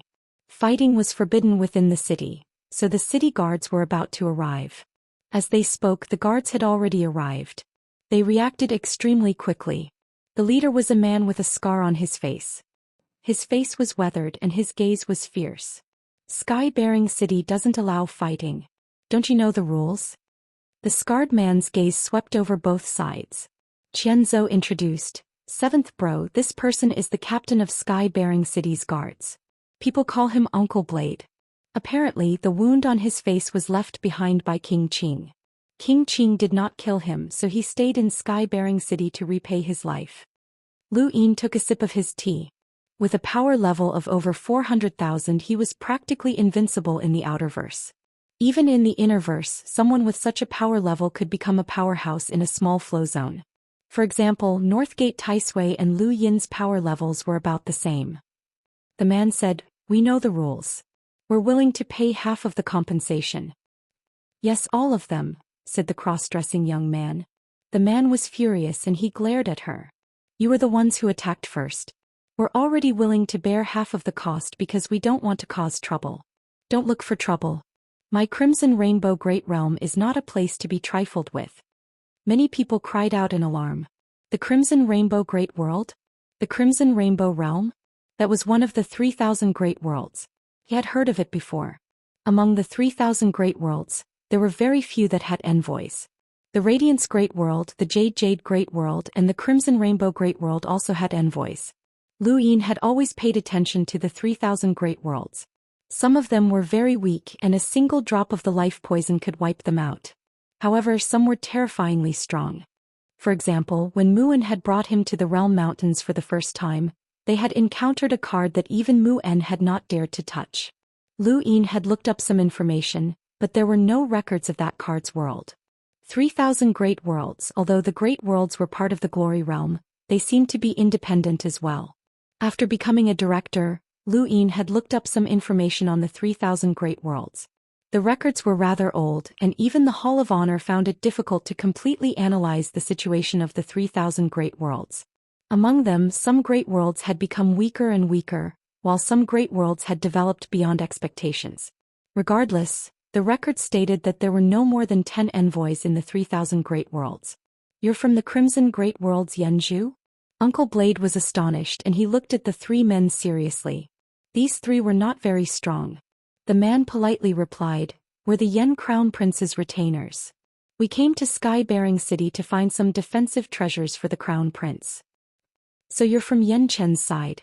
No wonder you're so arrogant." The one who spoke was the cross-dressing youth. When they heard this, the three retainers' expressions changed. Someone who knew Yen Chen's name and was able to say it out loud had to have a powerful background. "You are?" The one who had been injured hurriedly replied, "This is Miss Xishuang." Scar and the retainers were shocked. The Hall of Honor's Expeditionary Army Commander's granddaughter, Xishuang? In the distance, Qianzhou sneered, "They're all acquaintances. The universe is so big and there aren't many places that can gather all of them together. Sky-bearing City can do it." Lu Yin looked at Xishuang. So she was Shigu's granddaughter. This was interesting. Now that both sides had revealed their identities, there was no need to continue arguing. Whether it was Sky-bearing City, Crimson Rainbow Great World, or the Expeditionary Army, they all had envoys. Not long after, the commotion died down. Lu Yin stood up. "Let's go." "Where are we going?" Qianzhou was curious. "Follow," Lu Yin said, his gaze never leaving Xishuang. The Hall of Honor's Expeditionary Army had once helped Song Ying deal with the giants under his command. If Chen Huang hadn't broken through to become an envoy, they would have been wiped out, and Lu Yin would have suffered great losses. Although Song Ying had been removed from her position, Shigu hadn't suffered any losses. Lu Yin had always kept this matter in mind, and now that he had finally met Shigu's granddaughter, he had to have a chat. There were many interesting places in Sky-bearing City. Although the streets were crowded, there was no lack of scenic spots. Lu Yin and Qianzhou followed Xishuang's group for half a day, visiting many of Sky-bearing City's sceneries. When the sky was dark, they followed Xishuang to a brothel. Lu Yin was speechless when he saw the brothel in front of him. Why was this woman here? Qianzhou's eyes lit up. He was in high spirits. Xishuang was in high spirits. Seventh bro, they're going in, Qianzhou reminded and urged. Lu Yin's expression was calm as he stepped into the brothel. A brothel wasn't a place to sell one's body. This place focused on relaxing one's mind, and there was a reason why so many people were attracted here. Everything else aside, the women here were the most beautiful. Even the ordinary maids were enough to make many people forget to leave. Xishuang was received by the brothel the moment she entered. News of her identity had already spread to the brothel, or perhaps the brothel had already known about it. Young Master Xi, I've heard a lot about you. The brothel treated Xishuang the same way she treated other men, and she wasn't surprised that a woman had arrived. Xishuang was satisfied. You are? I'm Qing Yun, the brothel's courtesan. I'm here to receive young Master Xi. Is there a girl you've taken a fancy to? I'll make the arrangements right away. Qing Yun smiled gently. She was also beautiful, and even though she was old, she still retained her charm. In the eyes of many, she was more attractive than some other young girls. Xishuang raised her head. Since I'm here, I'll naturally look for the courtesan. With my status, only the courtesan can receive me. Qing Yun was troubled. Young Master Xi, the courtesan is currently serving young city lord Qingyu and can't leave. How about I make an appointment for tomorrow? Tomorrow she'll specifically serve you. Xishuang didn't mind. I don't need her to serve me. I just want to see how beautiful this courtesan is. Hurry up and have her come out for me. Qing Yun was troubled. Young Master Xi, this? At this moment, a girl hurried over to Qing Yun and whispered. Qing Yun was shocked and anger flashed through her eyes. She didn't entertain Xishuang and quickly walked into the depths of the brothel. Xishuang followed along with interest, and Lu Yin naturally followed as well. Soon after, they arrived at a courtyard in the brothel where a panicked voice came from within. Young Master Qing, my brothel only sells my skills, not my body. Please don't be like this. Sell your skills, not your body? Boss slut, you act pure in front of me, but when you talk about Lu Yin, the Xianxia and the others, your eyes light up. If they were here tonight, you would have already taken off your clothes and served me. Am I any worse than them? Get over here. The courtesan, Qing Yun, angrily charged in and waved her hand to push Qing Yu aside. She glared at him. Young Master Qing, you should know the rules of my brothel. No matter who it is, they only sell their skills and not their bodies. If you like Luomei and she likes you back, you can redeem her and marry her. But if you want to use force, please go back. The commotion was rather loud and quite a few people were attracted over. Qing Yu had clearly drunk too much and he sneered, What's so great about your brothel? You're just a bunch of sluts.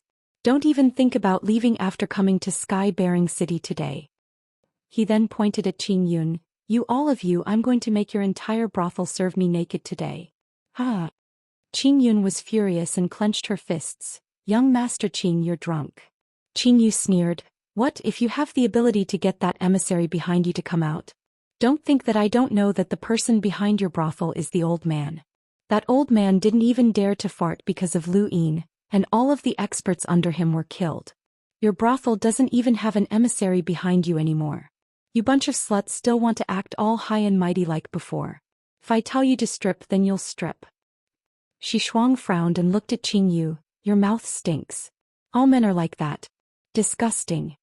The courtesan Luomei hurriedly ran behind Qing Yun and glared at Qing Yu. Qing Yu's words were heard by quite a few people, and they now looked at the brothel girls in a different light.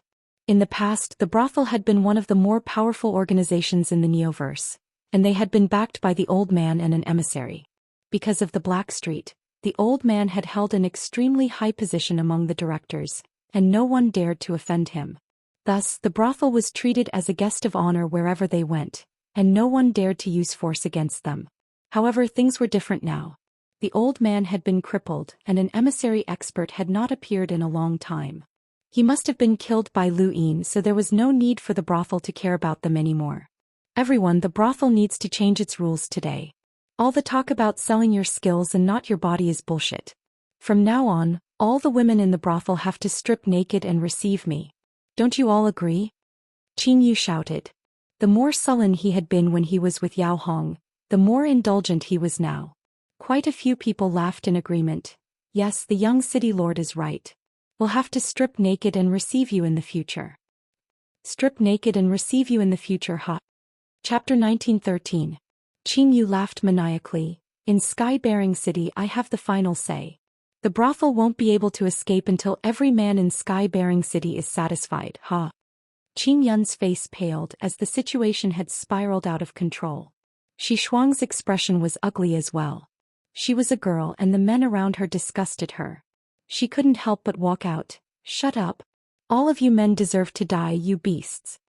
Qing Yu's eyes widened as he stared at Shi Shuang. He then teased, oh, you're a yin and yang person. I'll strip you naked today and have you and Luo Mei serve me together. He then charged toward Shi Shuang. Shi Shuang was shocked and the men protecting her hurriedly rushed out. Qing Yu, she's the granddaughter of the Expeditionary Army's Shigu Legion's commander. How dare you? Qing Yu sneered and a few people appeared to confront the men. Shigu? Never heard of him. Strip as many as you can in this brothel as you can. Let the brothers have a look. Alright, thank you, young city lord. Thank you, young city lord. Qianzi was furious. What a beast. Seventh bro, this Qing Yu is a bastard. Despite his words, his eyes still lit up. Just hearing about this was enough to tempt him. Lu Yin's eyes narrowed and flashed with killing intent. The brothel was his territory. At that moment a shout came from afar. Qing Yu, you've grown up. How dare you be so impudent? The voice was crisp and clearly belonged to a woman, but it sounded demonic to Qing Yu's ears. His body trembled and the blood drained from his face. Xiao Hong. The void distorted and a woman walked out staring coldly at Qing Yu. I knew you would come the moment the brothel landed, so I went home to warn you. I didn't expect you to be so stubborn. I heard everything you said just now. Are there enough women here? Do you want me to capture a few more girls from the brothels for you to have fun with? Qing Yu panicked and his face twitched. Ugh. Little Red, I'm drunk. I'm drunk. Yao Hong sneered. I'll deal with you when we get home. After speaking, she scanned the surroundings and finally stared at Luo Mei. She really is beautiful. No wonder you men are attracted to her. I wonder what it's like to have such a beautiful face scratched. It looked like a flower, but it was abnormally sharp. Yao Hong spun the flower and its sharp edges tore through the void. This scene shocked many people, especially the girls in the brothel. It was not because of Yao Hong's strength, but because of her words. Qing Yun hurriedly went up and respectfully said, Young city lord's wife, please take the young city lord back. He's drunk. Yao Hong stared coldly at Qing Yun. He was indeed drunk, but he wasn't wrong. You're all a bunch of sluts running a brothel and pretending to be virtuous. Qing Yun's face flashed with anger, but she suppressed her anger. Please take the young city lord back. Yao Hong's lips curled up and a sinister look flashed in her eyes. She raised her hand and pointed at Luo Mei. You do it. Luo Mei's heart sank. She nervously and fearfully looked at Yao Hong, especially the flower in her hand. Qing Yun stared at Yao Hong. Young madam, what are you trying to do? Yao Hong smiled. Such a beautiful face. It's a pity that those men have taken advantage of her. I want to draw a picture of her face and see if any men will still like her. Luo Mei was terrified when she heard this. Qing Yun's eyes narrowed and she stared at Yao Hong. Young madam, my brothel has interacted with many powers over the years and we still have some face. What you're doing is too much. Yao Hong was indifferent. You're just a bunch of sluts who seduce men. You're just a person. Face. Do you really think you have any face? When the old man was in power you had some face, but now who will give you any face? Do you really think that those sluts you married off have good lives? Today not only will I draw a picture of her face, but I'll also fulfill my husband's wish. I'll strip you naked and serve all the men in Sky-bearing City. Let's see if you still have any face left. Qing Yun and the other girls were both furious and terrified. The brothel had the protection of enlighters, but how could they be a match for Sky-bearing City? Qing Yu was a madwoman and this woman was even crazier. Get over here. Yao Hong stared at Luo Mei. She wanted to humiliate Luo Mei and the brothel. Shi Shuang frowned. This woman was crazy, but she couldn't stop her. Many of the men who had entered the brothel were excited. Everyone in the brothel is a slut. From now on the rules of the brothel should be changed. A smile appeared on Yao Hong's cold face. She had been unhappy with the brothel for a long time. Qing Yu's eyes darted around as he stared at Luo Mei. If he couldn't have her, then he would destroy her. It didn't matter. Little Hong, let me shave her face and vent your anger for you. Yao Hong glanced at Qin Yu. You're sober? Qin Yu replied, yes, but I don't know how I got here. He then smiled fawningly. Little Hong, I'll shave her face for you to make you happy. He then glared at Luo Mei. Slut, you only know how to seduce men. Get over here. Qin Yun trembled with anger. This couple was simply shameless. Yao Hong on the other hand liked it. She proudly raised her head and handed the flowers to Qin Yu. Sup to you. I'm also afraid of dirtying my hands. Qin Yu was excited. Don't worry. Luo Mei despaired. She had never expected that a brothel's top courtesan would end up in such a state. No one could stop Qin Yu and Yao Hong. This was Sky-bearing City. Luo Mei was terrified, but she could only walk towards Qin Yu. If she didn't go, then the entire brothel would be in trouble. Qin Yu licked his lips. Slut, who told you not to obey me? What a pity. If I had taken action earlier, it would have been better to shave her after I was done playing with her. What a pity. If I can't have her, then no one else can either. Luo Mei stopped less than 3 meters away from Qin Yu and Yao Hong.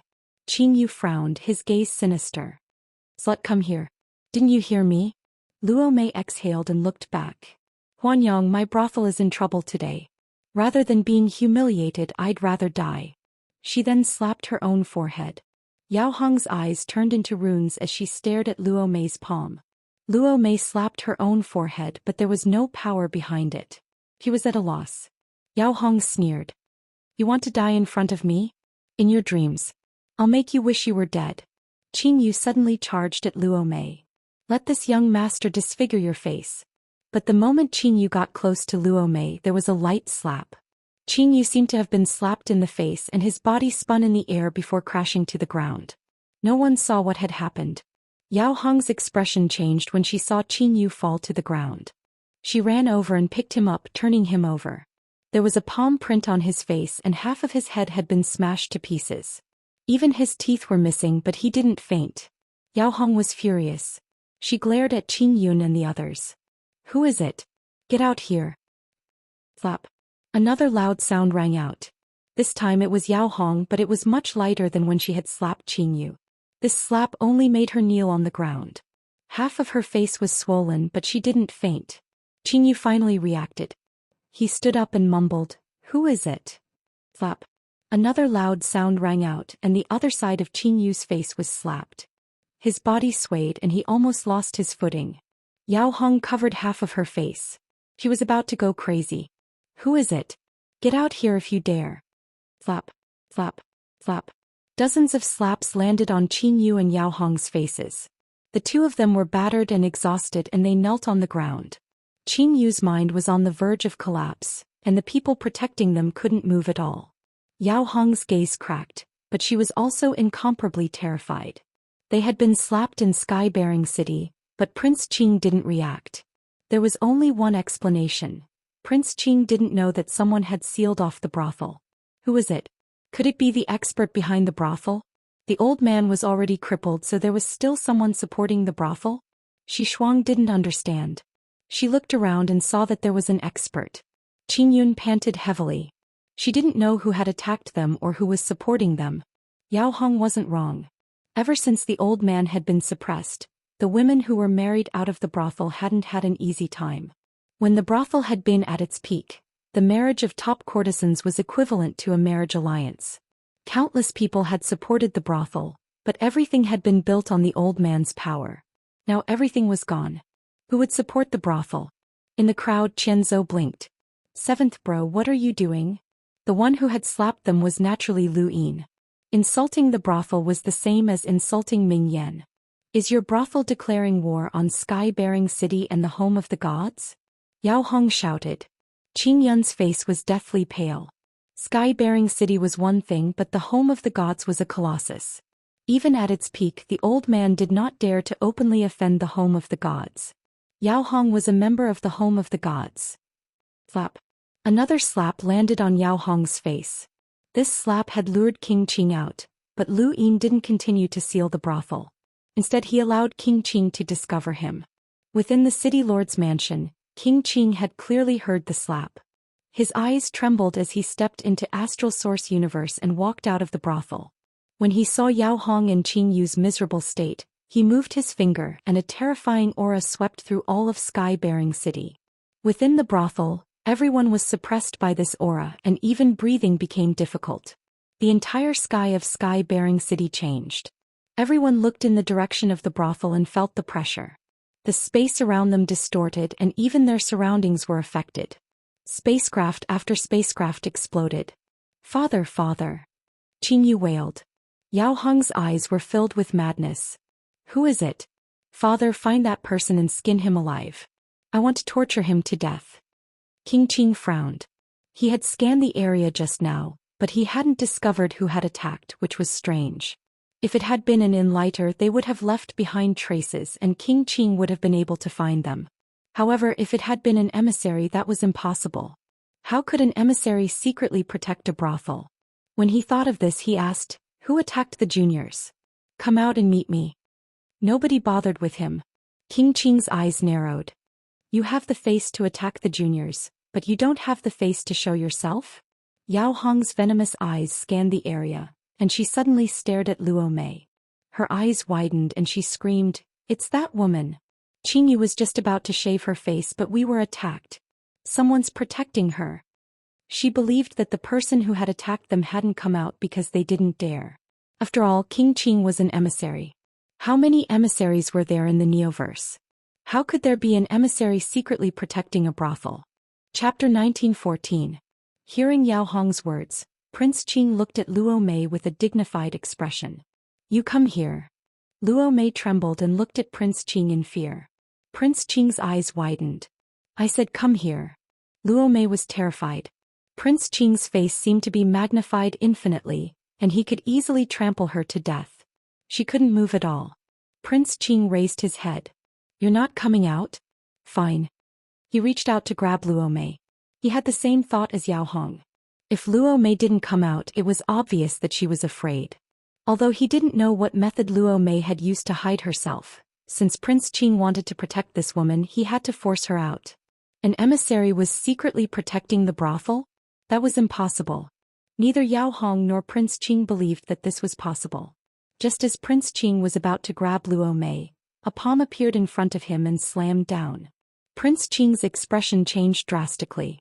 A long blade appeared in his hand and he slashed upwards. With a bang, the blade shattered, and the palm slammed into Prince Qing's face without any resistance. Prince Qing was slapped to the ground, sinking deep into the ground. Everyone was silent as they stared blankly. That was Prince Qing, not Qing Yu. It was Prince Qing, an emissary powerhouse, who had been slapped to the ground with a single slap. Yao Hong stared blankly at the ground. At this moment she felt fear. A peerless elite had made a move. Someone who could suppress Prince Qing with a single slap had to have a combat power of at least 700,000. That kind of elite was actually secretly protecting the brothel? No one dared to breathe loudly as they stared at the ground. Underground, Prince Qing recovered with great difficulty, but he didn't come out. In that instant he had felt an irresistible force. That slap had not only slapped him to the ground, but it had also woken him up. He was a powerhouse, but he couldn't resist that slap at all. Prince Qing was very smart. He was able to establish Sky-bearing City and was also the owner of the Long Wang auction house. He was calm and domineering, but he didn't lose the slyness of a businessman. That slap had made him realize the difference between them. Dignity and face weren't as important as his life. Was that slap hard to accept? No, it wasn't hard for him. If the other party had used a little more strength, he could have really slapped him to death. He cherished his life more than death. When he thought of this, he walked out of the ground and bowed deeply to Chao Qingyun, Luo Mei and the other brothel girls. And said, "I've offended you. I'll give the brothel an explanation." He grabbed Yao Hong and Qing Yu. And left. It was only after Prince Qing and the others left that everyone reacted. Everyone was silent. Those men hurriedly left. They had been heckling Qing Yu just now. Lu Yin left as well. Qianzhou looked at Lu Yin in shock. Seventh bro, that was King Qing. How did he end things with a single slap? What else? Lu Yin asked indifferently. Qianzhou swallowed his saliva. Was it that simple? That was King Qing. Even the expeditionary army didn't need to give him face. His name was known throughout the Neoverse, yet he didn't even dare to resist after being slapped. Just how strong had this person become? Inside the brothel, Xianxia had also left in shock. She was well aware of Prince Qing's strength. Before coming here, her grandfather had told her that the two of them were on par. Even so, he had still been slapped. How many experts were there in the universe? Walking out of the brothel, she looked back. What kind of powerful cultivator was hidden in this brothel? Was he one of the old man's men? If the old man Bu had been suppressed by Lu Yin, then what kind of power did Lu Yin of the Great Eastern Alliance have? It was rumored that dozens of envoys had appeared on the battlefield between the Outerverse Great Eastern Alliance and the Astral Beast Domain, and it seemed that those rumors might not be false. One slap. The slap had not only awakened King Qing and the others, but it had also awakened many geniuses of the Neoverse. The universe wasn't as simple as they had thought. Even a rundown brothel could hide an absolute expert. Qing Yu and his wife's overbearingness had revealed many people's dark side, and when the powerhouse behind the brothel had revealed himself, these people could only retreat with their tails between their legs. However, Qing Yun and the other girls weren't surprised by these people. They had seen too many dark sides and they had only gotten better in the past few years. Actually, a few years ago, even if the brothel girls could maintain their chastity to outsiders, they couldn't do so internally. They had long since gotten over it. Xianxia sat in a tavern across from the brothel. From here she could see the entirety of the brothel, including the courtyard. The tavern wasn't small, but it couldn't compare to the brothel in terms of scale. However, it was where everyone who had come to participate in the auction ate. There were no main halls, only private rooms, so it was convenient for communication. Xianxia, it's about time. We should go back, one of the men who had been following her said. Another man was displeased. What are you rushing us for? Xianxia has her own plans. Don't forget what the Legion commander said when we left, the man said in a low voice. The other man said, even if we don't go back, we should stay far away from the brothel. Someone who can slap Prince Qing to the point that he doesn't dare to move is definitely powerful and can't be provoked. We don't know who this person is or what his background is, but if we know who Xianxia is, we might do something. His words silenced the others. The expeditionary army had offended too many people. Of the three armies of the Hall of Honor, the Beast Destroyer army was on the front lines of the Astral Beast Domain all year round. The Realm Guardian army guarded the World Mountain and rarely left. Only the Expeditionary army maintained the peace of the Fifth Mainland. Thus, countless people and families had been wiped out over the years. They didn't believe that the brothel could nurture an absolute powerhouse. This absolute powerhouse had to be guarding the brothel for some reason. If this powerhouse was related to the Expeditionary army, then it would be troublesome. They weren't Xianxia's bodyguards. They were all suitors. They had seen too many people who hated the Expeditionary army over the years. 1 in 10 powerhouses hated the Expeditionary army, so the probability was too high. Xianxia was impatient. You guys leave first. Xianxia. They wanted to say something else. Xianxia angrily said, get out. They had no choice but to leave the room. Xianxia was the only one left, drinking wine and looking at the brothel across the street. She used to think that the world was only so big. She was the Expeditionary Army's princess, and everyone doted on her and protected her. No one in the universe dared to offend her, so she was arrogant and insufferably arrogant. The men who pursued her all had decent backgrounds, but she looked down on them and thought that they were superior. However, after coming out, she first met people from the greater realms who didn't fear the Expeditionary Army, and then she met people like Qing Yu. She saw the dark side of these men, and what shocked her the most was that slap. Her grandfather had said that King Qing's strength was on par with his. That slap could have landed on King Qing's face, but it could also have landed on her grandfather's. She wasn't a sentimental person, but the shock was too great. Her grandfather wasn't invincible. It's boring to drink alone. I'll accompany you. A voice came from the table. Xianxia was startled and looked over. She saw a young man with ordinary looks, but he had an invisible dignity about him. There was a smile on his face that made him seem a little evil, but it also added to his charm. His eyes, in particular, seemed to be able to see into her heart and see through all her thoughts. The man poured himself a cup of wine. He then poured another cup for her. Not bad. When the wine flask landed on the table with a soft thud, Shi Shuang reacted and stared at the man warily. Who are you? She then took out a glowing yellow power vessel from her cosmic ring. The man's lips curled up. You don't recognize me? Take a closer look. He then finished the wine in his cup. Shi Shuang looked at the man seriously and felt that he looked familiar. Suddenly, his face overlapped with hers and she blurted out, Lu Yin? Lu Yin smiled and poured himself another cup. I thought you really didn't recognize me. Shi Shuang was stunned. Lu Yin? It's actually him. She had heard this name too many times. Whether it was from other people or from her grandfather, she had heard it too many times. To the expeditionary army, Lu Yin was an enemy, and it was the same for her grandfather. Although he was an enemy that could not be defeated. In her small worldview, the expeditionary army and her grandfather were both very powerful. However, Lu Yin was an enemy that they were extremely apprehensive of, and yet they did not dare to reveal his presence. Thus she paid close attention to news about Lu Yin. The Great Eastern Alliance and the Astral Beast Domain had sent dozens of emissaries to the battle in the Outerverse. She did not believe it at all, as she knew how powerful her grandfather was. How could dozens of people who were as strong as or even stronger than him appear on the battlefield? However, after leaving the brothel, she vaguely believed it. At that time, she knew that her grandfather was not invincible, and that there was someone who could slap King Qing into submission. It was you. Did you slap him? Shi Shuang asked as she stared at Lu Yin. She looked at Lu Yin with a faint smile. Shi Shuang then denied it. It couldn't have been you. It must have been one of your seniors.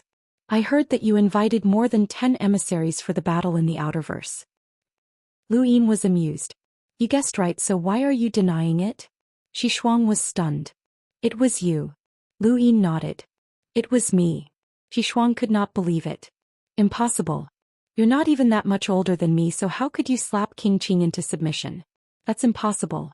Grandfather said that you're powerful, but you can't be this powerful. Lu Yin put down his cup.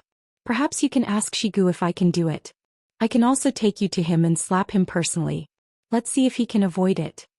Shi Shuang's expression changed and she suddenly stood up. She retreated so far that her chair was overturned. What are you trying to do, Lu Yin? Lu Yin looked at her.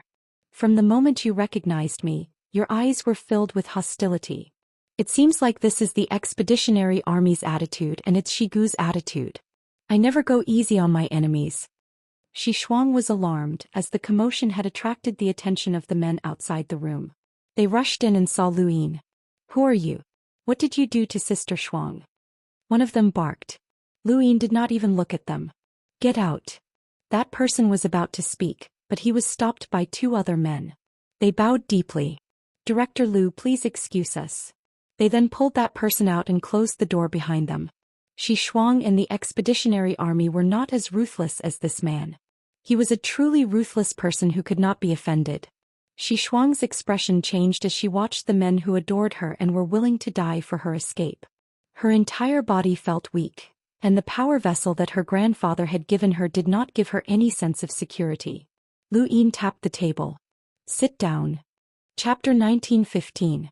Shi Shuang gritted her teeth. What are you trying to do, Lu Yin? Lu Yin looked up.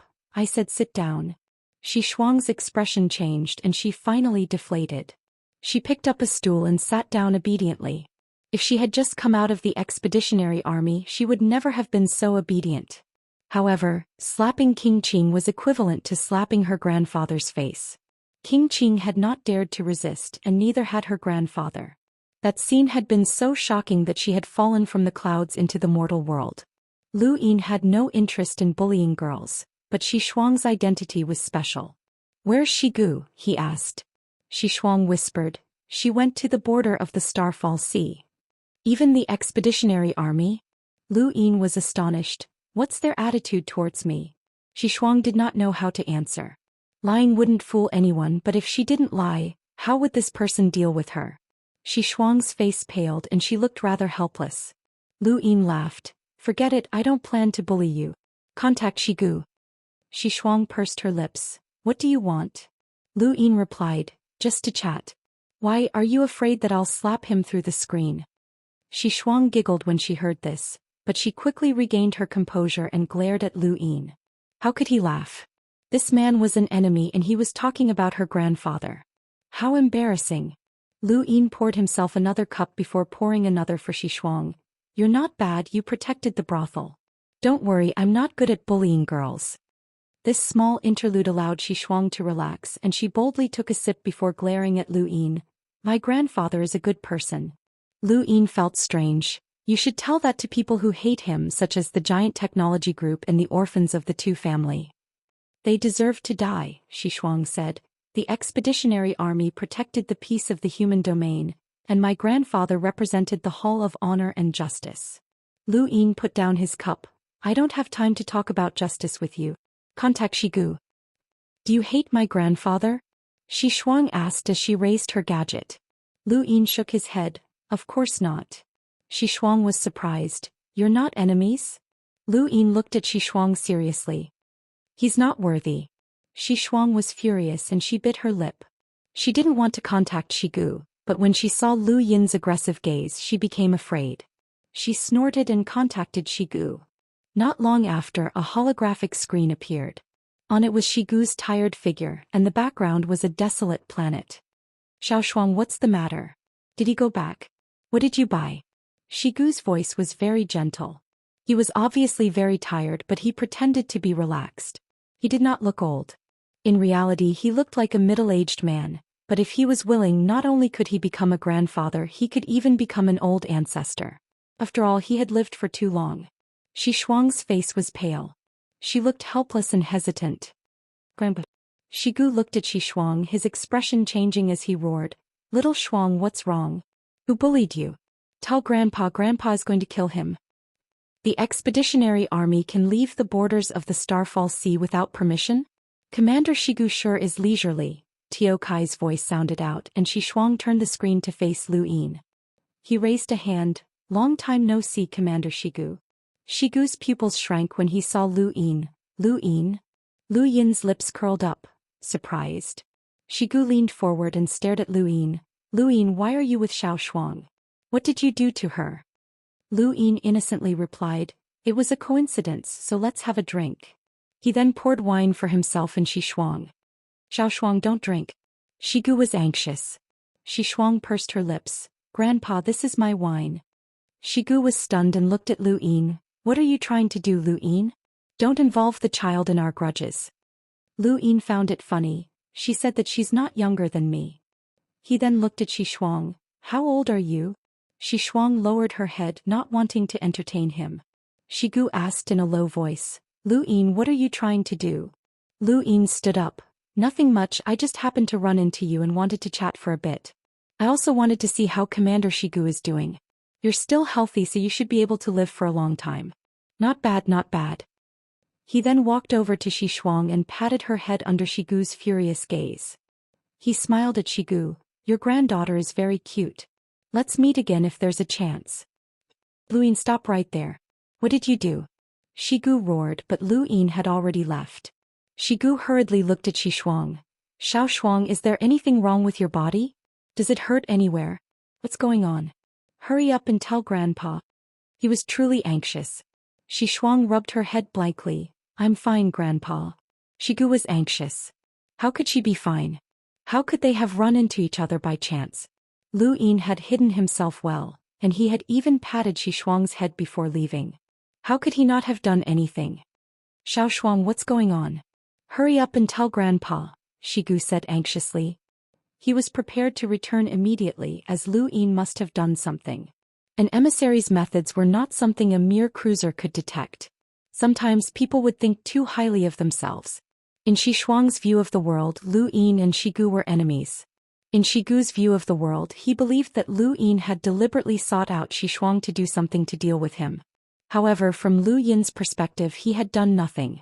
Even if he had done something, it would have been a warning. Shigu was not worth him sacrificing his bottom line to use Xishuang, but a small warning was enough to make Shigu not dare to make an enemy out of him. This was Lu Yin's confidence. The Outerverse War had shown the Fifth Mainland Lu Yin's influence and the Great Eastern Alliance's potential for war. He had the qualifications to declare war on anyone, and the expeditionary army was too insignificant. Just as he left the tavern, Qianzi caught up to him. Seventh bro, that girl must have been frightened, right? Lu Yin calmly replied. Keep an eye on that auction house. I have something to take care of. He then disappeared once more. This time, Lu Yin went to the city lord's mansion. Originally he had not planned on doing anything to King Qing. His slap had been unfathomable, and no one would dare to do anything to the brothel since no one knew what powerhouse was behind it. However, Yao Hong had not given up and she had actually gone to the home of the gods to ask for reinforcements. She had even threatened to destroy the brothel. Lu Yin could no longer tolerate this and he wanted to see just who would dare to step forward in the home of the gods. In the city lord's mansion, King Qing felt uneasy. Father, don't worry. The home of the gods is a colossus that is on par with the Sirius sect and the Mavis family. Even during the old man's golden age, the brothel would not dare to offend the home of the gods, Qing Yu said in a fierce tone. King Qing's eyes flickered as he had been slapped. He was naturally unwilling and Yao Hong was even more resentful, so she had gone to the home of the gods to ask for reinforcements. However, could the home of the gods deal with the person behind the brothel? Most importantly, he did not even know who that person was. If he did not even know who the enemy was, how could he deal with it? However, the current situation was no longer up to him to decide. Yao Hong was one of the 18 gods in the home of the gods, and she had been slapped so many times in the brothel that it had not only slapped Yao Hong's face, but also the home of the gods. When the disciples of the Colossus of the Neoverse went out and fought with their peers, the powers behind them would not interfere. However, it was different if a senior was involved, and the home of the gods would definitely have to take revenge on the brothel. The original brothel should not have had such a powerhouse. Let's go, King Qing said. Qing Yu was stunned. Father, what did you say? King Qing replied, let's go. We can't stay here any longer. Qing Yu asked, how can we leave? Father, once the experts from the home of the gods arrive and realize that we've left, what will they think? Don't worry, Father. There aren't many people in this universe who would dare go against the home of the gods, much less stand up for a place like the brothel. Of course, King Qing understood this, but he still felt uneasy. He knew how powerful the home of the gods was, or else he would not have allowed Yao Hong to be so strict with his son. Even as an emissary, she did not dare to say anything. However, the home of the gods was not invincible. He recalled the battle between the 7 court Xia family, the Sirius sect and Everlasting Sky Island. That battle had been planned for many years, and it had started from a small matter. In that case, could this be a prelude to someone's plan to deal with the home of the gods? It was not impossible, but he did not want to be drawn into this whirlpool. When he thought of this, he grabbed Qing Yu and was about to leave. No matter what, he had to leave first. If the home of the gods crushed the person behind the brothel, he would just come back and apologize. After all, Yao Hong was his daughter-in-law. If it was really a battle between colossus like he thought, then he would be finished if he got involved. He only had one life. Just as he was about to leave, a hand appeared on his shoulder and pressed him down. King Qing's expression changed. Someone was here? He grabbed Qing Yu and slowly turned around to see a young man staring at him coldly. Where do you think you're going? King Qing immediately felt a sense of familiarity when he saw this person, and then his eyes changed as he remembered. Lu, Alliance Leader Lu. Lu Yin exerted strength in his palm and easily pressed King Qing into the ground. There was a loud boom and the entire city lord's mansion collapsed. The enormous force crushed half of King Qing's body. Intense pain shot through his body and King Qing spat out a mouthful of blood. He did not dare resist and even bit his tongue to prevent himself from screaming. He loosened his grip and tossed Qing Yu aside to prevent himself from being affected. At this moment, half of King Qing's body was pressed into the ground. Lu Yin's arm hung down, but it was still pressed down on King Qing's shoulder. From a distance, it looked like King Qing was kneeling in front of Lu Yin. Qing Yu crawled up and saw the scene. His face went pale and he was filled with fear and despair. However, he did not dare to make a sound as he was afraid that Lu Yin would notice him. Lu Yin released his grip and looked down at King Qing. Are you guys looking to die? King Qing coughed up a mouthful of blood, as his organs had been ruptured by Lu Yin's enormous strength. Alliance Leader Lu, please let me go this once. Lu Yin glanced at Qing Yu. Your son shouldn't be alive. King Qing coughed up more blood and his face was filled with grief. Alliance Leader Lu, I'll break his limbs so that he can't leave the city lord's mansion for the rest of his life. He won't harm anyone else, so please let us go this once. Please, I beg you.